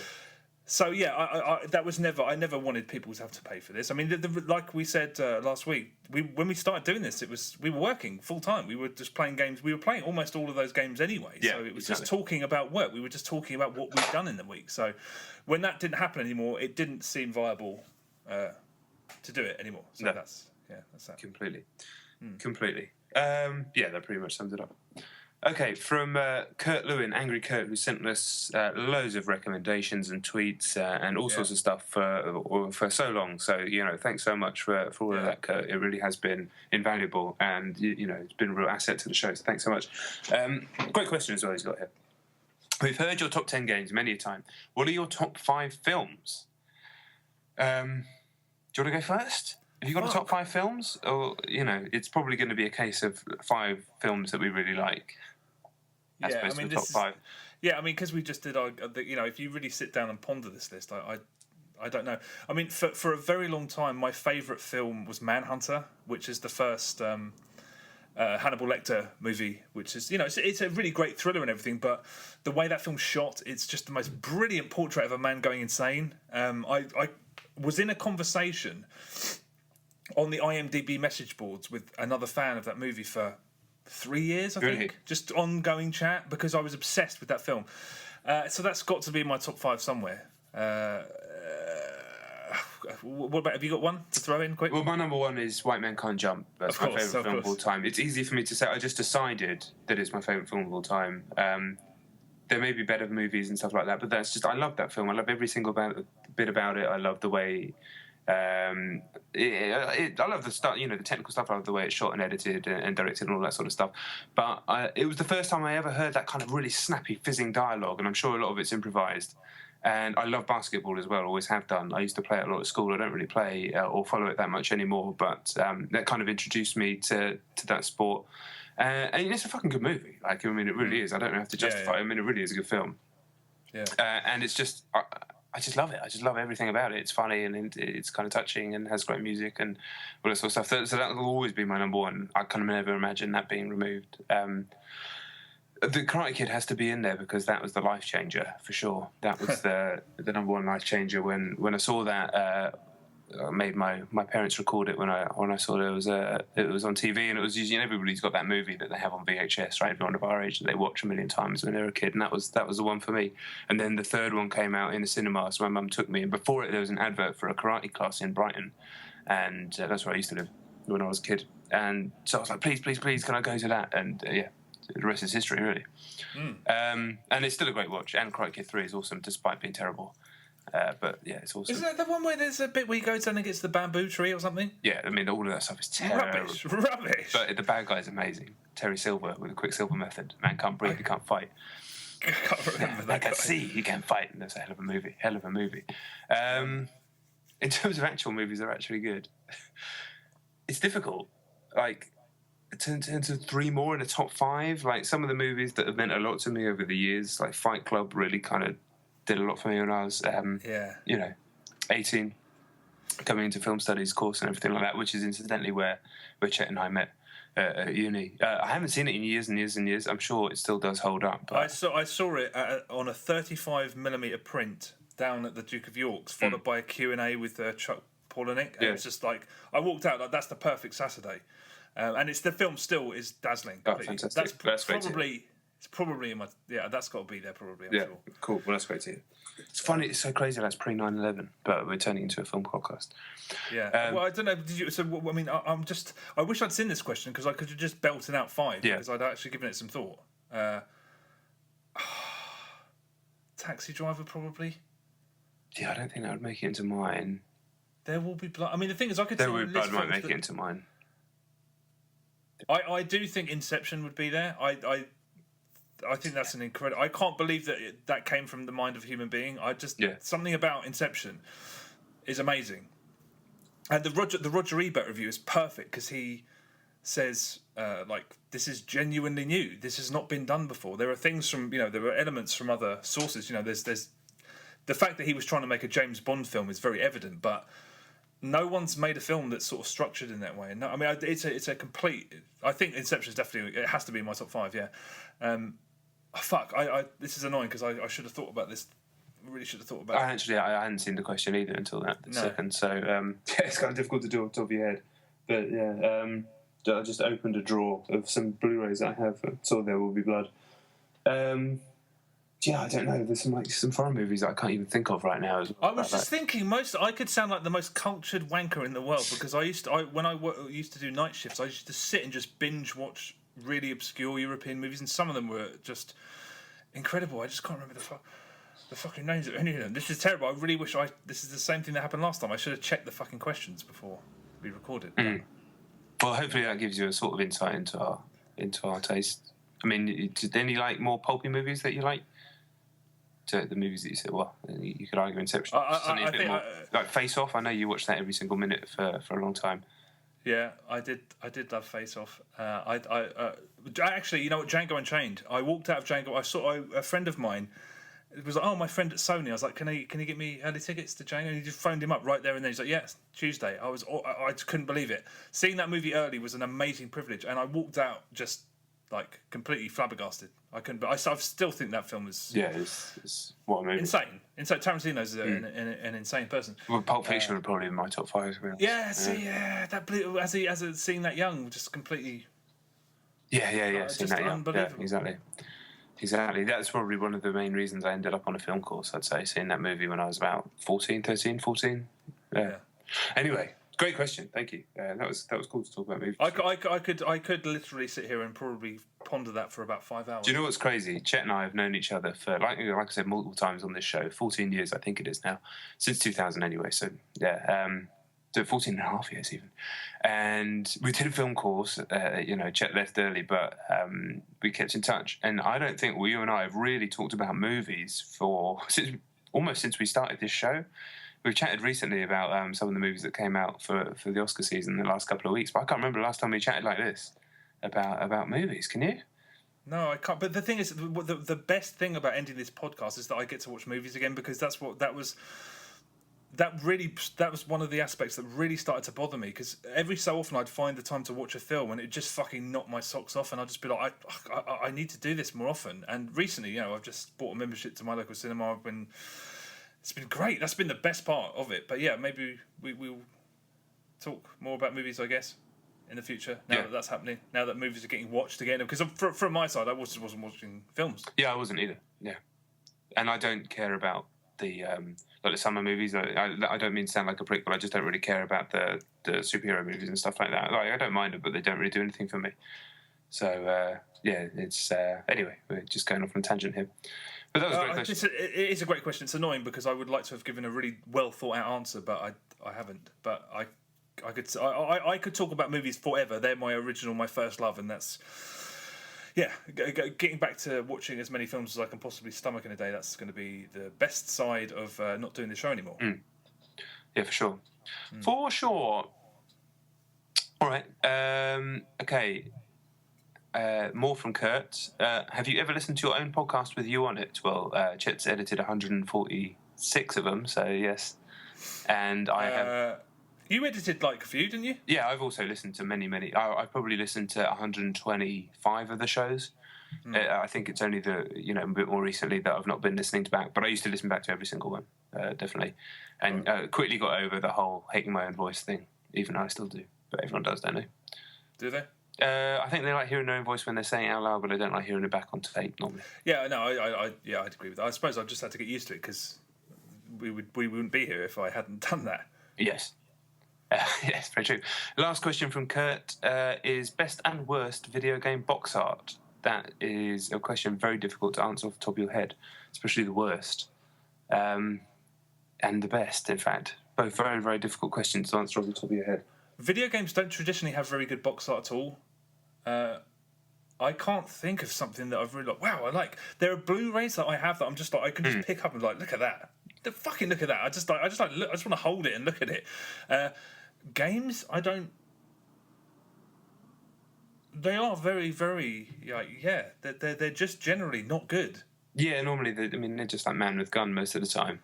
The Resistance 3 box art is excellent. I think it's an Ollie Moss drawing. It's just like a really kind of stark cover with just a really bright red skull, but it's the skull of those aliens. It's a really striking cover.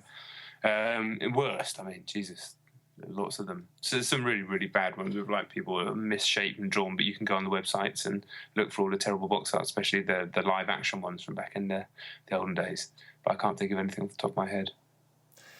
Yeah, I think they're all the worst, apart from the one that's the best, and I can't think what that is. I've never been. That's something that happens regularly. Sometimes when I went to that Fight Club reissue, they'd got a local artist to draw. I was like, fucking look at that! I went and I said, can I have that poster in the front? And they were just like, yeah, it's signed. Give us about £1 million. We're auctioning it. I was like, no, sorry. But Blu-rays and movie posters frequently just beautiful artwork and just really. Really unique takes on the material. I don't know. I don't think off the top of my head, I can't think of ever having looked at box art for a video game and thinking, "Wow, that's great." There's the PAL version of Ico, which I have in my hand right now. I've just pulled out of my drawer. Is really, really good. The US version is terrible. It's just like a hand drawn, done in like I'd assume like sort of pencils and colours and stuff, with the tiny little picture of the boy and the girl holding hands, and then just these like big windmills, and the font's really nice. It was also in like a cardboard slipcase back before they were, and then you open it up and it's got like the art cards inside and shit. It's nice. I'm glad I still got this. I don't keep hold of that many games, so I'm glad I still got this one. Yes, very nice. Very nice indeed. I'd like to give a decent answer, but I'm struggling to think of anything that has really nice artwork, actually. I've waded through so many video game key arts when I was editing 360 magazine and, coming up with covers for every single issue. And for every cover that you do, there's 10 you reject. So all of these artworks, the men with guns and two men with guns, or man with his back to camera with a gun, just... Yeah, I've waded through so many shitty pieces of art. Obviously I couldn't draw them or make them myself. I'm not saying that technically there is anything wrong with them, but you know what I'm saying. Yeah, I suppose it's a process. Video game box art is still really, really overtly trying to sell something. Yes. And movie posters, you think back to early movies, fucking Maximum Excitement. It was just Maximum Excitement in a giant red font and then a couple of pictures on the bottom. That was the movie poster. I'm really struggling. I'm going to give this some thought later because I'm genuinely interested if I can think of really provocative or striking. I can't. All I keep going back to is the big. I don't know why, the cover of Mass Effect 2 with old Misery Guts on the front going, and there's the moon in the background. I can't think of. I can't. Yeah, really. That's an excellent question. I'm going to think about it just because I that's something I quite like to know. Yeah, absolutely. Okay, another question from Adam Hay, Unusual Cadence. I'm sad that you're only in a podcast. Is there a chance of a less stressful future format, perhaps around public holidays? No, that is not really. Yeah, there's not. Well, I mean, we might do another. But there would be no structure to it whatsoever. By the fact it says format, that sort of suggests an ongoing thing. So no. And he said also Monkey Target 1 or Monkey Target 2. Which is a great question. I can't fucking remember. But I'm going to say, I think, Monkey Target 2 with the extra complications. But that was a long time ago. Were there extra complications? I'm pretty sure there were. But I can't remember what they are. At all. I remember thinking that every sport was better in the first Super Monkey Ball. Bowling was just the same. I just thought the second one was overkill. It had... Didn't it have loads more? It did. We're both battling against memories that don't work here. Yeah, I don't know. I'm going to say 1 just because I know that's the one I played the most by a mile. So I'll say 1, I think. Maybe that's not even correct. Oh, God. I don't know. Yeah, stand by. Yep. Okay, from Eric Boyd at Dr. Moogie. Was there any one game from your youth that really informed how/what a game should be for you personally? I guess we pretty much covered kind of what this in the top teners, but in terms of the word should, it's a great question. So I'm not being rude about the question at all, but I hate the word should. I think there's a problem with the word should. It's kind of exacerbated by Twitter. This person should be like this. The world should be like this, and I don't know. It's kind of a meaningless nothing. My life should be like this. It doesn't mean a game shouldn't be anything. A game just is what it is. It is the vision of the creators. So that's not what you were saying, but it's just a personal thing. I call it should culture, and I hate it. But in terms of any game for you that really informed what a game should be for you personally, because he's actually talking about it for us specifically. I think I can't really add anything more to what we said in the top 10s really to that question. I don't think. Can you? No, my knee-jerk reaction to hearing that question is Res. That didn't inform what I thought a game should be. Yeah. It was more what it could be. That was could is it? Yeah.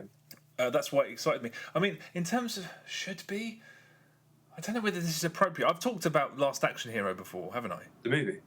No, the tie-in video game on the Super Nintendo, one of the worst games ever made. Yeah, I think so. Yeah.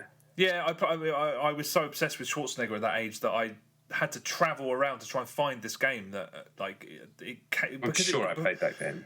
Yeah, the American version came out and all the magazines got hold of it and they gave it like 6% or 8%. I remember it got some of the lowest ratings in history. And so when it came out officially in the UK, I couldn't find it, so I had to go searching for it. And it's a terrible game, but I so wanted to like it that I started finding ways to enjoy the breaks in the game and started trying to exploit those things. Basically, that experience, I think, is the reason why I, for example, sort of semi-recommended Ninja Gaiden Yaiba and some of the other shitty games. Because when I'm presented with a shit game, I'm just like, how can I try and having forced my parents to spend 50 quid on this thing and promising that I'll never ask for anything for a year, how can I get the most entertainment out of this? And that's, Never Dead's a perfect example. I think I discovered brilliance in that game because I persevered with it. There's all of these other systems in it that are buried unless you go looking for them. So I don't even know if that's appropriate to the question. It's probably not. I just said it. But that's infected. I think that experience kind of made. That's who I am at the moment. It's all that game's fault. Load of junk.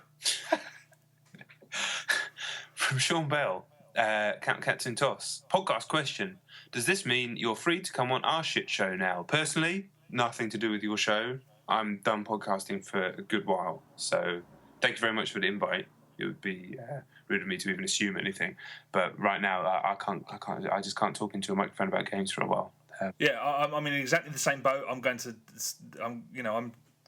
hammered here, sitting here drinking Chianti.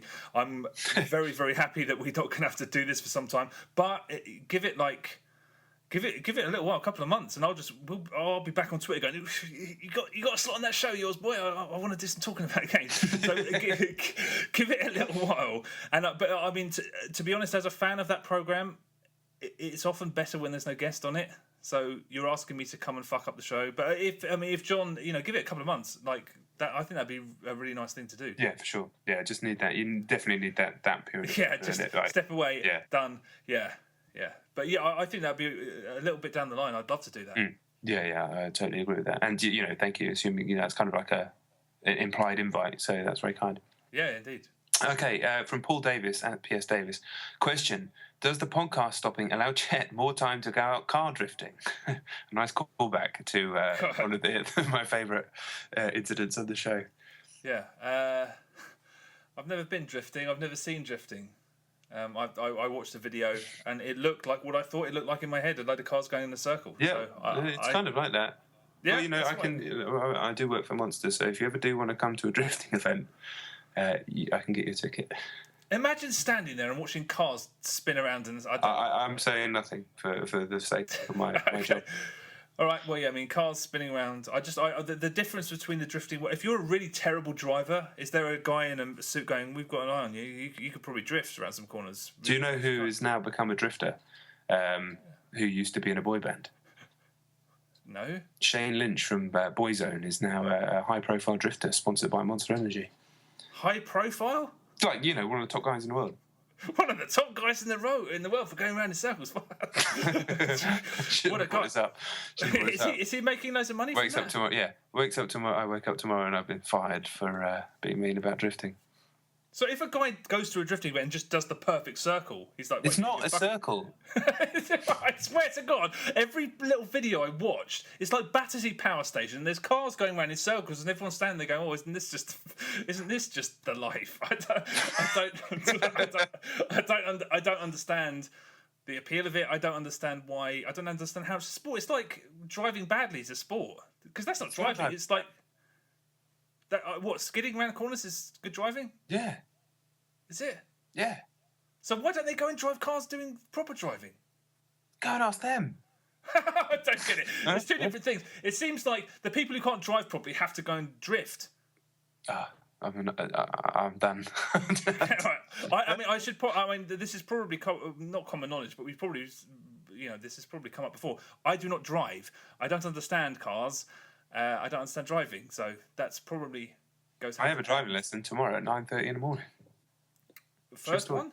Second of the latest of my... Well, I say latest. I started to learn when I was 17, stopped, and then I'm retaking it up 15 years later.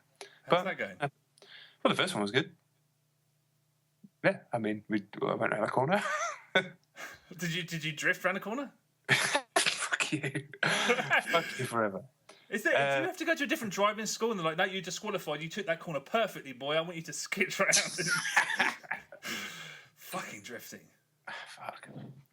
Right, question from man Jagger Gravning at Go for Rainbow. Are you guys fundamentally retiring from games writing as well as the show? We've answered that question, no. But I know that you wanted to give Jagger some love. That sounds weird. But yeah. What's his name? It's written as Jagger Gravning. I don't know how to say that. But whenever I've said his name in my head, I've called him like Jaeger Gravening or something. I don't know what. It could be. Jagger Gravning. You've got Swedish heritage, haven't you? So. Is that a Swedish name? I've no idea, but you could say things as a I don't know. Okay, do you remember the Go for Rainbow podcast? Yeah, and they talked about our show. It was amazing. Yeah, it was initially that show was like a podcast review program, and then it kind of blossomed into something that was more like a sort of magazine show. But it was really surreal. It culminated in the episode with the hosts talking over us an episode. It was really surreal. It wasn't unpleasant, but it was very surreal. But yeah, one of the originators or the originator of that show, Jagger Gravning. Anyway, it's at Go for Rainbow on Twitter. I think he's a freelancer, but he's writing stuff about games, and his stuff is just outstanding. He writes for Motherboard, which I think is part of Vice, Kotaku, and a few other places. But he wrote an article recently about the first video game addiction clinic in the States. He wrote an absolutely superb profile of Alexei Patron. The guy who made. I think the article was actually called "The Guy Who Made Tetris," and he wrote an absolutely brilliant, and very well circulated piece about the depiction of Seattle in Infamous Second Son. That was on Kotaku. I mean, that was just absolutely. I mean, if you like actual journalism, seek his stuff out. It's the antithesis of so much of what sort of constitute games writing these days. It's like there's something very kind of calm and duty bound about it almost. It's content that feels really valuable, and there's just not enough of it. So at Go for Rainbow on Twitter, he's really good. His stuff is really, really, really outstanding. Absolutely.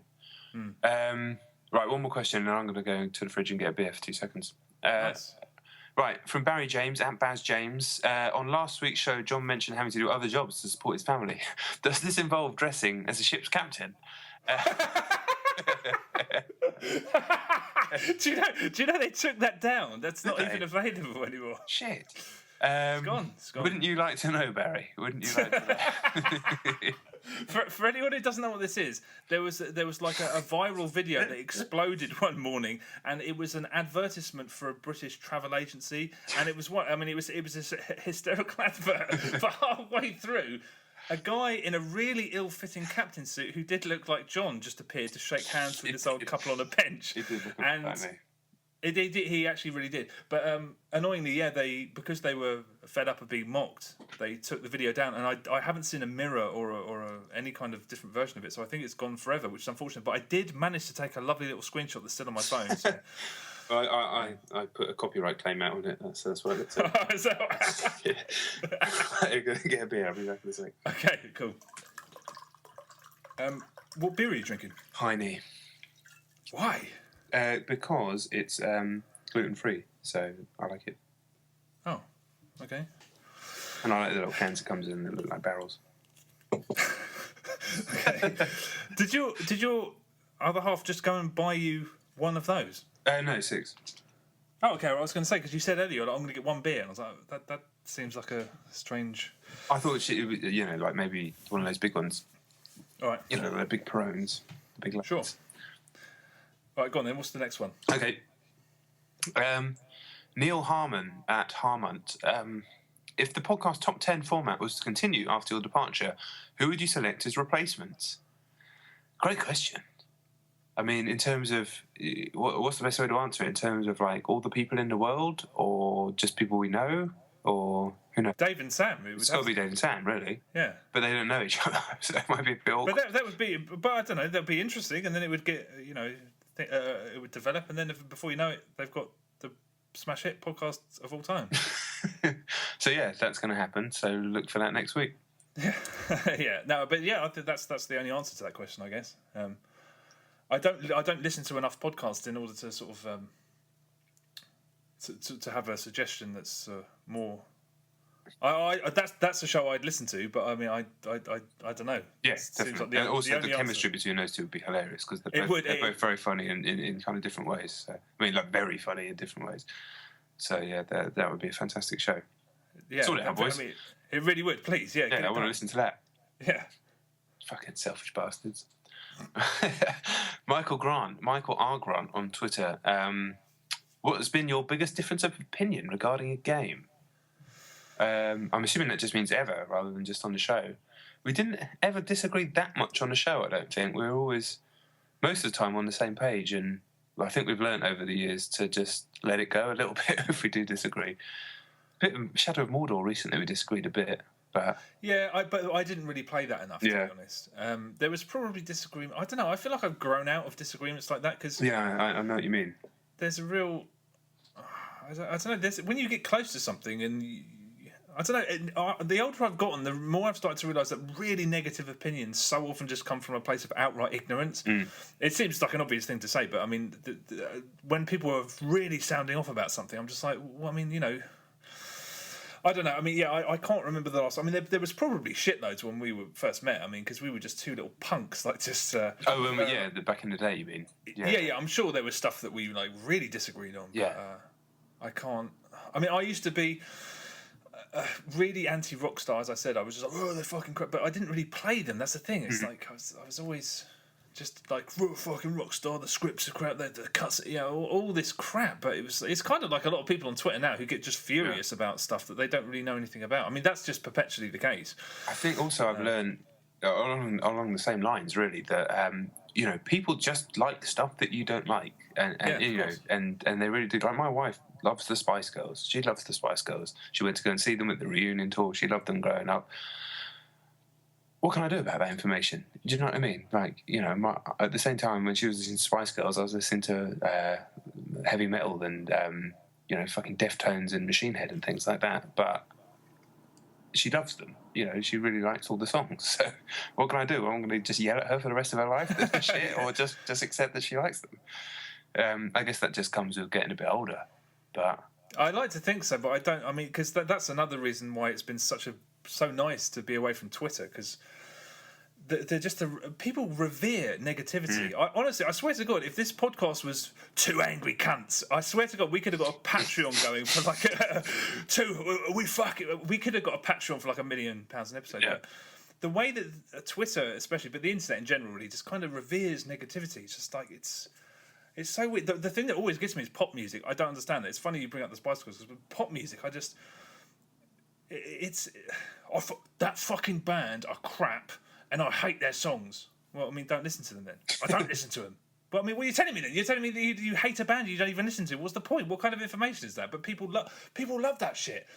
People genuinely love people being negative about stuff. There's a guy. There's a very famous. There's a very prominent guy. I mean, he's written about games for years. He's very good at it.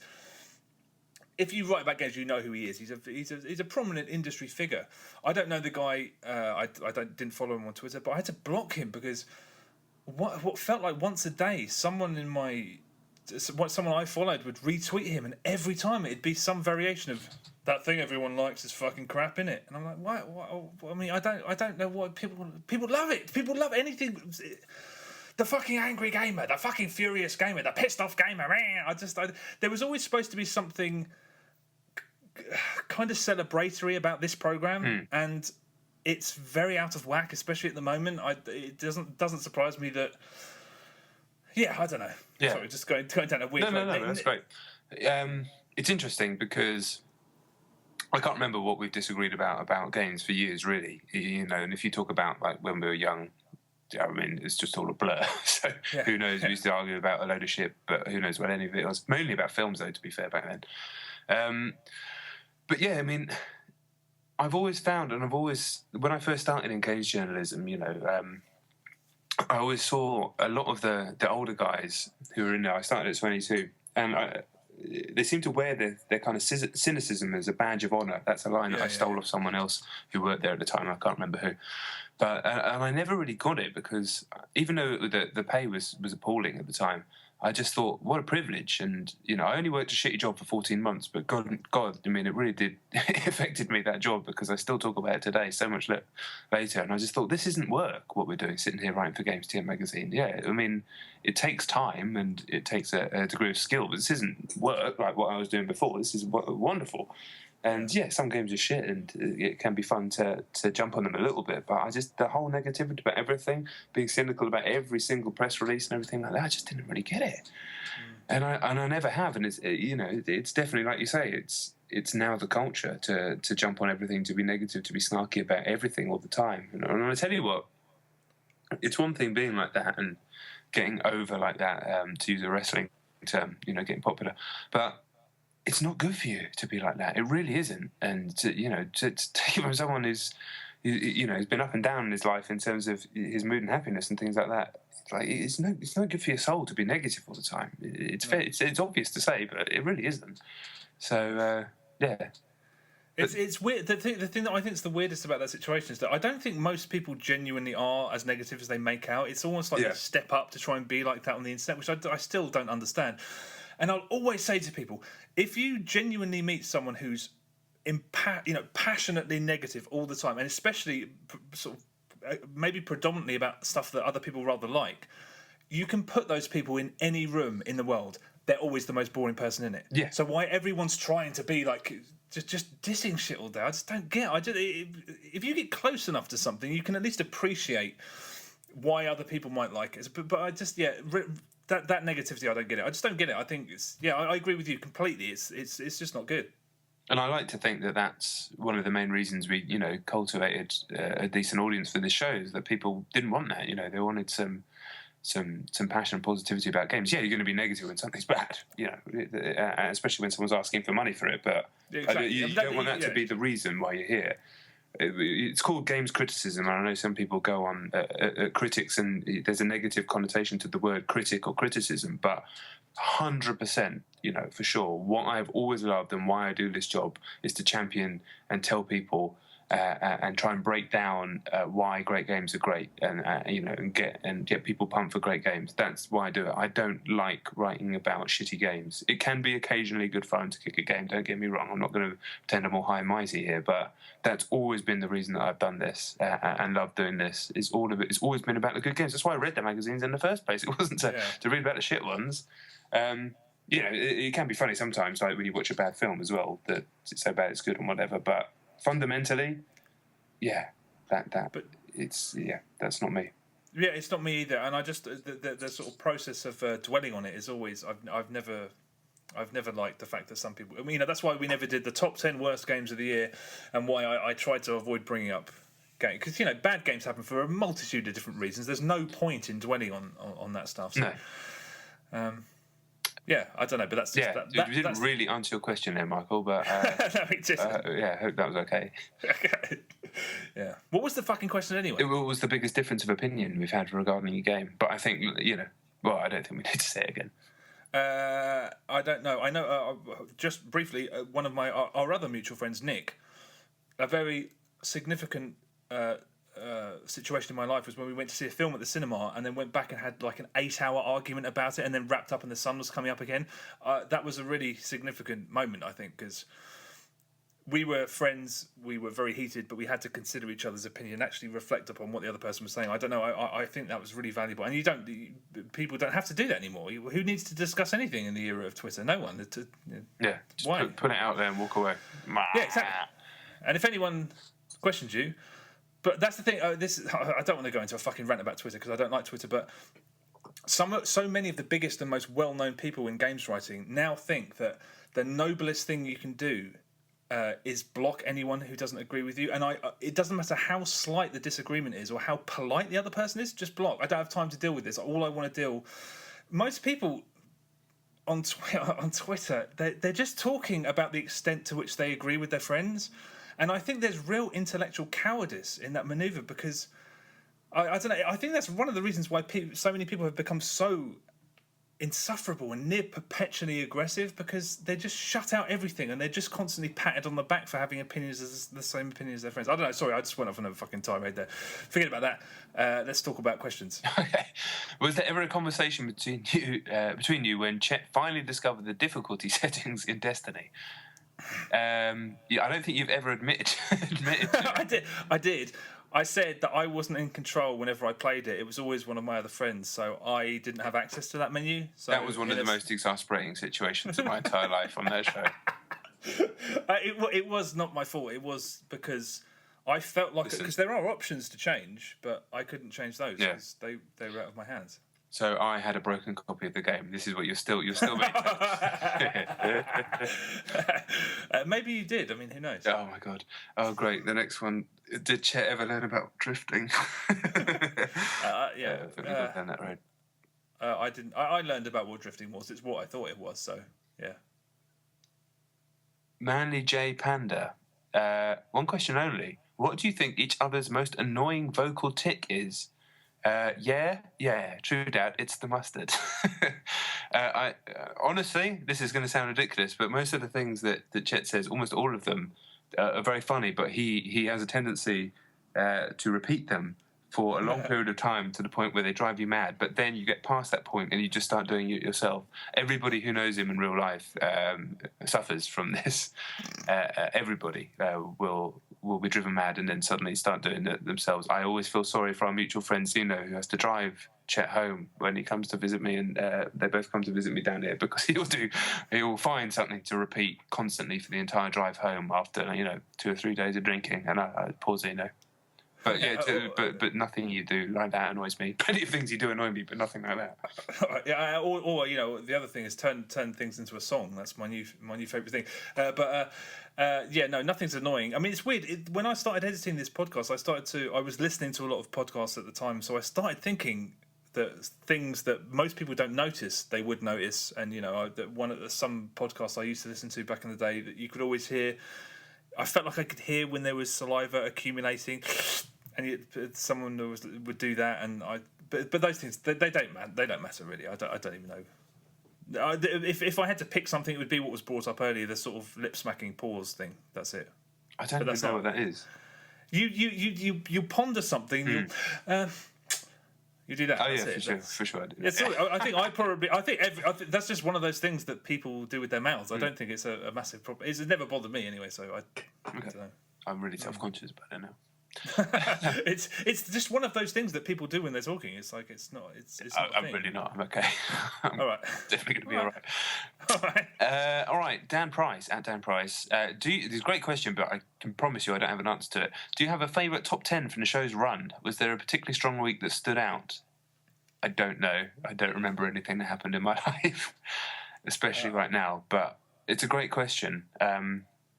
I can sort of remember, like, me, after we'd finish a show, it was normally quite late, so we'd only chat very briefly, but you'd normally go, "Was that all right? How was that?" And sometimes you knew in your heart that was a good one, that was a banger, and sometimes you knew that it wasn't the best, and there would be the occasional ones where you weren't too sure, and then people would say it was good, but I guess there was some, I can't remember which ones, but you knew you'd just hit, like, maybe the one where I talked... Yeah, actually, I can't remember what episode it was, but there was one where I talked about Bioshock Infinite, and I was so passionate about that game at the time, and it's a shame that everything kicked off and people got so grumpy about that game. But at the time, I played it early, and I was so impassioned by it that I really felt like I'd done the best job I possibly could on talking about that game. So, and I think I'd maybe hit a couple of other points on that episode. So whatever episode that was, it'll probably go down as my favourite top 10. Yeah, I don't know. I mean, I know there was some... weird, what you were saying. I remember really putting out a couple of episodes and just thinking that they weren't particularly good. And then they'd get the warmer responses. I think that happened at university. When I was really thinking that we'd done a bit of a lame show, it got a better response. So I don't think either of us particularly know what works about this programme. But I think there was one episode...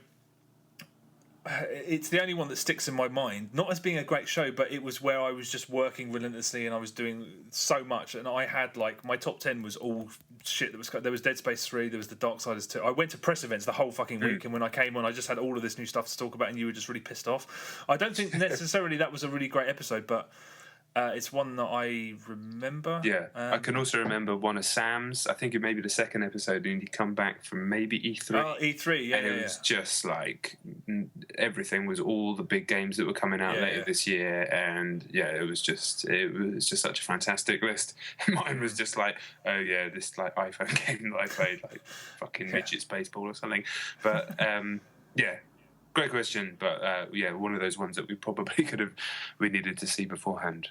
And I still wouldn't have had a good answer. More from Dan. Did you ever sort out your beef with the hip hop gamer? Which is awesome because I'd forgotten about that. Do you remember all that? Do I? Of course I do. Yeah. If you have YouTube and you don't know what we're talking about, I'm pretty sure it was episode 55, which was called Shots Fired. Or you can just type in hip hop gamer into YouTube Dead Space 3 and it will come up. So I wrote a review of Dead Space 3 for Video Gamer and scored, I believe, 5 out of 10. And Hip Hop Gamer, the semi-famous YouTuber, decided to call me out on his channel and sort of verbally kick the shit out of me and go at me on there. And it was hilarious.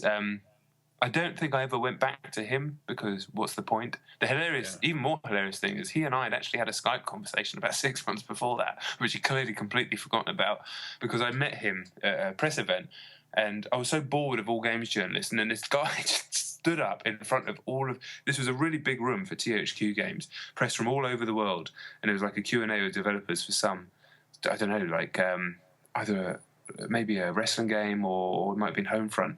And then this fucking guy just stood up out of nowhere with a fucking WWE Championship belt right over his shoulder and just started asking the most ridiculous questions in front of about 200 people. And I thought, this guy's the greatest guy I've ever seen in my life. So I just thought, fuck it. It was freelance at the time, and I thought, I'm going to see if I can work with this guy.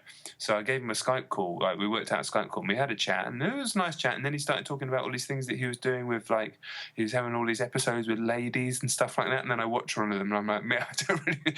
It's not a road that I want to go down. It's... he was doing his weird, seedy things, so that never happened. He clearly forgot about that within about 2 or 3 seconds, and then called me out on his show. But yeah, I never got to the bottom of it. But I would still, to this day, if he wants to have a grappling match, or a boxing match, or a kickboxing match, or an MMA match, I would happily take that fight. Oh my God, what I wouldn't give to see that happen for charity. Please tell me there's some enterprising young sort of marketing fellow who can get this going. What a thing to happen. I mean, please. But yeah, the funniest thing about that incident was that he had like these little disciples that were coming at you on Twitter and saying like, yeah, they were, for, your credentials and saying, how do we know that you played this game and all this stuff. It was a very amusing. The hilarious thing is he hadn't actually played it and I'd finished it. That was the best thing. That was one of the most fun days I've had in years. He's very fond of Knack, that guy. Oh, yeah. Very, very fond of Knack.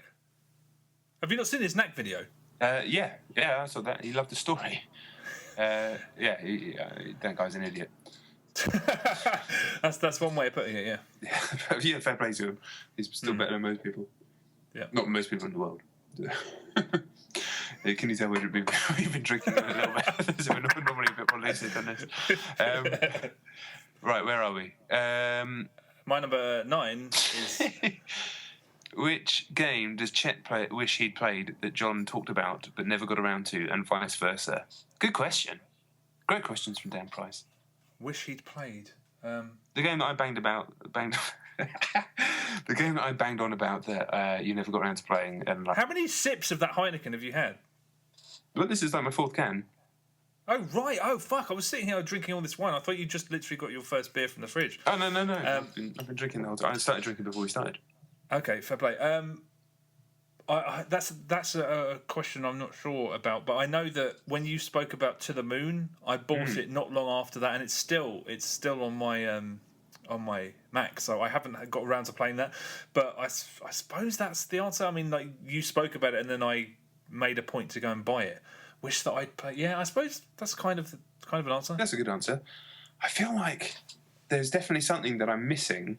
For ages, it was the game Bleed, but I did actually get around to buying that and playing it, but it took a long time. I'm sure there's something else, but I just can't think of it right off the top of my head. Maybe it'll come into mind.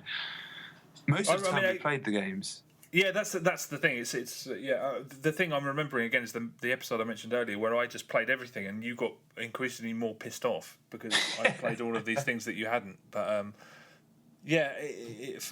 just for me in terms of I think it's probably To the Moon. Right, where are we? One more from Dan. What is the very worst game you've played since the show began? Now, I think that's a fair question because that's not really dwelling on the negative. That is actually trying to remember which the very worst game we've played since the show began. But I can't remember. You can't remember? The very worst. I mean, I played some absolute shithouse on phones, some true shit. But I don't know. The very worst game, just appalling shit. I know. I mean, I've got 2 candidates. The first one is the first one's The Crew. Right. I mean, it's not awful. It works, and you can play it. As I said just a few minutes ago, I just don't believe that anybody making that game wanted to make it. I don't know who the audience is. It's so out of whack with what I want from a video game. It was a tedious, and it was like purgatory playing that game. I really hated it.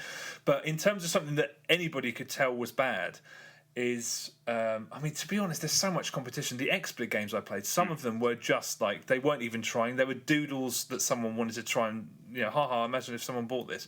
The one that sticks in my head, although it kind of worked as a game, was a game called Lifeguard, which I put a review up on a YouTube channel. It was diabolically poor, but I think it was more misjudged than terribly made. I mean, at the end of the day, if we're thinking about games that are terribly made, that's less easy to remember. It's the stuff on XP that was just misjudged, where it just was clear. It was like a space alien came down and tried to make a game.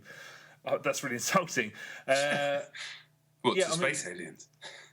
No, but I mean, just like the fact that someone's perception was so poor about what would constitute entertainment that I'd have to liken them to something from outer space.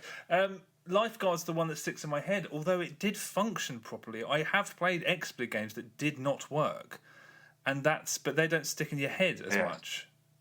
Lifeguard was one idea badly executed for 10 minutes per time, which is why Lifeguard, the crew specific to me. That's when I really. That was around the time I think that was when we had the conversation, about ending the podcast. I was like, I just kind of want to play less games in general, because I think they've reached a point where, they're fueling my disillusionment. Yeah, I can't think of one from the show off the top of my head, so apologies. But the worst game I ever reviewed was Fusion Frenzy 2 on the Xbox 360, a diabolical piece of shit of a minigame collection presented by this weird kind of spaceman robot version of our friend Tom. That won't mean anything to anybody that's listening to the show, but just like kind of weird version of Buzz from the Buzz quiz games, and just these awful mini games, these vast loading times. I gave it 2. I should have given it 1. That was the worst game I ever reviewed, and will always be. But I can't remember from the show, to be honest. So I apologise for that. The thing is that if a game was that bad, we just didn't really play it very much. So you never. The unique situation that you will remember, obviously, going by that, is a game that you had to review, which is why mine was The Crew also, because you have to. I've been quite lucky with the games that I reviewed over the last few years. I've been a bit. When I knew something was going to be awful, I tended to avoid it, and most of the time, because I've been quite lucky, and just like, especially not last year, 2013. I just got such a great run. I got like DMC, I got The Last of Us, got Bioshock Infinite, all these amazing games to be able to review throughout the year. So trying to remember, I remember those clearly, but the bad ones, not so much. Okay, next question from Ryan Rushton, RTM Rushton. Question: what are you both going to do now? We've kind of answered that many times, but I'll reiterate. I'm 100% going to be working more with Monster. They do a lot with video games, both in the esports world and in terms of like getting the brand in games. That sounds, I hate to, it doesn't sound cool to say the word brand, but it just is what it is. So it's kind of cool. You get to speak to developers, people who are making games, like skating games, racing games, shit like that, and working out how we can work with those guys and maybe get the brand in the game and give them a push and all that sort of stuff. It's kind of actually nice to be giving something back, from a big company to small teams. That's definitely my favourite part of that job. And the esports stuff is just kind of like helping out with teams that we sponsor. So I'm learning more about that crazy world week on week, and it's an exciting company to work for. They're growing massively, so. That's kind of cool. So I'm definitely focusing a lot of my energy on that. Yeah, I mean, I'm doing copywriting on the side, which doesn't sound exciting, but it can be interesting, sort of. And I'm still going to keep reviewing games for the foreseeable, immediate future anyway. But if I can find a sort of full-time job that sort of tailored to my very, very unusual set of skills, if you could even call them that, then I'd like to do that. But for the moment, I'm going to keep doing what I'm doing, but I'm going to look for other options. So Jaeger Gravning asked basically the exact same question. After that, what are you guys going to be transitioning to going forward, if not games writing? Yeah, I mean, the same thing. Where are we? That's a little gap in questions. I think we might be getting to the point where people are just saying that they're sad that the podcast is finishing. So, thanks very much. And now I've got to the point where we were from, we're coming from the other direction, if that makes any sense. Okay, all right, cool. So, we've got a bunch of questions on email as well, which I'll go into, but I'm going to get one more beverage because it's the last ever Chet and Jon, so why not? Yeah, why not? I'm drinking. Let's do it. Hello. Hello, walk on. Just getting the questions up in it. All right, let's make the noise just for consistency.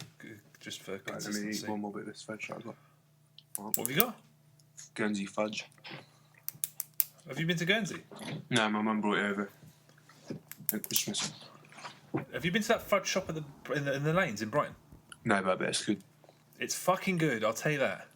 I don't like fudge. Well, I do. I don't know. I forget about that whole line of inquiry. You're trying to put yourself above fudge. I don't like sweet things by and large, but like I do, but I just don't. There's a compulsion involved, you know. It's like I don't ever feel like I need to eat something sweet. I just like, but I can appreciate good, good fudge. I can appreciate good fudge. I know about good fudge. Right. You defudged? Yeah, I'm defudged. Yeah? Just let me take a sip of this. All right. Beer and fudge? You've nearly made me spit beer over the mat twice. It's not a good combination, though, beer and fudge. Why not?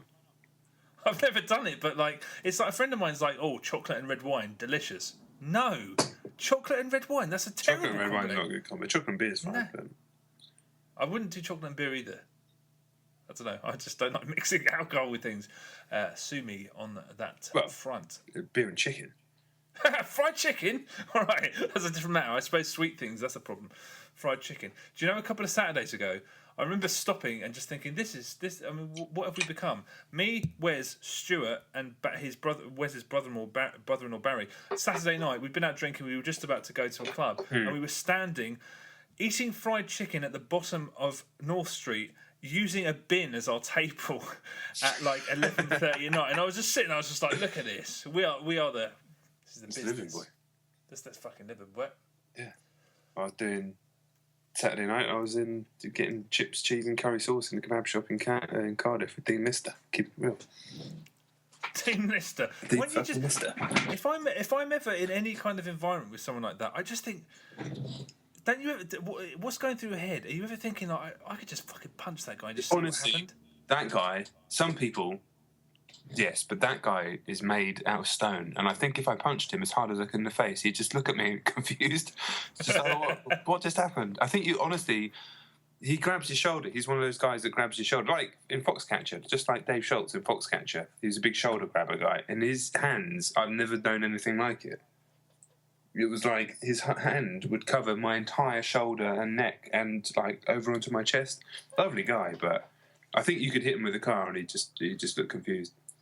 Yeah, it's. I mean, I remember I went to a THQ event for one of the old I think the second UFC game, and they had those fighters there. Yeah, my coach was there. How was that? Really? Yeah, Jeff. Do you remember? I texted you. I was like, "Who's Etim?" Someone Etim was there, and so I've forgotten the names of the guys. But I was texting you like, "Who are these people? Who are these people?" And they were mingling and they were talking stuff, and I was just like, it's the worst. It's the worst trait in human beings. But I was just like. I bet if I got into a I was just like, you know. Yeah. If I sort of instigated a punch up with that guy, what's the worst that can happen? I mean, he would probably almost certainly killed. I can't believe I have those impulses because they're really. I'm not. You know, I don't know. I don't even know what I'm talking about anymore. Yeah. Too much wine. All right. Well, should we do the noise? Yeah. All right. So. Yeah. Okay. Right. First email question then comes through from Harun Butt. It's kind of covering some of the stuff that we covered already. Hi, John. I really enjoy your podcast, and I'm sorry to hear that it will be ending. I just thought I'd send an email asking if you might consider a Patreon. I know you probably wouldn't end up with megabucks like some of the crazier Patreons out there, but there might be a figure at which it would still be worth you and Chet's time to do the podcast in a less intensive format, 5 games every 2 weeks or something like that. Regardless, thank you very much. For someone who is also quite tired of a lot of gaming outlets, the Finite playlist has been a breath of fresh air and will be sorely missed. All the best to you and Chet in your future endeavours. Regards, Harun. Very nice email. Thank you very much. Yeah, I mean, obviously, we kind of covered that already. I mean, to reiterate the Patreon thing, I get it, but it's just not me. It just really isn't me. Putting myself out there like that, like, I don't know, there's something about it which I just couldn't ever imagine myself doing. Quite a quiet chap, really, and there's something about that just screams being a noisy cunt. Yeah, no, I mean, it was like, as we said before, it was never really an avenue to be considered. But I always, when I was really high on the show, and when we'd done a couple of good episodes in a row, and people were very very kind on social media, I often thought we could almost certainly make this work on radio, but I don't sound like I belong on the radio. If you heard me on the radio, you'd probably call the police or something. I don't belong on the fucking BBC or whatever. So I don't know. But yeah, Patreon, it didn't seem to fit really ever. No, I do believe we would have been okay on the radio, but we obviously had to cut out the swearing. But it is what it is. I mean, the show was born really out of a number of things, but Chet and I have had long-standing love and admiration for Mark Comer. I'll always cite him as the critic that got me into games journalism, even though he doesn't know or care anything about video games. But listening to his show back on Radio 1 when I was still in school, and then the Radio 5 live show, and still now I don't really listen to that show anymore because it's all read letters. But when he reviews stuff, it's still world class, and so we always kind of modelled. The idea for the show originally was from Chet, but it was sort of somewhere in between the Siskel and Ebert thing, and then the Como's top 10, and those are kind of the ideas behind it. So I mean, when he used to do that, I mean, I haven't listened to that show in a very long time, but when he used to do the top 10 and he'd run through the top 10 and he'd try and be as concise as possible. I used to listen to that every week, and if I went to the cinema, I'd have that in my head. And what we wanted the show to be was to be this sort of similarly. It was never concise from day one, but if you were going to go and play a game, whether it was to go and buy a game or to go and download something, that was the idea anyway. To have sort of this very very brief summary of what was available, sort of that was new. Yeah, I mean, obviously it grew out and ended up being more like around the hour and a half mark, slightly shorter most weeks. But I still hope to think that we never really babbled on too much about, what the hell we were doing on a weekend or something like that. I've never really understood that concept with podcasting. It seems to be quite popular and so many podcasts do it, but I don't know. It's just it doesn't make. I mean, it doesn't make any sense. I mean, that's another reason we wanted to do it. I know that's why I wanted to do it, because I listened to a few podcasts and it was a lot of. You'd have to. You'd wade through 20 minutes to get to the fucking show. Yeah, but people like that stuff. I mean, I suppose it allows you to get to know the hosts. Maybe I suppose. Yeah. It's okay if those people are fucking boring. Oh well, yeah. Yeah. Right. A quite long email from Andrew John Smith, also known as Spilt Milk Studio, one of the coolest guys I met in a long, long time, and a guy who's been a big supporter of the show for a while. He is currently making Tango Fiesta, which is out on early access on Steam. Very, very cool top-down 80 shooter. It's almost getting towards the point where it's complete, and it's at the point where 4-player co-op. It's a fucking banging game, so please don't get on that. I don't know if the Humble Bundle is still going by the time that this podcast goes up. I have a feeling it's not, but it was part of that this week. But anyway, go and check that out on Steam, because it's a labour of love, but it's also a very cool game, and it's really all coming together in its final form now. So do check that out. But also, Andy's just a fucking great guy. Anyway, this is a long email. So right, okay. So Andrew says, guys, you know how much I love your podcast. I'm totally gutted you're ending, but as per usual, your reasoning is faultless, thought-provoking, and just impossible to argue with, which is exactly why I enjoy listening to Pair of You so much. First off, just a note about how much your podcast has meant to me over the past year or so, without meaning to get too sentimental. The Reassuringly Finite gaming playlist was a genuine highlight of my week every week. It wasn't just on the same terms as, say, a beloved TV show. It was more than that. It was closer to that feeling you get when, unexpectedly, you sit down with a hot cup of tea and realise, with no real context or trigger, that life is pretty good. That kind of peaceful and reassuring contentment. My brackets definitely does sound a little weird, but I'm struggling to find anything else that comes close to describing it. I wrote a lot more than this and then deleted it just now. Seriously, it went on for paragraphs, all waffle and bollocks. You were always succinct and to the point, so I'll try to be that now. You two provided me with the best hours of entertainment I've ever had centered around video games. This side of first-party Nintendo games, brackets, okay, and almost anything by Mizuguchi, Mikami, or Valve. I've enjoyed more games based on your recommendations than from any other source, and frankly, the least I can do... Oh, forget that bit. That's very kind. I feel more than a little guilty that I've been enjoying your output for so long without actually having had a tangible positive effect on your ability to keep on producing it. It's very, very kind. Yeah, there's just some stuff about some plans we're going to make in the future with Andy, so it wouldn't make sense to read it out. Anyway, enough gushing. Here are the questions. If you could only ever play one game for the rest of time, which would it be? It's a dead heat between Street Fighter 4 and Rock Band Blitz. Probably Rock Band Blitz, I think. Do you know what? Even though it wasn't in my top 10, it would be Rock Band Blitz for me. Just because if somehow I could have every single song I ever loved turned into a Rock Band Blitz track as well, that would be amazing. Mm-hmm. If you could force any games developer to make a new entry in any game series, who and what would you choose? I'm going to ask you these questions and then answer them up. What, have you got answers? No.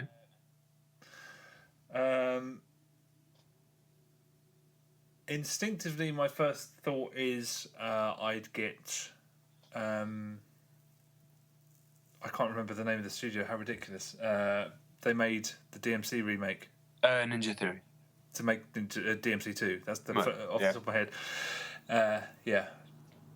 Yeah, I mean, that definitely, for me too, would be one of the ones that was up there. I'm trying to think if there's something that's really, really obvious that I'd really like. I would like someone to make a game that I just wish... I'd like Harmonix to make Rock Band Blitz too, but I mean, like, they'd be making it for me almost exclusively, and you, and a couple of people I know, but... I would love Retro to make another Metroid Prime, truly, like, next-gen, all the bells and whistles, Metroid Prime on the new Nintendo console. Did Retro made the third one, didn't they? They made all three, and then the Donkey Kong games. Okay, yeah, because for some reason, Corruption, the third one, was not quite as highly regarded, and that blew my mind. The Wii one, the Metroid Prime 3, I thought that was absolutely stunning. So yeah, I'd go along with that as well. There's loads of answers to this question. Yeah, it's a really good question. Yeah, the original team, Vanquish 2. I mean, you could go on. I mean, you just end up thinking about sequels. Yeah, it's sort of games that are amazing that didn't sell well. Yeah. Not that Metroid Prime didn't sell well, but you know what I mean. I'll just open my drawer here where I keep some of my older games. You're looking at it to try and remind you of games? Yeah, like some of the older ones, yeah. Yeah, nothing really jumps out from my drawer. I would like to see... Yeah, a sequel to DMC. I think that's probably the one. Yeah, I think that's probably right, to be honest. Yeah, I'm going to go with my Metroid answer, but yeah, definitely that too. All right. Or Endless Ocean 2. In fact, I think they made it. I don't know Endless Ocean.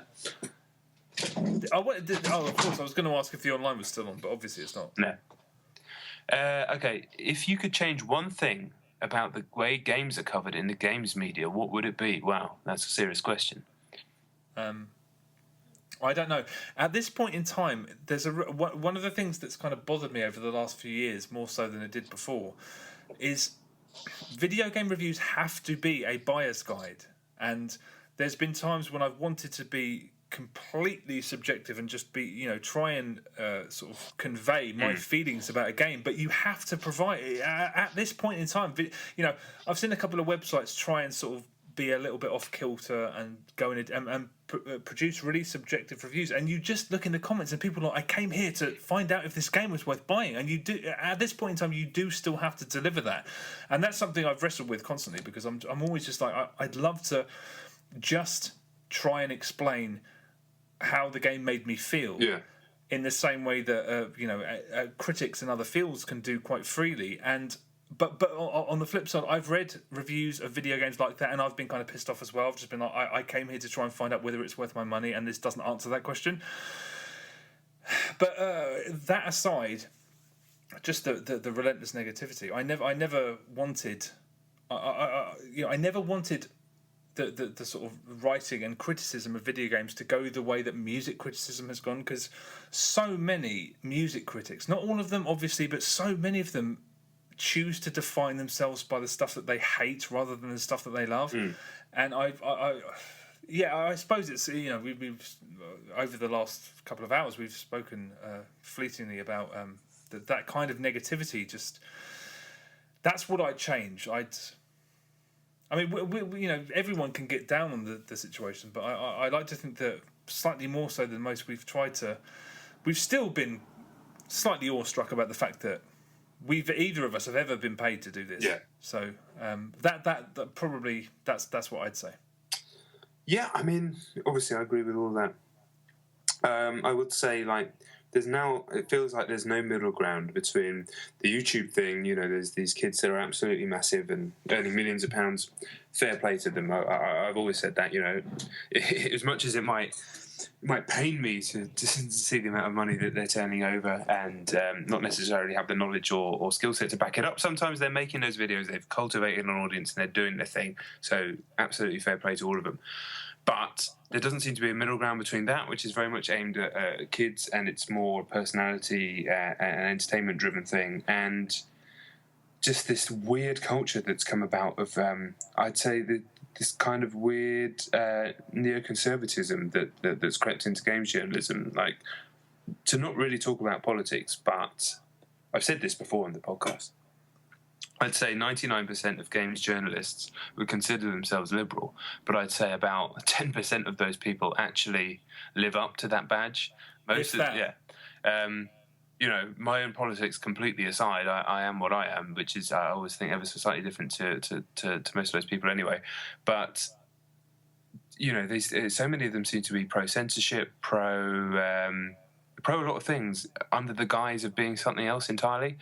And that kind of culture of picking games apart, or certainly picking the single lines in interviews apart, which is really damaging. Like, as someone who's conducted many interviews over the years, the fact that from when I first started, you get these really open, interesting interviews where you could talk about lots of different things, and there was a bond of trust between the person speaking and the writer, that you weren't going to stitch them up. Yeah, if they said something juicy, you're going to print it for sure, but you weren't going to necessarily pull that out and turn it and put it out of context. It's tabloid, and I worked for Games TM, and that wasn't a tabloid publication. And in fact, none of the games mags were, even the more trashy ones. They were never really tabloid. They just kind of offered a slightly different look on things. Now, the kind of news cycle that was more a big deal 3-4 years ago has made most of the developers completely clam up, and especially stuff that happened in last year, like that thing that the guy said about the female character in Assassin's Creed. He just spoke poorly. It's basically what happened. He spoke poorly, and everybody just killed him for it, and killed the game for it. And it turns out the game, deserved to be killed for very, very good reasons, but not for those reasons. And yes, there probably should have been the choice to have female characters in a co-op. And to be fair, when you play the game, you realise how piss weak the co-op is in that game. You realise how much of a non-issue any of that stuff actually was. But jumping down the throats of someone for speaking poorly once it really gets nobody like that fucking guy who landed the comment on that thing, and he was wearing the wrong shirt, and it was like that was like, I can point to different things that maybe just want to not be really involved in that kind of thing anymore. So that the neoconservatism, the articles on Polygon about Shadow of Mordor, it's difficult because, one, you want to pick the right words, and two, you want to get your point across right, because I don't want to come across as I'm someone harsh or unfair, but it takes a lot to offend me, and I don't really get so upset about some things as some people seem to, but I don't believe they get that upset about it. I just believe they think it's their place to get that upset about it. And do you know what happens when all of this stuff happens, and I'm doing it right now? Do you know what you forget about? You forget about the games. And I go back to the guy that inspired me to do this in the first place, Mark Comed. There's one thing, that guy, he has his flights of fancy, and he goes off and talks about different things, and they do too many reader letters, but there's one thing that guy will never forget, is about the films. When he comes back and he's hitting those 5-10 minute reviews of the films, they're as good as they ever were. And when you do all this bollocks, you have a bunch of people that I don't think necessarily have the background or the training to be even ignoring that stuff and really getting to the meat of why you should be and what you should be talking about great games. And that's not trying to put myself on a pedestal, but when you've got a guy like Chris Donlan, who I'm very, very glad is earning good money at Eurogamer and a steady job, which is fantastic. But he is not the most famous games journalist in the country, and that pretty much says it all. Because he should be, is what I'm trying to say. Of course. Yeah, I absolutely agree with that. Yeah, it's a very strange time at the moment because I blame Twitter. I'll always blame Twitter. I just think that that's a tabloid delivery system. It is. You're right. People embrace it, and there are people who use it responsibly, but yeah. I mean, Twitter's a nightmare, but it is, and I'm very much trying to stay off it as much as possible now because it's not doing me many favors. But I will say, without Twitter, this email from Andrew wouldn't have come in because we would, we've made good real life friends with Dave and Matt as well, and it's all come through that social media. So it has its light with its darkness, but of course it does. And if I was trying to sort of expand and continue my sort of career as a freelancer, I'd have to be on Twitter. Yeah. You have to try and network in that sort of way. But that kind of it is a very strange world. I mean, I always try and say to people what a lot of the sort of games industry, when they're getting angry about things, what they're doing is not even slacktivism. It's a notch, but they've somehow created a notch beneath slacktivism because it's not even doing the bare minimum to try and enforce change or to try and. It's just I'm furious about something, and then it peters out, and everyone. The only thing that anyone ever remembers is, that guy's a great guy, his morals are great, or that woman's morals. It's all completely self-serving, and that's. Like you said, it takes focus off the games, which is what we're all here to supposedly talk about. Yeah. It was really weird before when that hacker group took down Xbox Live and PSN over Christmas.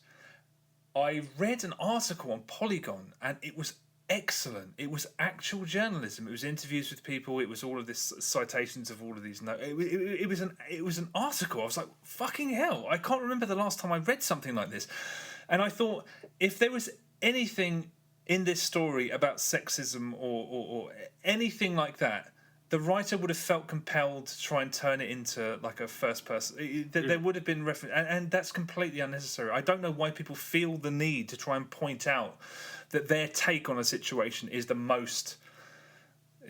One of the. I don't want to talk about Gamergate. I never did, and I never will do. The only thing that anyone should have taken away from Gamergate is that there are people that need to be punished, and these situations cannot arise anymore when women are being harassed. That cannot happen anymore. It's happening in this industry more than anywhere else, and it has to stop. Whether that means intense policing of the internet, I don't know. I don't know what it means, but the way the games press reacted to Gamergate was for every single writer to write an opinion piece about the situation, and every single one of those articles was about the author and not what was actually happening. They all took the opportunity to write about themselves. Yeah. And I found that really loathsome because I don't want to sound mean-spirited, but so many people in games don't have any life experience. So why are you reading opinion pieces and here's what I think and here's this and here's this? We're in a really weird situation. That situation has only been covered recently by outlets that don't normally cover gaming, where they've actually tried to explain to people what happened, because everyone else was concerned with pointing out that their take on it was very, very chivalrous and very, very mature, and it was all really dishonest. And I don't know. It's a very strange world. I never write anything concerned with how anyone thinks about me, and that's got me into hot water in the past because people assume things about the assumptions I've made, or that just tends to happen. But then again, I spoke to you about this the other day. I am convinced that there is a correlation between the way most people act on Twitter and the prevalence, like no time in human history since after World War II, of superhero narratives, because people get up in the morning and on their agenda seems to be, every situation that comes my way, I'm going to put it in one of two boxes. Bad, good, black, white.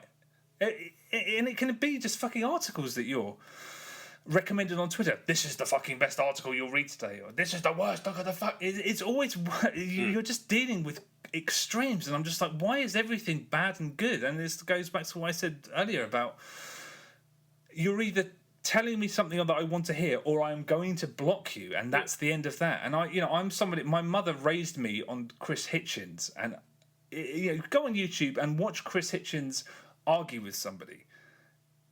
sometimes he can be a bit uncouth, and but he always knows that he's the smartest guy in the room, but things are explored in those situations, and that's what bothers me the most about the current situations, that you can't even hint that you're trying to explore a subject and try and find new ground because you're just shut out.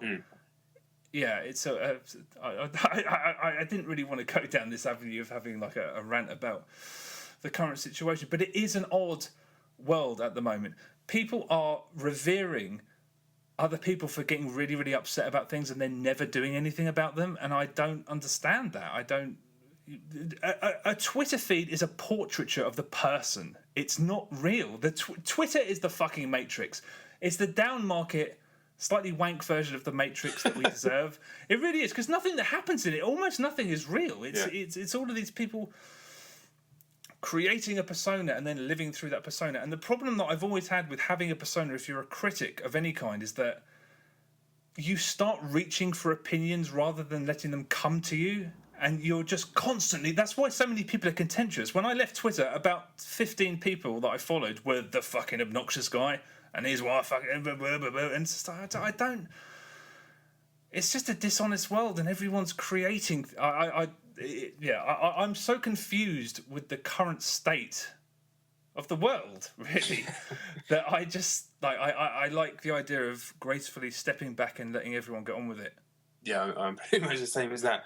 That's that's why I've enjoyed the marketing stuff that I've been doing. I mean, thankfully, it's not had much of a conflict of interest with the games writing stuff. I've been very lucky in that respect. It's not like I've had to work for one of the companies that is making games or publishing games. It's an energy drink company, and it's just way more simple. There's none of this in that world. Yeah.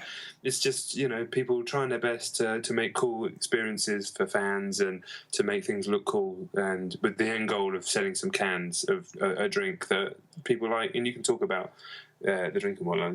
That's not really the point I'm trying to make, but it's way simpler. There's none of this drama, and of course, if you're in media, you expect an amount of controversy, but it's difficult being in an industry where you disagree with almost everybody's, at a fundamental level. An interesting thing is, when I first started, everything was kind of counterculture in a genuine sort of way. It was, there was a big drinking culture. There was a big... We're getting away with it by having these jobs kind of culture. We're sitting there, we're in competition with, you meet the guys from Future. I work for the other side, and there was a kind of camaraderie there, but there was also competition, right? But everybody, they gave a shit about the games, they gave a shit about their magazine or publication that they're working for, they gave a shit about going out and getting pissed because we didn't earn very much. And it was, if there was some sort of drama about an interview, a developer saying something like that, we'd be like, who cares? It's the games that sell the fucking magazines. It's getting the exclusive of this game to put on the cover. That's what's going to sell the magazine. That's what's going to keep us going. And none of that stuff really mattered. And I don't want to sound like an old fucking dinosaur, but it was better then. And that still exists. That's the thing. The games still exist. The writers still exist. People want to listen to it because this show, the reach that this show's had has been... Yeah, I'd never call it small, but it's not exactly taking over the world. But there's obviously such a market for that type of thing. And, some of Eurogamer's best articles that are purely great articles do their best traffic. You can just tell by the Facebook likes and Twitter shares and all that sort of stuff. So, that stuff, I just can't be asked with that. I could rant for hours, but I won't. Yeah, it's a shame that it's gone that way, because I think people are being sideswiped by people trying to sell themselves and it's all not real. None of it's real. It's like you're not allowed to sort of have any kind of enthusiasm or any kind of sort of broad-mindedness about anything, because you have, I've never had a problem with the fact that the games industry, the games press, is a small group of friends, really. I mean, people have always found that really contentious. Yeah. But when you work in a small cottage industry, basically, you end up befriending people that work in it. I've never had a problem with that, and there are examples where that's completely fine. But for some reason, in this situation, it leads to the perpetuation of really stupid ideas, and it really does. I mean, when. There was a very idiotic thing that was published a year or so ago, and very influential people retweeted it to give their friend a pat on the back without realising the connotations of what they were doing, what they were sharing, the detrimental nature of what they were doing, because it doesn't matter. All they were trying to do is say that their friend's good. Well done. Retweet. Twitter, I don't like Twitter. No, I know you don't. On Twitter, you don't go with your heart, you don't go with your head, you go with your fucking knee. And any environment where that's the case, I don't want anything, nothing. Apart from the octagon. The octagon? Yeah, you go with your knee instead of your heart or head.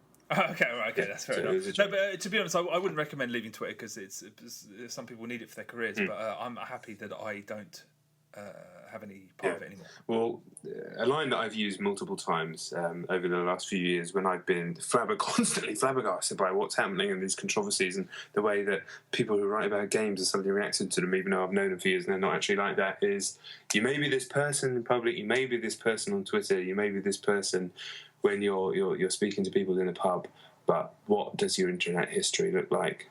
Because that's what, that's the real person. I have always thought, I wonder if at some point a psychologist will come and explain that the obsession that a lot of these people have with sexism-related issues has something to do with something else. Because when people get that exasperated and upset about things and they're not even willing to discuss them, I'm just like, what? Why are you so upset? What's the reason? And I like to think that one day someone will be able to sort of prove maybe a correlation between one thing and the other that will make people less keen to relentlessly get upset about anything that's had anything to do with sex whatsoever, because they don't get upset about any other aspect. Like I said, that Polygon article about the hackers was brilliant, and at no point did they step aside and say, you know what, I think this is really bad, I just want you to know that I'm a good person and that's not bad. This is a juvenile, it's a juvenile pursuit. Video games will probably always be regarded as juvenile pursuit, but this is a juvenile industry. It's people just, I don't even know what we're talking about anymore. Yeah. All right. I need a piss and a beer. So... I need a piss. Let's go for a piss. Okay. 1950s piss.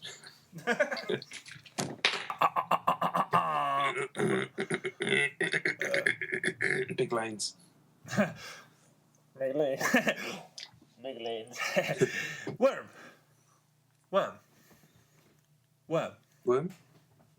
So you couldn't see me doing the thing. I was doing an impression of Ice Cube shouting "worm" in the film Friday. Yeah, when he drives off and just look like, and he's supposed to be shouting, but Ice Cube just goes, "Well." He puts his hands around his mouth and goes, "Well." He really does. It's the worst shout of all time. Well, it is. It won't. All right, well, let's go. Let's get straight back into it. Miss Parker.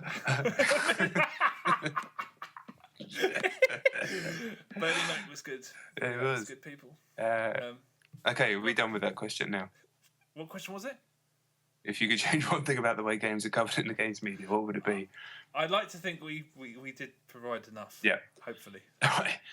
What is your fondest gaming-related memory since you started the playlist? We've had that question a few times, really. Have we? Since we started doing the show? Fondest gaming-related memory? Yeah, I guess maybe we haven't answered that specifically. Can you think of anything? I know. For me, it's playing Rock Band Blitz with my girlfriend. Oh, of course.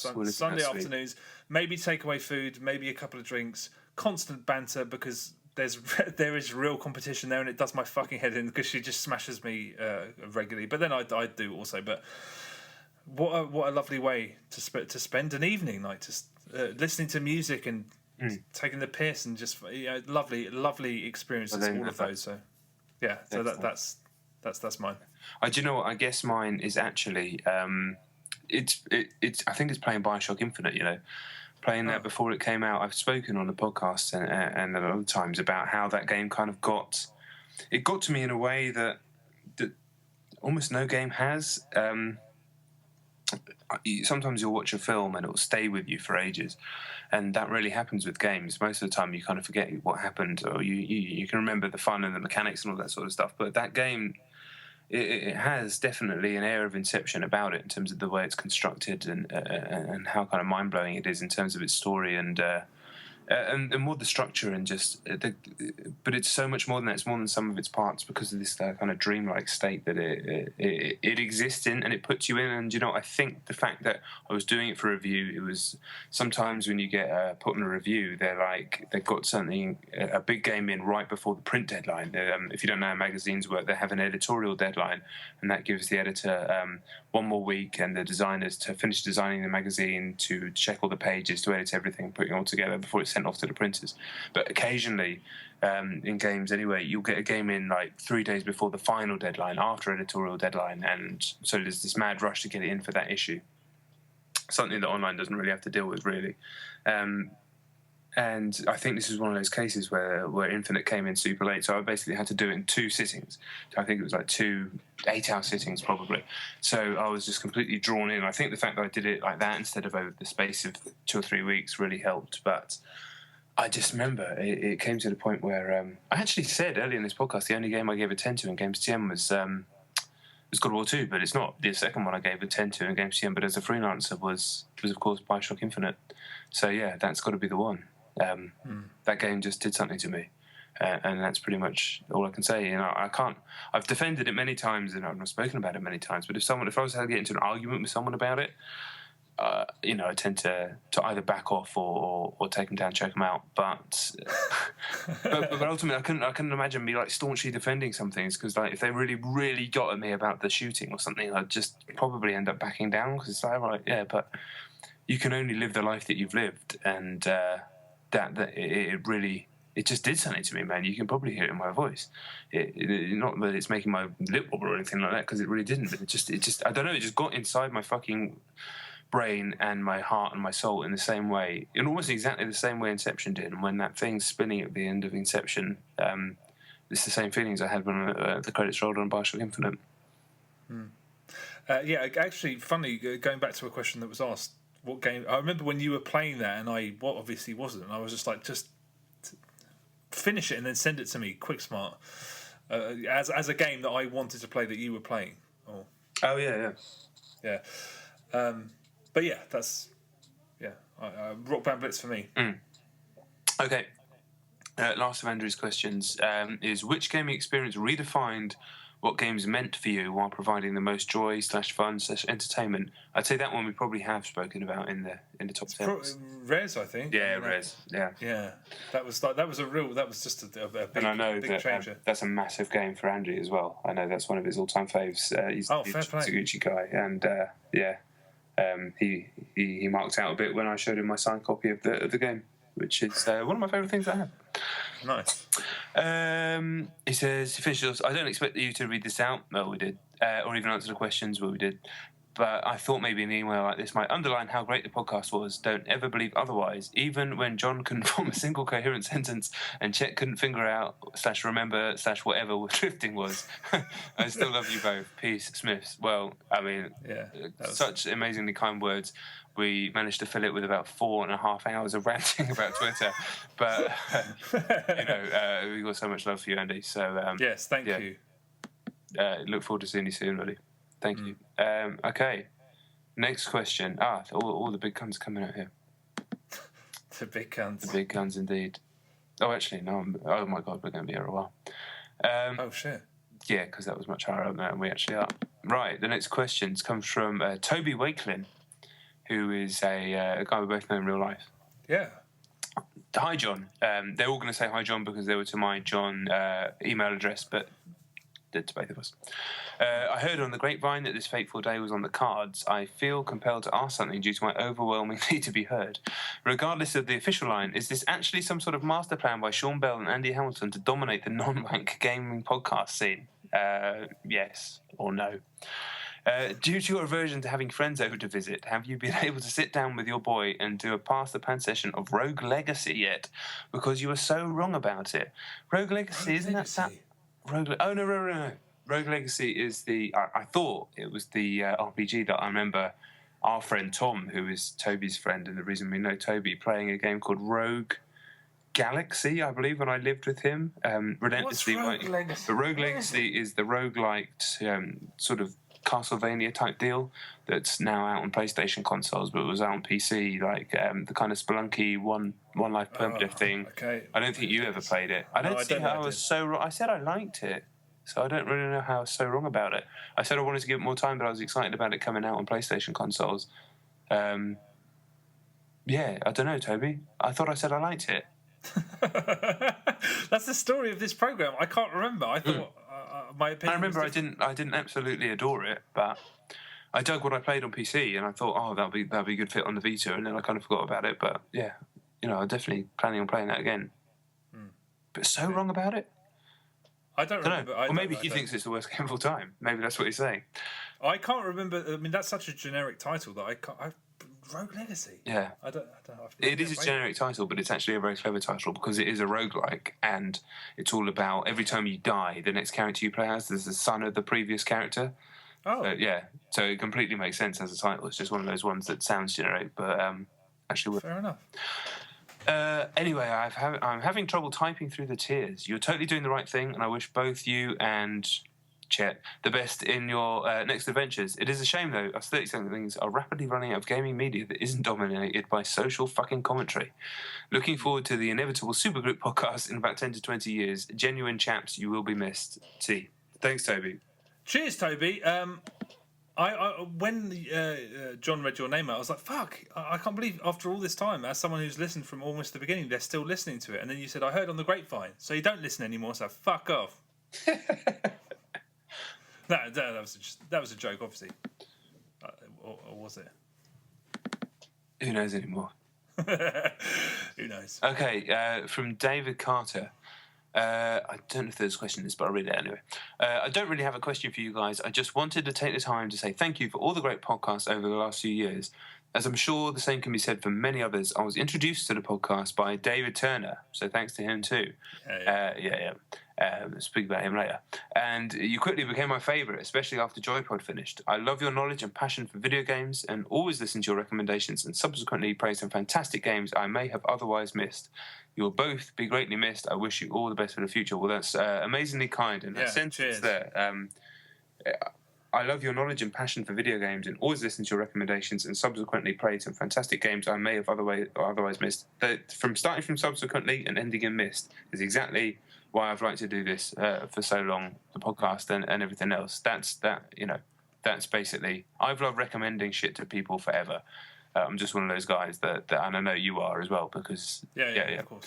And that's that means more than anything else, really. So yeah, I'm not one to get on Twitter and bleat about this and that, but you feel like you can't even say the word because people take it out of context and think you're some sort of scumbag. But yeah, I'm not one to bleat about sexism, but getting people to play some fantastic games. Whenever you hear about a listener or reader saying that to you, that's amazing to hear, and that's what it's all about, quite frankly.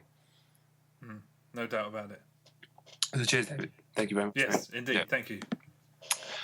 Right. From Keith Murray. Dear Chet and Jon, sorry to hear the podcast is coming to an end. Like many, I've enjoyed the show for a long time and will be sad when the final episode ends. My questions to the both of you are: 1, what has been the most enjoyable aspect of the show? Pretty much, for me, that's the last sentence that I just said just then.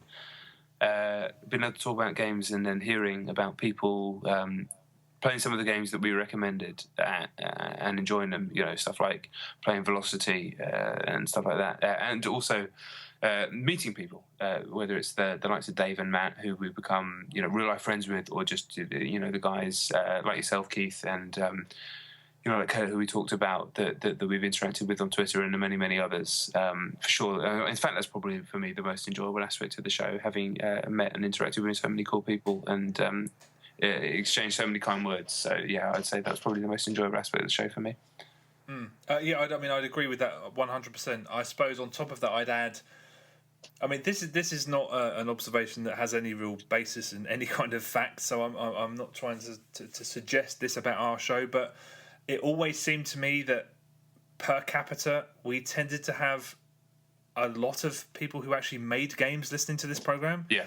And that was very gratifying, because sure.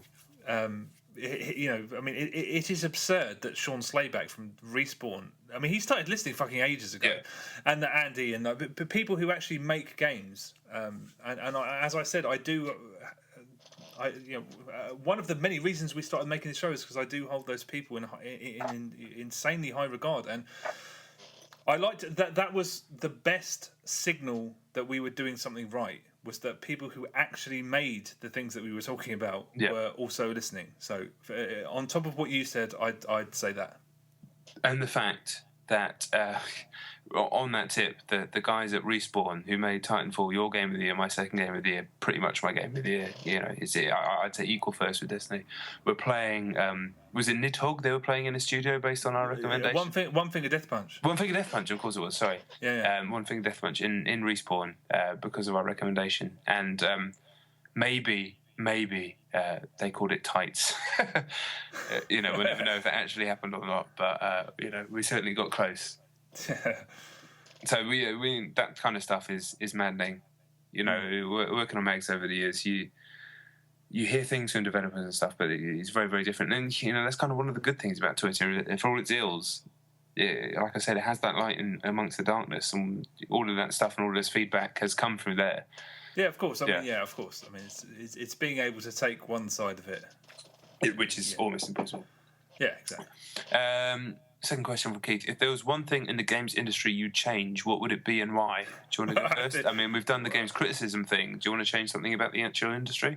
The games industry? I mean, again, off the top of my head, just as somebody who in the last 5 or 6 months, however long it's been, played Ubisoft's biggest games of the year. That the tip that Ubisoft seemed to have gone from the most exciting studio, the most exciting publisher in the world, and it seemed like they were taking all kinds of weird risks.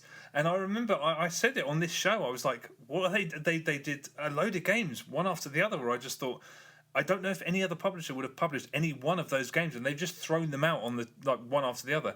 They've gone from that kind of excitement to just doing things by numbers, and I don't know how long they're going to keep that. I mean, there was that, you spoke about it. There was the Far Cry 4 review on Eurogamer where Rich Stanton was like, I like it, fuck you, I like the way that they're making games, but I really don't. I think that, if anything, there's real... brevity is really important, and sort of focus is really important, and just trying to bombard people with a million things to do is not... It's not what I particularly want at the moment. I feel like, when I start one of those games, the Crew or the Assassin's Creed games, I can't. I just like when I see all of those icons, I'm just like, because it's content only if content is something to bother people for 5 minutes with. You go and do it. You walk from A to B. I'm just like, that's not content. That's nothing. So yeah. I just think Ubisoft have kind of gone down a road that I hope they'll sort of abandon soon, and for God's sake, I hope that other publishers don't follow them down the same road, because I'll probably stop playing video games if that starts happening. I'm convinced that when people started banding around that number, 40 hours gameplay, which I'm sure the first time that happened was Grand Theft Auto 3, there's been this illusion that content is quality, and I'm amazed that we're still in this world where people were just like, look at how can that be a bad game? Look at all of the things to do. They're not really things to do. There's good things to do, and then there's things to do to waste your time. And that's that kind of video game reached its apex when I reviewed The Crew, and I just couldn't face it. I just thought, this is not entertainment. This is a load of people trying to tick boxes in order to maintain some illusory... It's not real. This has got 100 hours of gameplay, but it's not gameplay. I don't know. I'm sorry, I'm not being particularly articulate about this, but then I've drunk a bottle and a half of Chianti, so I'm really sorry. Mine is stop releasing games that are fucking busted. Boy, oh boy. Yeah. I've played enough. I hate having my time wasted. I hate spending money on things that don't work, like anybody with with a brain. So it's stop releasing games that are fucking busted. That's despicable business practice, and it has to stop. Like, absolutely, it fucking has to. Question number 3: will David Turners ever get a Vita? I don't know. I'm not sure about that one. He got a Wii U, and he did. I don't think he was ever massively keen on that. So did he get? No, he didn't get a Wii U. He borrowed a Wii U, and now he hasn't got. No, he got a Wii U. He bought a Wii U. He did. Yeah. He bought one, didn't he? So yeah, I mean, anything's possible. Who knows? Very true. Thanks, Keith. Awesome. Yeah. Cheers. Yeah. Indeed. Right. Where are we next? Okay. Simon Ablett. Okay, Simon Ablett. Hello. I thought I would drop you guys an email after hearing your penultimate show. I'm gutted to hear that you guys are tapping it on the head, but I completely understand why it would be awful to hear that it was making you both completely miserable. I wouldn't go that far, but maybe we oversold it a little bit. It was just a bit too much. I wanted to say thank you for the podcast. No problem. You've got me through many a dull commute to work, many hours spent redecorating my house, and many sleepless nights pacing the floor trying to get a baby back to sleep. I know that pain. I wish you guys all the best for the future and hope that you do a Dave Turners and pop up on other podcasts from time to time. Take it easy, Simon. Oh, there's no questions there. But yeah, thank you very much, Simon. Thank you. Yeah, that was very, very, very nice. Thank you. Fuck, this is weird, isn't it? All these people just saying these little everything. It is. It really is. Sometimes you just sort of you catch yourself, don't you? And you can take it for granted a little bit. Not take it for granted, but you just kind of get used to certain people saying things, and you know what I'm saying.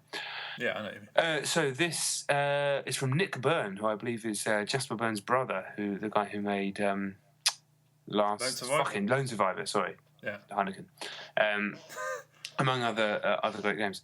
Hosts, great way to start an email. Thanks so much for the podcast. Nick Byrne here, previous food-related question asker, little brother of the wonderful game maker Jasper Byrne, and all-around appreciative of your work. I'd like you to know that in the last 6 months since my son was born, the podcast has got me through some tough times, grim, sleep-deprived commutes, as well as making me and my other half laugh a great deal, especially John's swimming pool story and Chet's remembering him some Rambo wholesale. What was my swimming pool story? Swimming pool. Oh, someone shit themselves in the pool?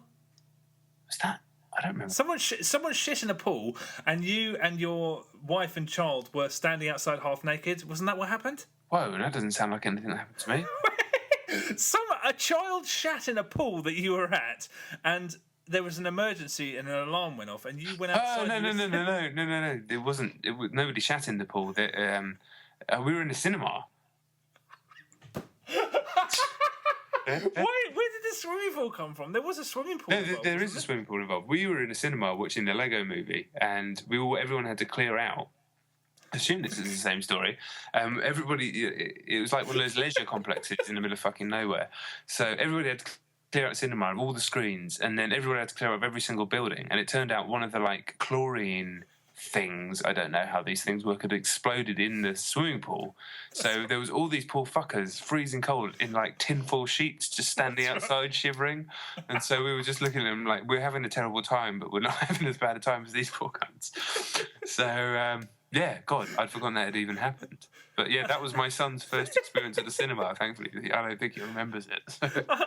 I think I made at the time a joke that I thought that someone had shat in the pool, and that's what I remember. So always print the legend. I hope that you then again continued to think that yeah. And that's what you remember, because that's why I was laughing, because the realization was that I'd heard a story, I'd manipulated it to make it more amusing to me, and that's what stayed in my head. So as far as I'm concerned, someone shat in a swimming pool. I can imagine they cleared out an entire leisure complex for that. I think that's the story of my life. Story of your life. It's the process of taking a story and being like, I don't like that story. I'd liven it up with a turd in a swimming pool. Sorry, you don't like my story?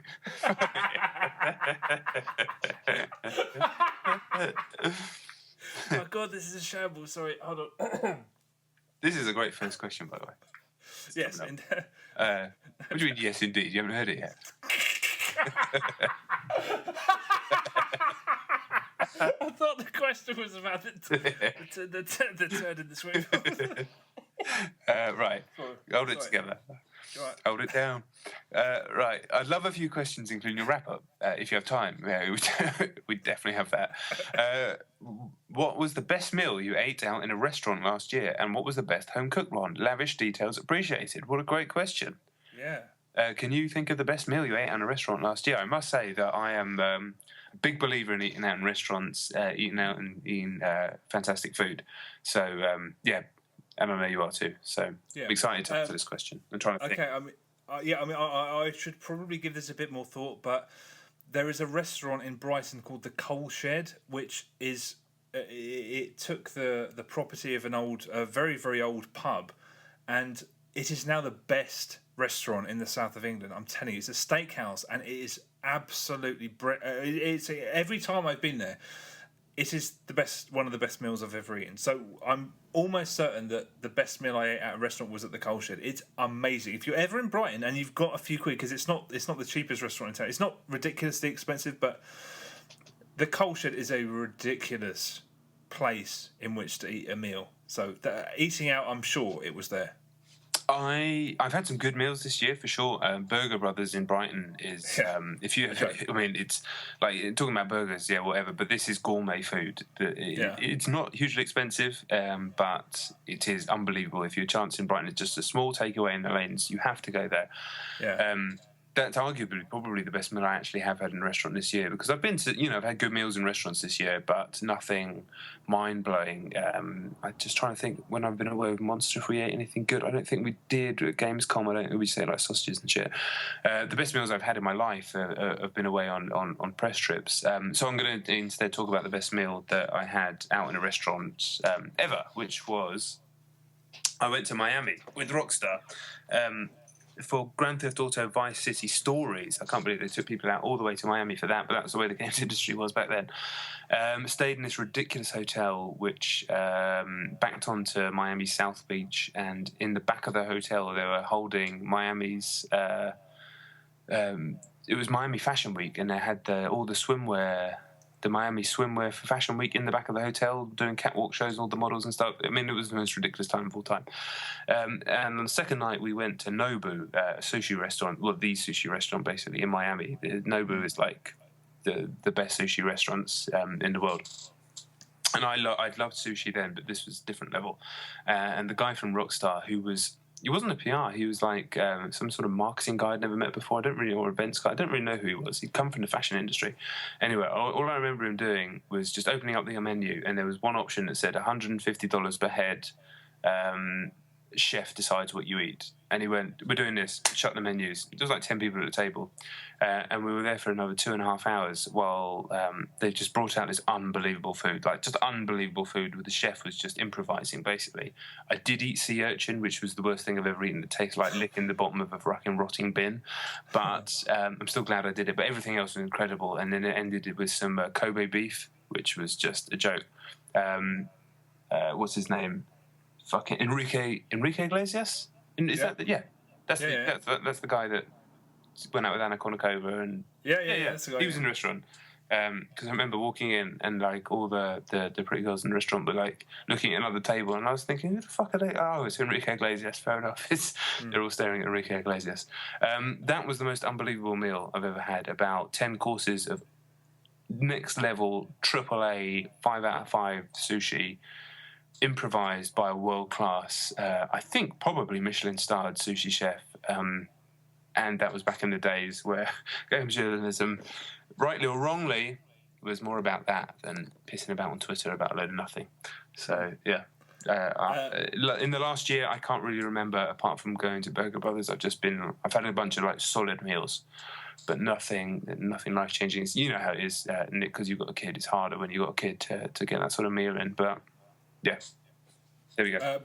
On a similar tip, I went out with the people, the team who were promoting Dead Island in Hollywood, and we went to a restaurant. And as soon as I sat down, I was like, I've seen this restaurant so many times in so many movies. Like it's one of those things that was in Entourage all the time. Right. It was where they always went, and everyone that served us were just actors, out of work actors and stuff. And the meal was amazing. They had all of this detail. I don't know. This is terrible. Why are we talking about this? This is the question. This is great. Well, there was just all the amount of detail that went into describing what the cows ate and what region of America they came from, and all of this stuff. And I wasn't really concerned about that, but the fucking meat, I was just like, I don't ever want to eat a steak unless I'm in a really, really expensive restaurant in this part of America, because it was absolutely to die for, and that's, yeah. Yeah, fuck. I mean, I love... and what was the best home-cooked one? For me, my wife makes an unbelievable roast. She makes an amazing roast dinner. So I think she maybe won one of the nights after I did a jiu-jitsu tournament the day before, and the day after a jiu-jitsu tournament, like your adrenals, you've kind of burnt through your adrenaline and everything like that. You are knackered. It doesn't even matter what happened in the matches. You are knackered the next day. Anyone will tell you that. And so to have a roast. And in fact, this weekend, I went to Cardiff for the weekend to go and watch a professional jiu-jitsu thing. I was also doing some work with Monster down there. We went out, stayed up super late, got hammered, came home from the train the next day, and she'd made, bless her heart, she'd made an amazing roast dinner with chicken. And I was just like, this is a joke. I'm watching a Man United game, eating this roast dinner. United lost, so that sucked, but the dinner was incredible. Home cooked meal, I don't know. I ate something recently that was just unbelievable, but she cooked something a little while ago that was absolutely superb, but I can't remember what it was, so sorry. Sorry to her. Okay, Nick says, I share Chet's feelings that to be a Patreon-backed games journalist runs the risk of diminishing being paid to just do journalism really fucking well. So it runs the risk of diminishing being paid to just do journalism really fucking well. I totally agree with you.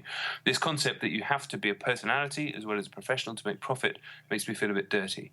To think of selling your face and portions of time out of your life to people as a subscription product just doesn't sit well with me. I also truly understand just wanting to do the thing and enjoy the thing without having to recount in witty and great detail the thing later on. This put me off doing restaurant reviews, which I flirted with. I really appreciate that you two have never slavishly self-promoted constantly to me while you made your shows, putting your integrity before your paycheck. Being humble goes a really long way these days. My question is, instead of this route, what are you guys going to be focused on your efforts to earn your money? Whatever it is, I'm sure it'll be highly successful. So we've kind of gone over that, but yeah, I mean, I think you've actually, Nick, been far more eloquent about explaining Patreon and far more brief. Yes, definitely that. So long, and thanks for all the gleam, Nick. You're a hero. Nice. So, thank you very much. Yes. Great questions, great email. Thank you. Yes, indeed. Okay. Right, where are we now? It's weird. It seems to be deleting some emails along the way. Deleting emails? No, it's not. I'm just being drunk. Fucking hell. Okay, this just says, this is Andrew again, Spilt Milk. Follow up to that questions email. Sad as I am, I've been listening through from episode 1 on YouTube this week. Yeah, I know, weird. You're an amazing human being. Anyway, episode 5, when Chet says about how SSX is like Saturday morning, that is what I was going for with my daft cup of tea and contentment thing. Just saying, peace, Smiths. So, clarified on air for you, Andy. Thank you very much. Yeah, that was really nice, because I remember saying that and thinking that I was a mental case, because I was trying to explain how putting that game on made me feel, and interacting with the people in multiplayer made me feel. So that's really, that was very nice. I always loved that analogy. That was one of the first ones I remember. From the early shows. This one's just from a chap called Alan. I haven't got the surname here. His Mr. or Mr. Ibmoz on Google Mail. I don't know what your surname is, sorry. It says, right, I'm a little amazed you lasted as long as you did, because a while back it sounded like it was getting to you a little. Still grateful for the time you guys took to put the show together. You might have mucked up a few facts here and there. Yeah. And the lunacy that is your love for Destiny aside, it was a great show. You guys had heart and level heads. Not all the time in Chet's case, for subjects that actually mattered. You seem like a great bunch of chaps, and if the planets ever align where I can find my way from sunny Scotland down south, walk in some random pub and you two are there, I will buy you a cheap beer that you can split between you. There are no cheap beers in the south, but we will definitely take you up on your offer. But stay groovy, chaps. I'll stay subbed in the off chance anything else gets put up later. Do that. Cheers, definitely do that. As for a question, if you could turn a game into a teddy bear to cuddle up to at night, which game would that be? I don't know what that means. There I just love. I guess the game is just love. I'll take that. Yeah. I just love with all my heart. I just fucking love that game. I'm going to be really boring and just say Rock Band Blitz because I can't think about that game without thinking about my girlfriend. Honestly, I've known you a long time, and that's the sweetest thing you've ever said. But that's true. Whenever, if I was going to turn anything into a teddy bear, it would be, That's out of character. What are you talking about? You never said anything as cute as that. I do, just not to you. Yeah, well, of course. So what do you mean? You never say, this is the sweetest thing you've ever said to me. Pillow talk, man. Yeah, we're about to fall out. Mine would be God Hand, because I just love everything about that game. It's not a top 10 game for me of all time, but how brilliant that a game like that exists. Have you ever... you never really spent time with that game. That game... You made me play it at some point. It was when I got introduced to the Mad Midget 5, which was my God, yeah. That was I put that as one of the endings of an early episode of this podcast, but I didn't fully understand God Hand, but I knew that I would love it if I gave it the time. But seeing that cutscene with the Mad Midget 5, I was laughing for it was hysterically funny. That a classic moment. Okay, this is from Andrew McGregor, CSA 2012 New Case Falkirk. I don't know what all that means. It's a long email. I haven't read it before, so I'm just going to read it all out and see what happens. Excuse me. Sorry, that was very rude. Hello, Chet and Jon. Hello. I don't really have a question for you to answer, but I did want to reach out just to say thanks for all your hard work and for the hours of free entertainment that you have provided over the last couple of years. It has been really appreciated. Perfect. That's awesome. Thanks so much. I listen to a load of podcasts while I'm commuting or at the gym, and my favourite shows tend to be about gaming and wrestling. You sound like me. I was a huge fan of Joypod while it was on. Don't know why. And I currently listen to Kane and Rince, Midnight Resistance, and recently BitSocket. Like John, I'm also a Steve Austin listener. Good man. And I also listen to Colt Cabana's show. Check it out if you've never listened before. I listen to the CM Punk episodes, but none of the others. From all the podcasts that I listen to, your show always skips to the front of my playlist as soon as it becomes available. I've been a regular listener since the very early days of the show, and it's opened my eyes to many games that I would have never seen without the show. I'm 33, and for as long as I can remember, I've loved video games. From home computer on my old Commodore C16 and C64, going old school there, through sneaking into the arcades to play Mortal Kombat and Street Fighter, to console gaming on the Mega Drive up to my PS4. Gaming has always been something that has captured my imagination, and for me, it's still the best way for me to unwind and escape the stresses of the day. I've always enjoyed reading about games and fondly remember the glory days of games mags like CVG and Mean Machines. I always felt those magazines spoke to who I was at the time. Admittedly, that was a youngster with an immature sense of humour, but those games were written with passion. By the time I'd reached my 20s, I drifted out of the demographic of games mags and stopped reading them, and that was until one day I saw a copy of Games TM on the shelf of newsagents, issue 2 with Resident Evil 0 on the cover. I was instantly drawn in, and I remember the matte finish of the cover of that very issue. Here was games journalism that spoke to me again, something that took my passion seriously and looked at the games industry and the culture behind the art of games. The writing was fresh and interesting, and again I was included in my hobby. I've read that magazine from cover to cover, and I still read Games TM to this day. I got issue 1 on back order and set up a subscription immediately, and I've kept every issue.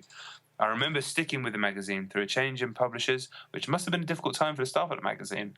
Although I no longer have the time to sit and read as much as I would like to have, I found a new medium where I can keep up to date with the gaming, and that is podcasts. As a listener to your... Goodness, this is a long email, I'll keep going. It's nearly there. Yeah. As a listener to your podcast, I feel like I know you guys. Unlike a magazine, personality comes through on your show, and I hear a lot of myself in what you both say. Podcasts are like a really weird, one-sided conversation with friends. Very, very well put. And although we've never met, I'll miss you guys when you are gone. Anyway, I've seen games journalism change. I see more and more content on YouTube, gaming websites and blogs, some of which is good, but the vast majority is poor.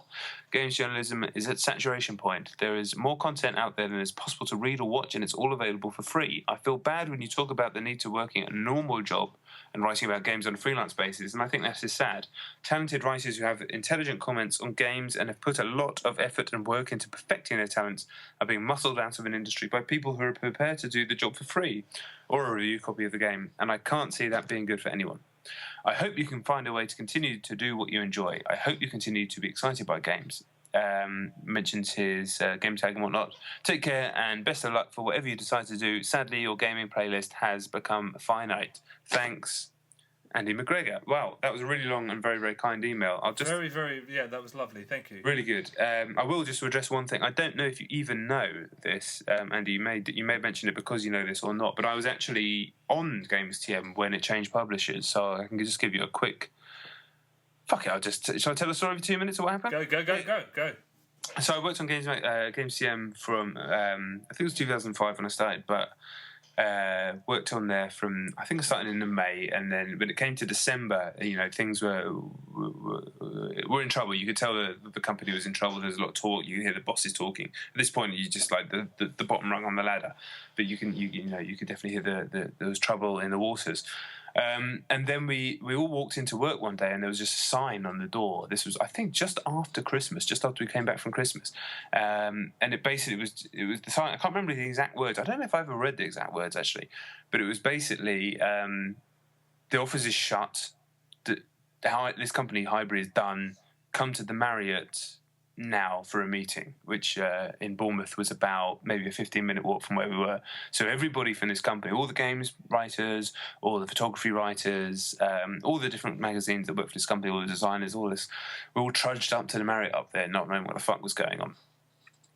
Sat down in one of those conference rooms that you get in hotels like that, and out walked to the front Damien Butt, who owns Imagine Publishing. And he basically announced it in, I believe, a £7 million deal that he had bought the portfolio from Highbury. And there was going to be a process where there was going to be basically a consultation process where all the different people were going to be interviewed for their old jobs, or maybe come into work for a month and see how it all worked out, and then work out whether or not they were going to keep their old jobs or be made redundant, disappear, basically. So, yeah, that was a super stressful time. I and a bunch of my co-workers were asked to come back in to do the issue of Games TM that had Animal Crossing on the cover. It had four front covers of Animal Crossing, which just happened to be like the hardest issue to produce because it had 4 covers. That was the one that was the we call it the consultation issue internally, because it was the one where it happened over 2 publishers, and we ended up having 2 weeks to finish this magazine, and it was a fucking nightmare. You can tell the print, the paper quality is different and everything like that because it was produced on the cheap. In fact, I apologise, that was the last issue at Highbury where there was no money left. The first issue at Imagine during that consultation period had Outrun Coast to Coast on the cover, so it was that one. So apologies if you're a Games TM fan. That's why I'm being so specific. That was a super stressful time. I worked harder than I ever worked before. I remember one day, the first day I actually got called in with Ryan King's now an editor-in-chief at Imagine. Me and him got called in for 2 extra days, which is a good thing because we kind of had the inkling that we were almost definitely going to get jobs, but it was also kind of hard because other people hadn't been asked to do that. Anyway, I remember one of the guys on one of the other magazines asked me to write a feature because we were there to help out with the other magazines that were already at that company. And I remember, because I was so concerned with trying to keep my job and all that sort of stuff, but I wrote like an 8-page feature on I think it was something to do with fighting games. I wrote that in one day. It was like 5,500 words or something like that. I wrote that in one day from 9:30 a.m. to 6 p.m. and then on the bus on the way home I had like some sort of meltdown where I thought I was going to pass out. So there's certainly some graft involved. Ended up interviewing and getting the job and being there for a number of years, moved to 360, blah blah blah blah. So I just thought I'd fill you in exactly what happened there in case you didn't know, but maybe you did. But anyway, that's that. So thank you very much for your email. Yes, please. Yeah, but yes, please. Did I say please? You did. All right. Okay, right, done that one. Right, we're getting there. Right, this one just says, no, it's got a question in there, okay. Hey, lads, sorry to see you go. I've been a listener for a number of years. This is from Fergal Mangan, brackets Trolley Bay. Like a lot of people, it was friend of the show and former Joypod host Dave Turners who turned me onto the show back when he was rival of the show, and current Joypod host David Turners. I think he still is David Turners. I always appreciated your enthusiasm for games. Unless a game was utter shite, you would try to find something positive to say about it, which is refreshing. My question is this. Is there a game you consider to be an almost masterwork, but for one flaw? It could be a game mechanic or story beat, Mass Effect 3, whatever. Anyway, enjoy the retirement. Thanks for the memories. Fergal Mangan. That's such a difficult question to answer. I'm going to give it to you, Chet, in case you have something that's coming. So it's a game that's great. A masterwork, but for one flaw. There is so many perfect answers to that question. Yeah. Like, at this stage in the proceedings, that's an incredibly difficult question to answer.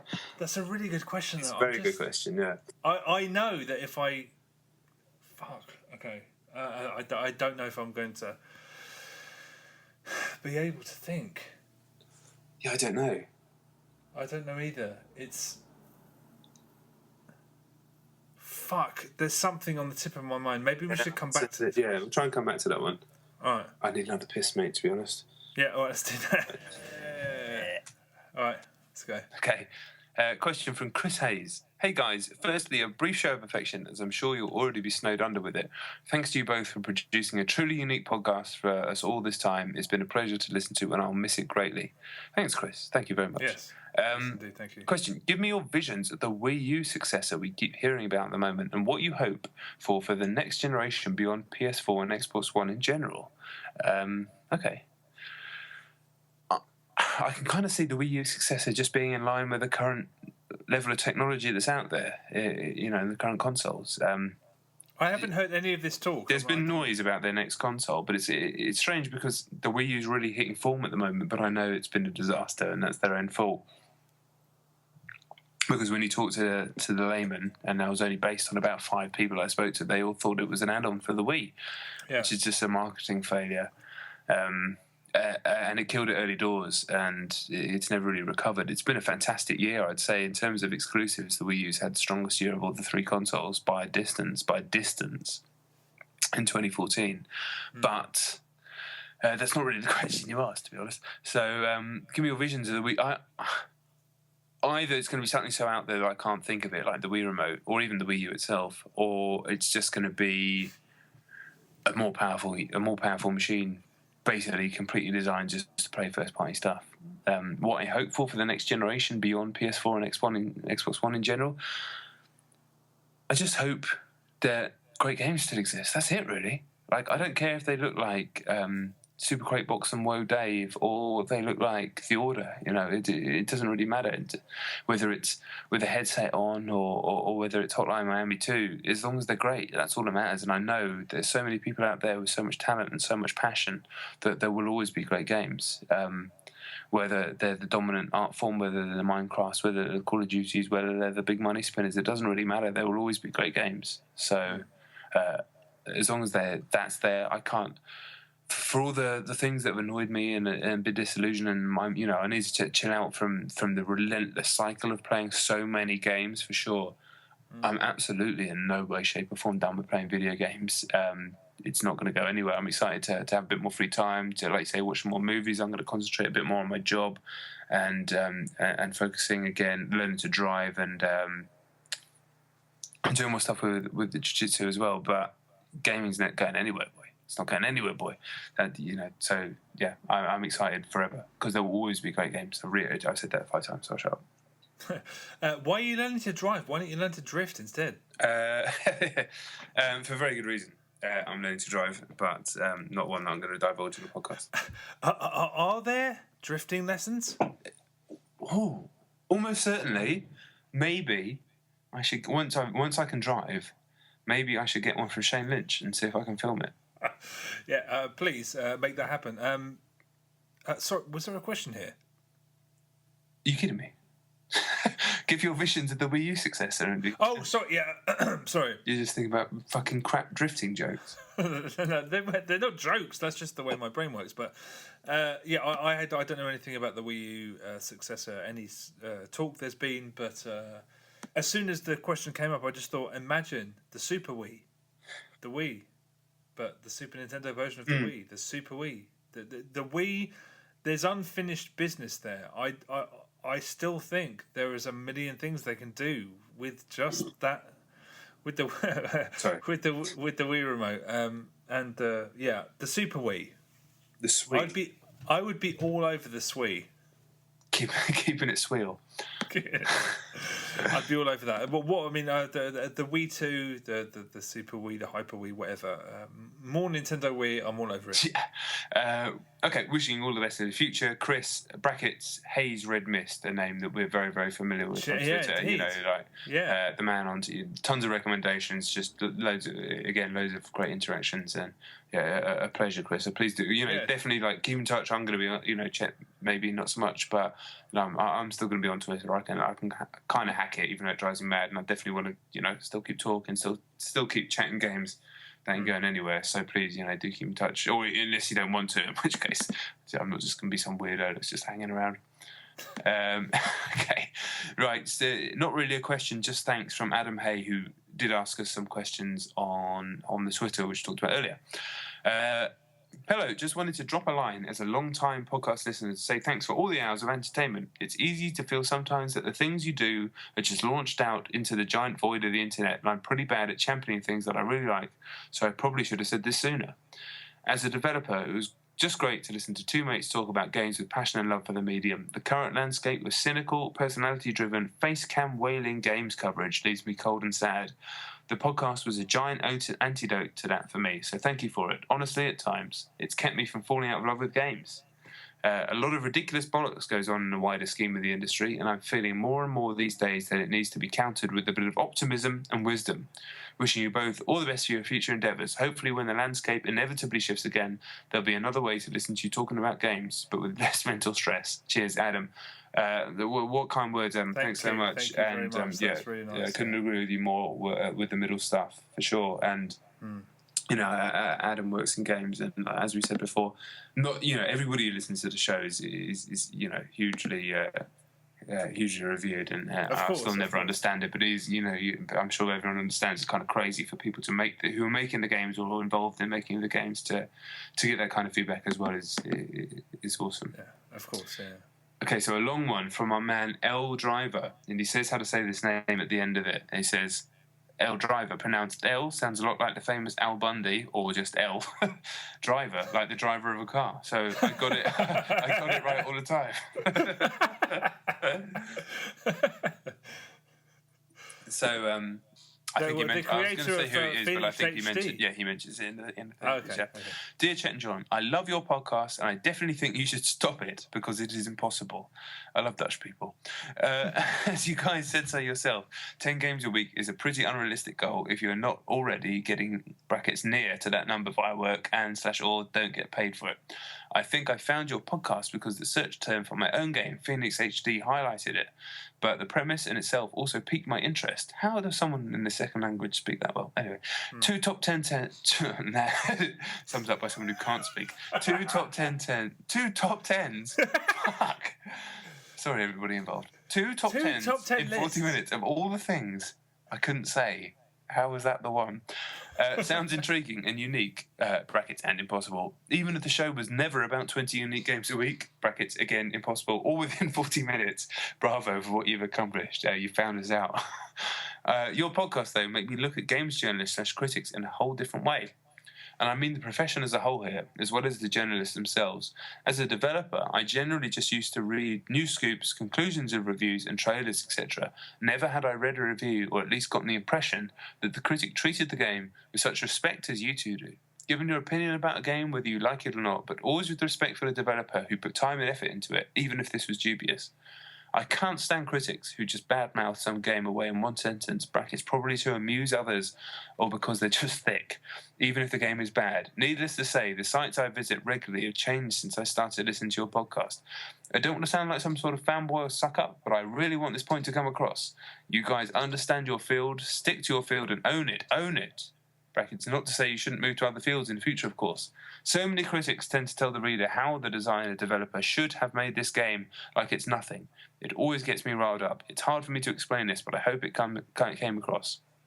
Brackets, a practical example would be the rare case of a name drop by Chet naming Marcus Beer for being disrespectful or for just pissing on something with his banter. So true, and this sadly happens so often. Yeah, we mentioned that before. Absolutely. I also think you guys handle controversy, brackets, especially where there is none. extra brackets. See what I did there? Close extra brackets, close normal brackets, and stuff like Gamergate brackets. Scare. I vowed never to write that word, but alas, exceptionally well. Let's just all play games, shall we? Especially games that are the mustard. Brackets. A practical example here would be John truly ripping at those Verge and Polygon articles about Shadow of Mordor. So good, I really had to stand up and walk through the studio for a minute to get my heart rate down. How dare you indeed. Episode 132, around that 1 hour 22 minutes mark. Amazing. There is one show I would really like to highlight, which I think was so good, so genuine. In the 2013 Xmas special, when you both independently realise you have picked the same, somewhat unexpected number one, DMC. Really great experience to listen to. Great game as well. And he puts the link in the email. And I must say, you mean that was completely genuine. That wasn't scripted WWE nonsense. That really was genuine. And the feeling of surprise when we both came to it was kind of cool for sure. You probably considered looking for sponsors of the show, etc. Not really, but I know what you mean. And I would really enjoy listening to you guys every now and again. Maybe just a Chet and Jon played a game show, not about news or whatever, just a remarkable or popular game you played. What was your initial idea called again? Chip damage? How do you know that? Did we mention that on the podcast? I think we have said that. Yeah, that's fantastic. I really hope you guys will be able to do what you want and aren't forced into another position for financial reasons. Your show was great and my toes curled up when you spoke about the effort it takes to find 10 games. Such stress. That looming sensation of needing 10 games with something to say about it. The stress must have had a negative impact on gaming as a whole for you guys, and that is never good. If you ever have questions, need feedback, or want to do something with developer, please let me know. I'll gladly help. Awesome, thank you. I can't think of any questions. I'm sure other people have great questions for the last episode. I have way more I could say, but I'm sure there will be other occasions in the future. So we'll end this message with a tip. If you ever meet a super famous person, there's only one thing you should say to keep it cool, keep it professional. Hey, huge fan of your work. A fan, L Driver. As you said, pronounced L and Driver. Wow, that was amazing. That was one of the developers of Phoenix HD, someone who's been a supporter for a long time of the show, and a great person to interact with. And as I said, it's no surprise that Dutch people speak amazing English. I've been to Holland 3 or 4 times, and you obviously lived there, but when it's written like that, it's better.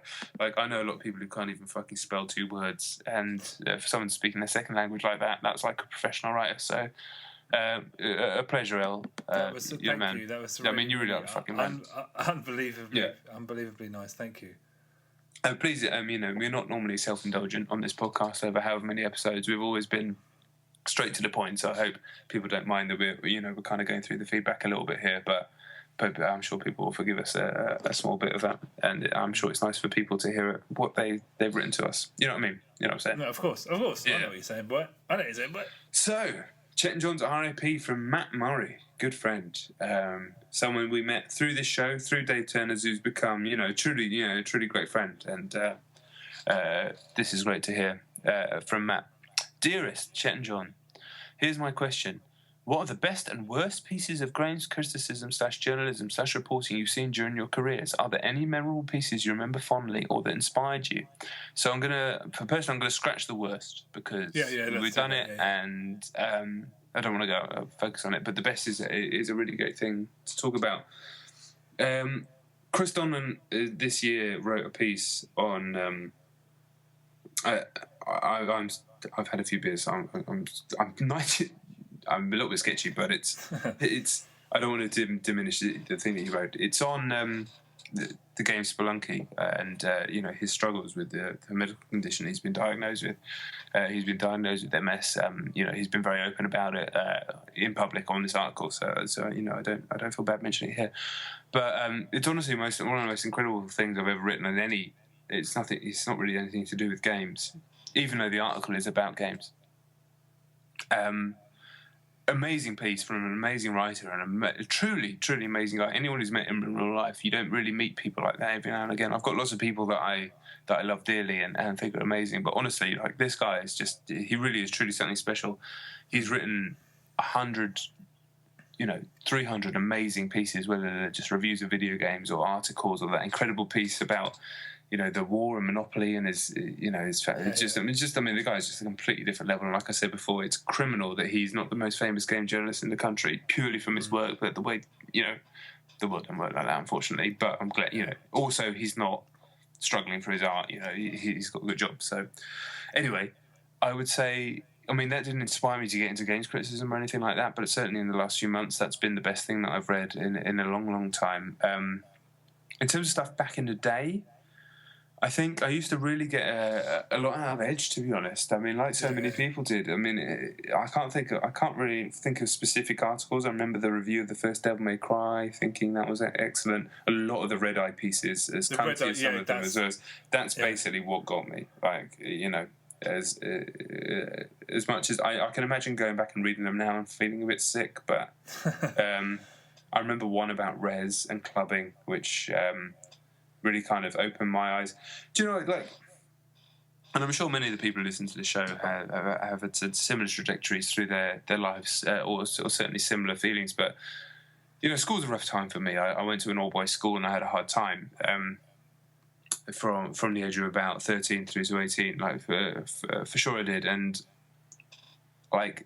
I was always interested in games, and when it came to reading a magazine like Edge when I was about 16, and not only seeing that other people out there were so interested, but also it kind of gave a level of validation to what I was interested in, that, games are way more accepted now, but it was really important for me at that age because, you're full of angst and emotion at that age as a 16, 15-year-old. So those pieces really just... they kind of steered me towards, especially the Red Eye pieces. They were the kind of genesis of gaming lifestyle pieces, I'd say. I can't really think of anything before that. And kind of realising that gaming wasn't just this like thing that you just play computer games as a way that you used to play with Transformers a few years before that or whatever, or play football. It was this kind of lifestyle that you could live, and yeah, it was a little bit wanky, I guess, but that was super important for me to maintain. And then, thankfully, when I went to uni, I instantly met a bunch of people who like video games, Chet being one of them within the first couple of weeks, made all that stuff. You never had to justify it anymore. But still, those pieces were, I would say, what inspired me eventually to end up writing about games. I've talked about Kermode as well, but talking specifically about games criticism or journalism, that stuff, for sure. Yeah, I mean those Red Eye columns, although they could be, there were times when they felt like they were being supremely negative just for the sake of doing it. There were Red Eye columns, and I still remember one of them, and I think the subject of it was that some video game had been sort of blamed by tabloids for having an effect on someone who committed an act of violence. I can't remember what it was, but there was a sentence in it that I just kept rereading because I thought it was the perfect summary of the situation, and that was the only outlet that was, Edge at that time. There was nothing like it. There was absolutely nothing like it. I just thought that was just the. So yeah, those columns in that magazine at that time were very very fundamental. Yeah, for sure. Excuse me. Matt just says, also I'd like to say how thankful I am that you two decided to pick up mics and record one of my all-time favourite podcasts. Thank you. Back in the 90s, I used to feel a rush of excitement when I saw the latest issue of official Saturn magazine, Mean Machine Sega, or Control magazine on the shelves of Smith's. I don't care for magazines as much these days, but on Friday mornings when a new episode of Chet and Jon's dropped into my podcast app, I got the same feeling of excitement and anticipation. Thanks for the dedication, the passion, and the laughs. Goodbye, Matt Murray. Matt, big hugs. Thank you. Okay. From Rodrigo. Greetings, Chet and Jon. As a listener who has followed you from the very first episode, I would like to thank both of you for your fantastic work, which has been a weekly delight during my long years as a graduate student. From the ingenious structure of the show that categorises games according to playtime rather than their merits, to the often surreal tone in which you present your lists, your egalitarian and unique approach to video games as a form of media that is enriched through criticism and discussion is refreshing. Without taking up much more of your time, I would like to ask Chet, regarding the recent purchase of the box of Wii games, what other titles have you played from this assortment? If you have not played any more since Ghost Squad, out of which of these are you most interested in experiencing? Of the Wii games, I'm trying to think. I mean, we played a load over the course of the initial weekend, but Have I gone? I mean, the problem with everything is that there's never enough time. If I had the time, I would have gone and played all of those games to death. But did they ever get any better than Ghost Squad? Sin and Punishment. Did you play anything like completely out there from that box? No, I don't think so. I mean, there's stuff in that box that I still haven't tried, but yeah, nothing completely wacky. I was excited about that box making an appearance every single week. No, that hasn't happened. But yeah, to be honest, that's something that I kind of wish had happened because any opportunities to play the Wii. Before we ever speak on a podcast about video games, I will definitely endeavour to have played as many of those as I possibly can. I'm up for coming down to Brighton and sessions of video games. Yeah, just having a couple of beers and just smashing through as many as we can. That'd be great. Yeah, maybe we'll do that as a show. Yeah, that sounds good. Yeah. All right. Okay. He says, finally, I would like to ask both of you, what is your favourite? This is a great question. What is your favourite or most memorable game opening, contemporary or otherwise? Damn, great question. Yeah. I'm trying to think. Maybe game opening, like a game opening that's really blown my mind. Fuck. Fucking easy. It might not be the actual answer, but at least I can give you a good answer. Again, I've said this before, BioShock Infinite, the opening to that game. Very, slow at first when you're in the boat and the people are talking and whatever, but when you first launch up into the air and end up in Colombia and then you move down... No, you first of all, you end up in it's singing Amazing Grace and you move... Honestly, the feeling I had, I just felt like this was on a different level to anything I'd seen in years. Like, maybe I'd felt like that before, relatively speaking in the PS2 or something like that, but I just felt like I hadn't seen anything like this in years. Given less beers and more time, I could think of some more, I'm sure. To be fair, this is last year as well, but 2013. But the Last of Us opening is unbelievable as well. I mean, that was one of the most emotionally impactful openings to anything. That fucking kicked me. That was a real kick to the guts. There's older stuff as well that I can't. It's all stuff that's on the tip of my tongue that I just can't really think of, unfortunately. But though at least I can give some answers for you of recent stuff. Yeah, I mean, there are. This is another one of those questions that I'd like ideally to have maybe a year to think about. Yeah. Off the top of my head, and this is just probably solely an indication of how terrible my memory is, I really did think that the opening, for all of the problems that I thought that the main game had, the opening of Far Cry 4, there was something so perfect about it. I mean, it was very, very, flamboyant, and it was clearly trying to draw attention to itself. But it introduced a villain, it introduced who you were, and it introduced what the mission was, what your motive was. It was bang, bang, bang, and then the guy, threw his arms out, and then the Clash came on the soundtrack, and the title came out, and I just thought, that is the perfect way to begin a game, because you don't have any questions. You know exactly what you're doing. Admittedly, it's not an advertisement for how sophisticated and broad video games can be, because it's like bad guy, good guy, motive, bang. But the way that it did that, I did just think, I don't want to be anywhere else. I want to go and... the fact that the game didn't live up to that promise was unfortunate, but those few minutes, just in terms of craftsmanship and, I'm sorry, brio, it really was. I did just think, because the dust flings across the screen, it's like Far Cry 4. It's just like that is the perfect way, not only to begin a video game, just to begin a narrative, because so few video games start a narrative. Recently I've started realising that the best movies, some of my favourite movies, start with just a couple of lines of text, and that's it.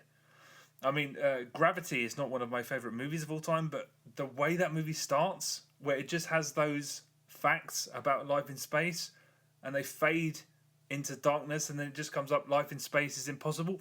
story. I was like, I'm there. You could not pull me away from this story. And the way Far Cry 4 starts, that's all you need. But that's my answer. But that's purely because that came out 5 minutes ago, and I can't remember anything farther away than that. Awesome question. Yes, indeed. Okay, so Rodrigo continues. I thank you for your dedication throughout these years. Please know that my faith in the industry has been restored by the insightful comments that have filled my ears and mind from week to week. I wish you the best of luck with all your future endeavours. Sincerely, Rodrigo Tomo Moreno, which I believe means brown bull, which is an awesome surname. So thanks so much, Rodrigo. Yes, thank you very much. Yeah, awesome. Great questions, great feedback. Thanks so much. And cool surname. And cool first name. I'm called John. Like, what the fuck? Okay, we're getting there. Right. Although this is 6 questions in one. From Colin Parnell. Totally gutted about the show. Real shame. Best of luck to you both. John, how do you police your kids' game consumption? Asking as a parent. Good question. To be fair, probably should be policing it a little bit better. Elliot tends to just grab the Wii U handset. I can't believe I called it handset. Handset. Fuck. Who the fuck am I? You know, the fucking pad, the gamepad. Yeah, the gamepad. And just sessions up some Smash Brothers or whatever he wants. You know how it was when we were kids. You know, we'd have an hour of TV after school, and you know, it's kind of different now because it doesn't disturb us. You know, quite often I'll be on my phone or working on a laptop. Nat, my wife, will be on the iPad or watching TV. Ellie will be on a Wii U, or he'll be watching. You know, like everybody can kind of entertain themselves. It's you can call it antisocial, but you know, fuck you. He should probably be playing a little less, but I don't know. Like, he's really, really nice to other kids. He's incredibly intelligent. Okay. Every parent says that, but he is super smart, I think. And all the adults, you know, like everybody sees him kind of blown away by. You sound like one of those parents, sorry, but it's like what I'm trying to say is like at the moment I don't.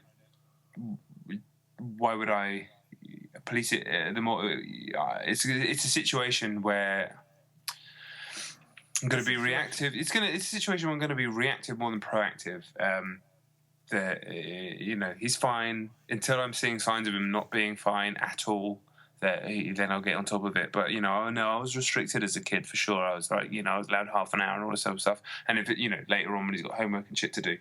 But for right now, it's just like, you know, if he's in the house, you know, sometimes he plays with his toys and whatnot. But like, I just feel like he's learned a lot from playing those games. It's kind of weird. He's fucking writing his own name in the Wii U with the stylus at 3.5 years old, spelling his own name, Elliot. Like, I'm all right, but I feel like I'm being defensive. So that's how I police my kids' game consumption, by not really policing it. But sometimes we just say, right, you've had enough gaming, now go and play with your toys. That's about it. Yeah, okay, that's fair enough.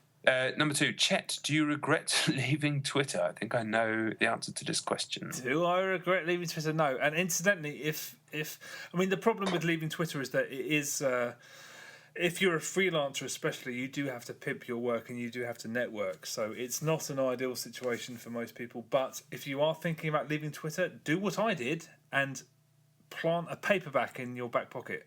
And every time you want to reach for your phone to check Twitter, read a few passages from a book. Works wonders. Good shout. Great shout. Really helped me. I read an entire book in like a week. Number 3, will there ever be a good gaming show on TV? Maybe. I mean, I don't think there is right now, quite frankly. I haven't. Has there ever been, really? I love Games Master, but I was young. Yeah, I mean, I loved Bad Influence when I was a kid. Yeah. But... basically, I mean, it's arrogant to say, but I think if this was on TV... No, do you know what? What I thought when we started doing this program, because there are a lot of TV shows at the moment where some of the footage is filmed radio. So it would be a couple of interludes where we'd be talking about a game and there'd be footage maybe in the bottom corner. But the show would be a magazine program. You know, Kotaku, I think it was Kotaku, recently stopped doing previews, and when I was on the Recycle Bin podcast, I put previews in there because I think that they're worthless. a TV show in which periodically we sort of appeared doing the radio stuff, saying, "Hey, buy this game, don't buy this game. This is good, X, Y, Z," and proper post-mortem journalism about games that had come out and the situation that led to this and that, and rather than some developer standing in a nightclub foyer in front of a standee going, "Oh yeah, this game's going to be amazing, I'm telling you." I think that could be like basically the culture show with interludes where we're talking from the podcast. I think that could work as a TV program, definitely. Yeah, absolutely. But yeah, it's arrogant to say that we did 146 or whatever it is episodes of a show because that's what we believe was a good show. So it was a radio podcast show, but it's the same thing for TV. Yeah, it didn't have to be us doing it, but I think that small morsels of opinion and then like culture show style studies of the medium, essentially. That could work as a TV program. And as much as we love both comedy and just generally being stupid, no skits. You can make a game show on TV without any skits. I'd like to see the culture show gaming edition. Will that ever happen? Who knows? What's the best music that you discovered in a music game? Hell of a question. Yeah. Trying to think off the top of my head. Okay. I love the music in Res, but I wouldn't say I discovered it because I've never sought it out or listened to it, and it only works within the context of that game. I know that. I think I said this to you recently because I heard it on a Harmonix podcast, but if you played Frequency on the PS2, which was one of the first Harmonix games, all of the track listings were remixes of existing artists, but they were all made in-house. Right. Harmonix made all of those tunes, and because for years I remember I was searching for music like the so-and-so remix of whatever, and you couldn't find it. But the BT remix of Smart Bomb from that game, I've got it on my iPad. I don't know how I found it, but I found some bootleg version of... or someone had just played the game and then ripped the audio, but it's the Smart Bomb by BT Harmonix remix, whatever they called it. And then on Rock Band, there's fucking loads that I discovered on Rock Band. Yeah, same, but I just can't think of any specific bands off the top of my head. And in Rock Band, I mean,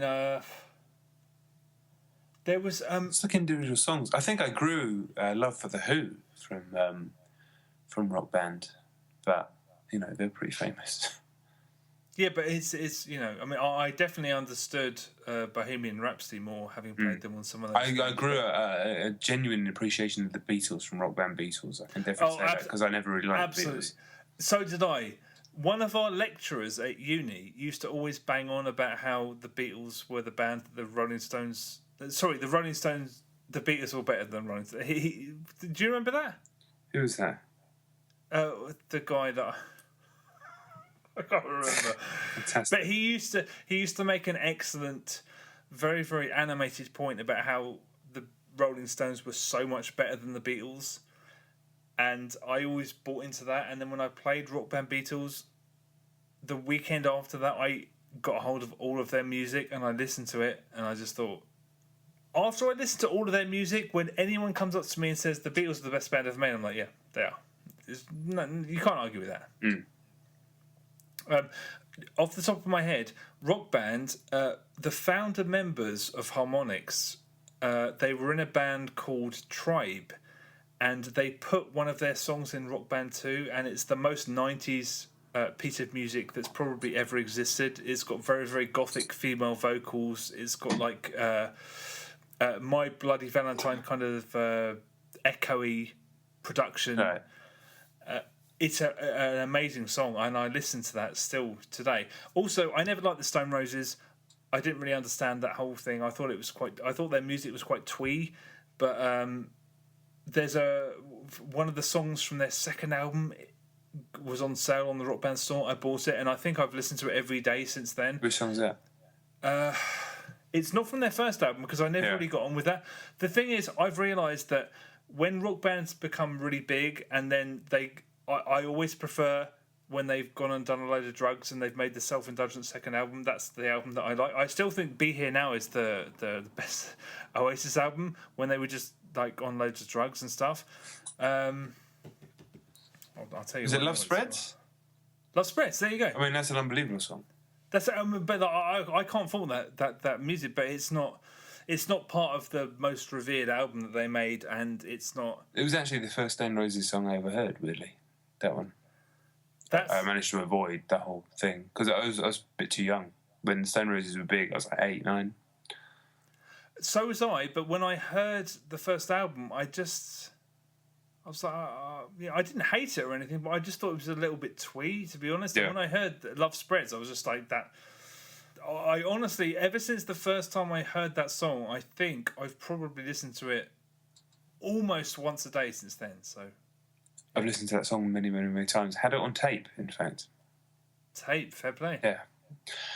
Where are we? What kinds of movies do you like? So we've sort of talked about movies a little bit. I mean, yeah, kind of movies.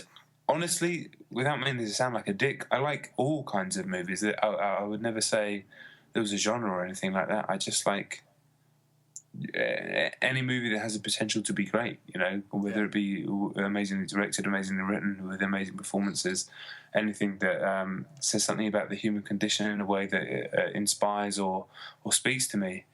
Probably more so than games, where I have like genres that I'm more keen on. Movies, it just has to be something that's special, really, or it doesn't even have to be that, but like, yeah, there's no.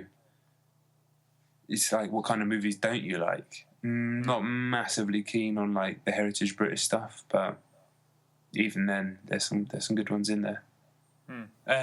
Colin's last question then: what podcasts do you listen to, gaming or otherwise? Do you want to go?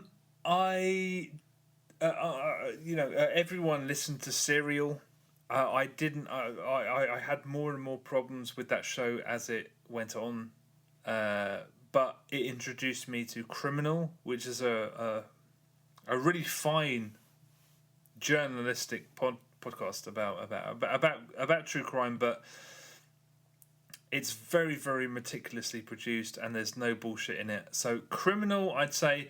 Chat Very Good is a very entertaining podcast where a bunch of schmucks just talk about geeky stuff. That's a very, very entertaining couple of hours. Yeah, but Midnight Resistance is very entertaining. And yeah, I think that's it. Off the top of my head, I mean, of course, the fucking the New Zealand guys. Oh yeah, that's what I was going to mention at the end of. Yeah, of course. What is it called? It's the worst idea of all time. Yeah, the worst idea of all time. As soon as I heard Montgomery. Yeah, as soon as I heard the structure and what that podcast was, where basically two stand-up comedians from New Zealand watch the appalling Adam Sandler film Grown Ups 2 every Monday morning and then make a podcast about it. It sounded great anyway, but it really is it's definitely worth listening to. Off the top of my head, that's it, I think. Yeah. So podcasts, I've worked at home for a long time now. 3 or 4 years, something like that. And podcasts have been a hugely important thing for me because I've used them to kind of replace human interaction to a point. Certainly the kind of buzz and noise of an office. But I've also, as I've listened to more and more, I've kind of learned a lot and had my life changed by certain podcasts. I would cite the Joe Rogan Experience podcast, which I don't actually listen to that much anymore. Has been a hugely influential podcast on me. Sometimes it's just the guy getting high and talking about comedy and all this sort of stuff. But occasionally some of the stuff he's talked about when it comes to motivation and life experience and training and things like that, I would certainly cite that as the reason I got back into MMA and martial arts and training and all that sort of stuff. So, a fantastic podcast. And that's led me on to a bunch of others. Duncan Trussell, a few other people like that. But in terms of gaming, like, I will occasionally listen to Giant Bomb. I hate the way when they talk about a load of stuff that isn't gaming, but I still think when they are doing the gaming stuff, they're very good. They have a kind of old school sensibility about them where At their best, they're really good. They're really good at nailing down games and really getting to inside things and analysing, breaking stuff down, which I always love. As Chet mentioned, the Worst Idea of All Time podcast with Tim Bitt and Guy Montgomery to do my Kiwi accent. Tim Bitt Higgins is an absolutely incredible podcast where two guys. Sure. That's after listening to that show, I couldn't stop saying. Sure.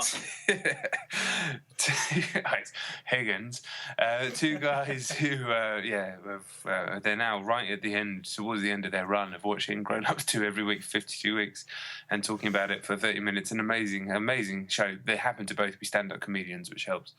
But please do check that out and listen to it. They've in the last couple of weeks been on Vice and all this sort of stuff. But for weeks they were just doing it basically to no one apart from their own mates. So they really did. They did me and everything. So I'm going to open my podcast app real quick because I'm thinking. Someone mentioned the Steve Austin podcast before. Very, very good. Obviously, I'm an old school wrestling fan, and you've now got this kind of. This culture of all these old wrestlers talking to all the other old wrestlers and just divulging all the backstage stuff, which is, it's a fascinating business, professional wrestling, pretend fighting, real personalities, incredible characters, it's predetermined, but, much like the movies, it's always interesting to know what's going on behind the scenes and the real interactions between these people, and just hearing these interviews where they talk candidly about the business, as they call it, it's genuinely fascinating for someone who's a fan of that stuff. It's amazing to think that this was going to be a thing that happened when I was super into wrestling and when I was 17. It's just crazy. A bunch of MMA stuff that I won't bore anybody with. A podcast called, if you are an old school wrestling fan and you love wrestling back in the day and maybe in the Attitude Era, you have to check out a podcast called The Lapsed Fan. It's done by one guy who's a serious MMA journalist and a huge wrestling fan, and his old university friend who's incredible at impressions. They do these huge breakdowns on old wrestling cards. It's very specific, very niche, and very nerdy. But if you're of the same ilk as me, honestly, mate, it's genuinely one of the greatest podcasts of all time. It's fucking incredible. It's hilarious, but also sometimes they bring this level of journalism to it where they break everything down and they're talking about honestly, it's a masterwork.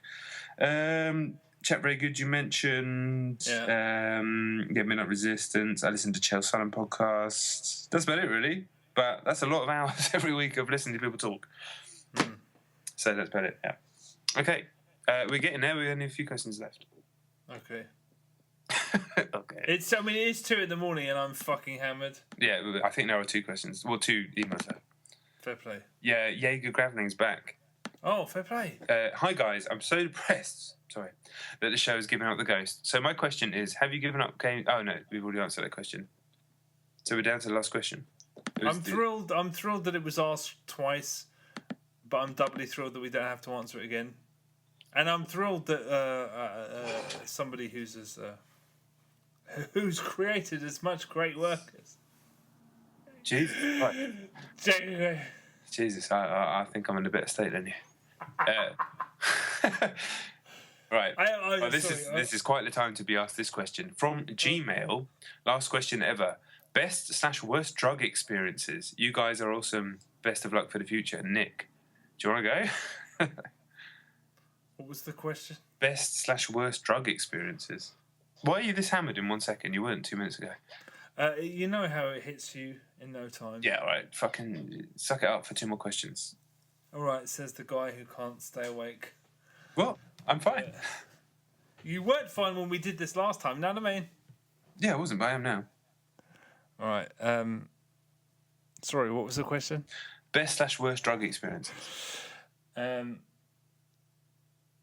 Worst. Why don't you go first? All right. Best listening after taking far too much ecstasy, going back to a friend's house to go and pick up something, a CD, a shoe, I don't know what. Him just being in his bedroom, him bizarrely turning off the light, putting on a CD and hearing the CD spin, and him just saying, "Let's all hold hands," me and 2 other guys. It was kind of weird. And then Champagne Supernova by Oasis came on, and we just sat there and listened to it. And it was unbelievable. It was just an unbelievable experience, and I'll never forget it. All 3 of us it was just bizarre. It was almost like electricity was flowing through our bodies. Bizarre.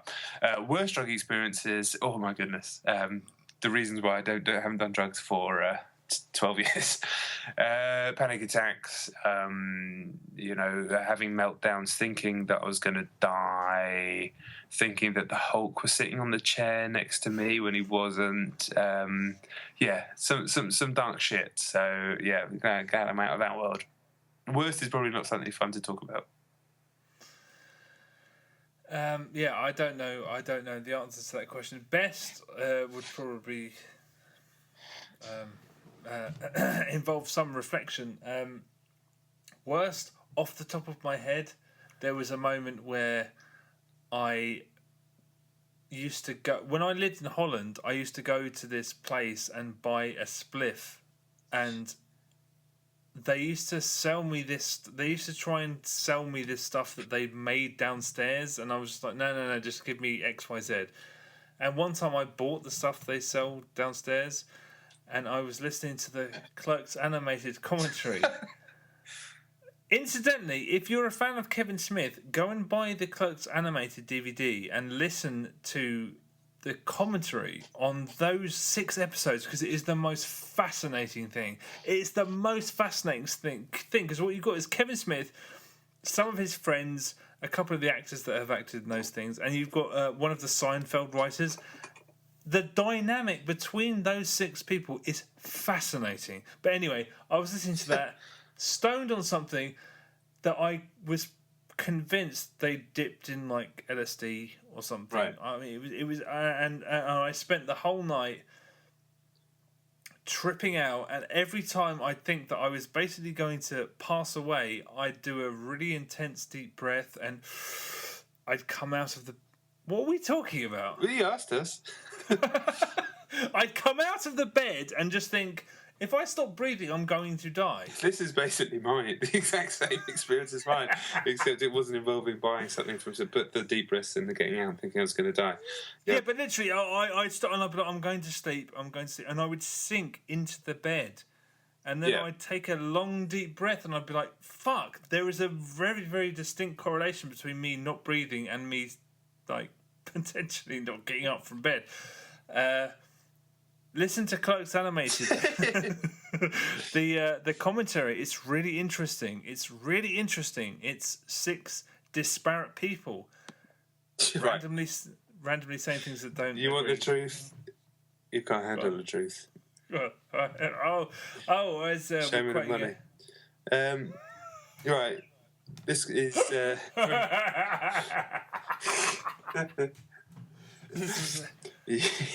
I can't believe it's 2 a.m. We're nearly done. Very nearly done. Right. But you got to hold it together. You got to hold it down. POP. I'm on there. Okay, this is from David Turner. It says, bye. Chet and Jon, you know how much I love the podcast. It's funny, interesting, and most importantly, honest, and I'm absolutely gutted that it has to end. I'm even more gutted that you're going to stop writing about games too. We're not. I don't know why you started thinking that, Dave. You almost ruined my career. The Games Press is currently full of Charlie Brooker wannabes, all climbing over themselves to make points that they don't fully agree with themselves because it plays to an audience of angry people. You boys among the shining light. No bullshit, no fabricated outrage, just honest chat from genuine chaps. Okay, enough of that. Here's my question. Now that you're leaving the industry completely, we're not. I'm sure you can open up a bit about things. So, what's the most shocking piece of interaction you've had with gaming PR? You don't need to name names or name companies, but let's hear the times they've overstepped the mark. Much love, Turnip. I'm sure you're not going to be able to answer that question right now. Well, with gaming PR? Yeah. I mean, I never had any bad experiences with PR people. Yeah, I mean, mine are limited. I've got to be honest. Like, yes, they will put on an event and play you a drink and stuff like that, but, you know, they're just trying to make the game look as good as possible. I don't think there's anything too... It's not hugely insidious. In terms of the envelopes and bundles of cash and bribes and stuff like that, you know, in a decade, I've never seen that happen. I will say one thing I saw happen. Back when I worked at Highbury, a PR who was PRing a wrestling game basically... I mean... This was shocking, really. Walked up to the editor of one of the magazines, an Xbox magazine, and he just said, like, WrestleMania for the cover, and the editor was just like, yeah. And the guy just went, 90%? And the editor just went, yeah. And I was like, fuck, that's unbelievable. But all that was that editor was just a lazy cunt. And that's as simple as that. He just was a lazy cunt. And that was probably the most shocking thing I've ever seen. Did it get the 90%? Yeah. Right. It was bad, but, fuck it. It was like 10 years ago. So I'm sure that stuff happened more and more, maybe perhaps before that, but it was all just lazy fucking editors. Like, I got asked a few times to do stuff like that, and I was like, no, why would I ever do that? Yeah, I don't know, never anything too bad, to be honest. Yeah, a lot of playing with alcohol, and you just got to hold it together, really. Like, if you're employing people, if you're an interviewer, and you're interviewing staff for your magazine, and you don't think that they can hold it together after a couple of drinks to be honest about a game or be honest to PR, then you're hiring the wrong people, quite frankly, So back then, nothing too bad. I wish there was some fucking juicy ass story, but there really isn't. Or maybe I've been corrupt all along and I'm just hiding it. No, I'm not. All right. I'll take your word for it, boy. Oh, boy. I think Dave's got another question. But my inbox doesn't seem to be working anymore. It just says loading. Why didn't you regale everyone with a story, Chet? What story?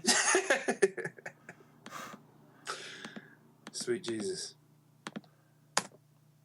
We started this show early so that we could get done early, and it's very late. Right, well, unfortunately, I don't think we're going to be able to ask Dave's last question because what? The inbox isn't working anymore.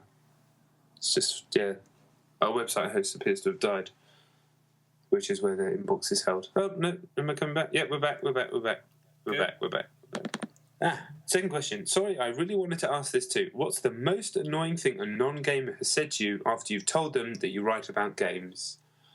Oh, I don't know. A lot of, is that a real job? All that sort of stuff. Oh, a lot of...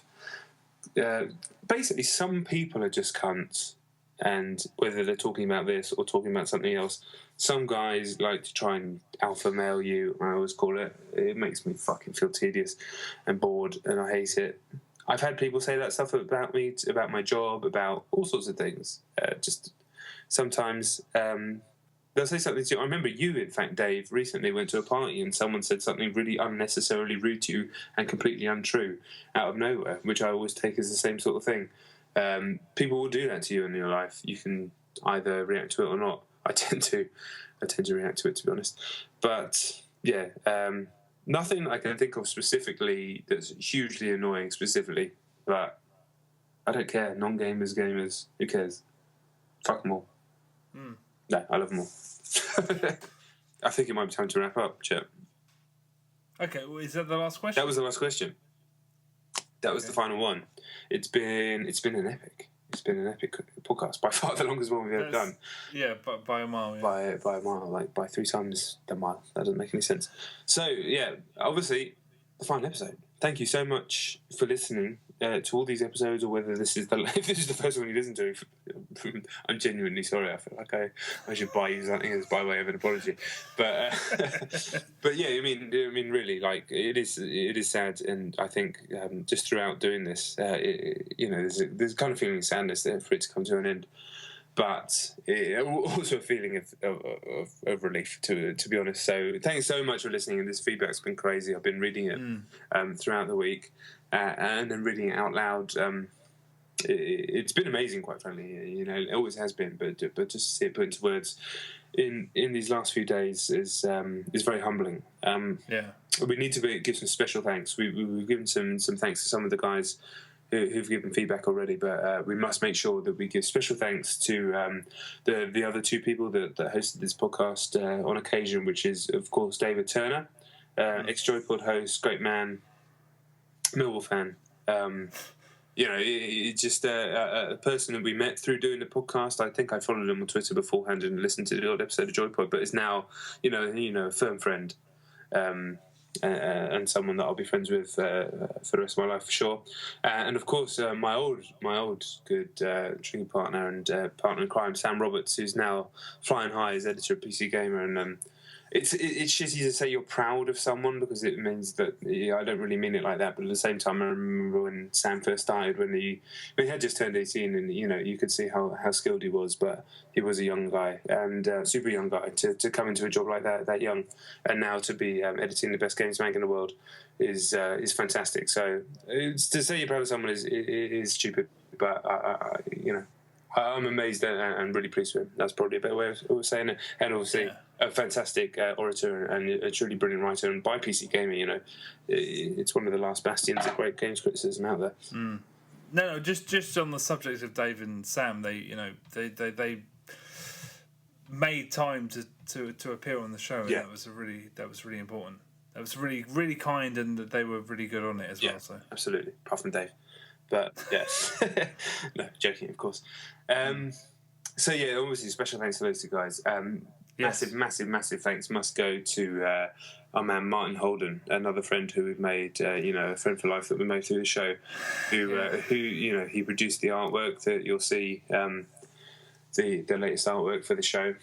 That's been up for a while now, and generally he's done some stuff for me as well personally, in terms of artwork, and had a great time when I met up with him a year ago. But he's always been an ardent supporter of the show, great someone to talk to, and just honestly, just an incredible guy. I'm so happy for him that the game that he's worked on for ages. He's a concept artist at Frontier, and Elite Dangerous is doing big things right now. So super happy for Martin in that respect. But such a great guy, and had to have a very, very special mention for being so kind and such a an important. And really, genuinely important part of the show. Yeah, sure. I mean that's my only sadness about this podcast is that we weren't able to compensate Martin. Because he worked at Frontier Developments, he worked on Elite Dangerous, and the fact that he took his time out to make the art for our show, that's one thing that really bothers me is that we weren't able to compensate him fully because we were always basically broke. So. Yeah. But he's an exceptionally talented artist, and you should follow him Twitter. I think it's at Martin Holden. On Facebook, it's Martin Holden Illustration. And I recommend you do that. Although you should probably be warned that he's prone to, on Twitter and on Facebook, saying, "Hey, I had a 15-minute lunch break, so I just did this sketch," and you look at it and it's the best picture you've ever seen. You just want to just fucking kill the bastard. But yeah, I mean, we're immensely grateful for the fact that he, in his own time, created very, very, very lovely artwork for this program, and now we've screwed him over by basically saying we're stopping doing it. So yeah, sorry, Martin. It's terrible. If I have one wish, it would have been that we could have paid you to have done the amazing work that you did. Yeah. So anybody else really who supported us along the way, has given us kind words. There's been so many of you, and I hope that we've managed to mention all of you by name throughout this elongated and extended Q&A session, which I think in our minds we thought would maybe take 90 minutes, 2 hours, and there's something a little bit longer than that. But it's been a real ride. Obviously, Chet and I have known each other for forever, as I said many times. So and we will continue to speak to each other every day, I'm sure, unless you just stop speaking to me. But we would have in many ways loved to continue doing the podcast, but it just had to come to an end. It was becoming a real drag, and just like when you end a relationship that's been draining you, the podcast itself feels like that relationship. Not Chet and I. But it feels like there's a kind of light at the end of the tunnel, which is it's terrible thing to say, but it's also true. So yes, I'm sure there will be times where we spit into a microphone again.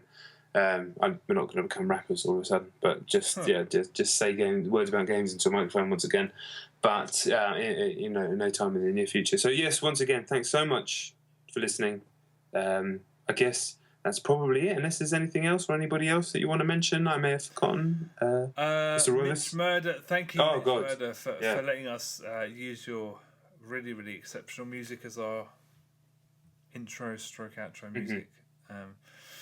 Off the top of my head, no, I think that's it. It's I mean, I really am quite drunk at this point, so I can't. But it is amazing hearing such kind words, and yeah, I really wish I wasn't fucking hammered now, so I could say something articulate. But the fact that we just had this stupid idea and it's now turned into this that people really seem to care about is incredibly gratifying. And thank you for everything that everyone said, and anyone that has in any way, you know, whether it was Dave Turner, who was a sort of miniature celebrity who bigged up this podcast so much that I think that we owe a massive debt to him, to Martin, who did this amazing artwork, to everything that's, you know, I really wish I wasn't drunk right now.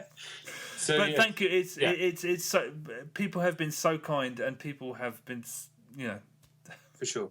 I mean, it's been amazing, and to culminate in a nomination for an award where, by all accounts, we were neck and neck with the guys that won it, and there was a recount.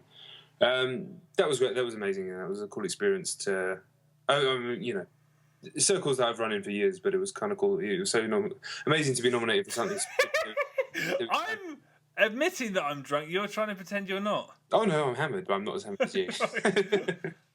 That's debatable, but yeah. So, Reassuringly Finite is the end. Thank you so much. Thank you. And we will catch you on the other side.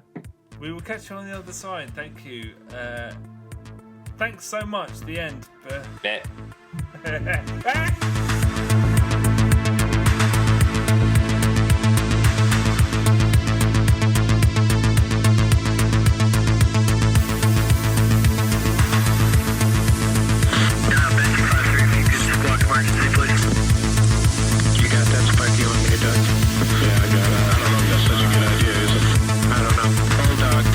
Is that a good idea right where we're at?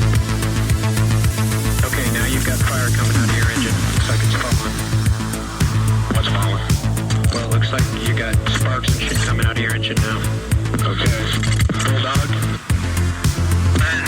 Okay, I'm having a more serious problem now, okay?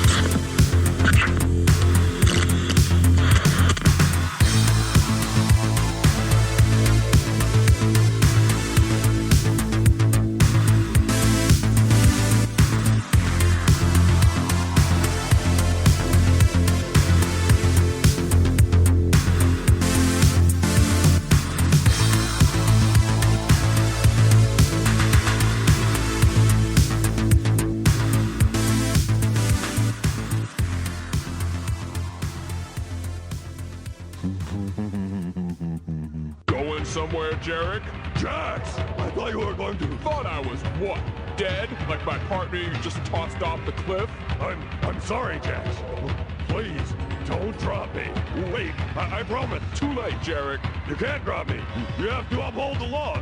You have to arrest me. Wait, this is brutality. You can't do it. Wrong, Jarek. This is not a brutality. This is a fatality.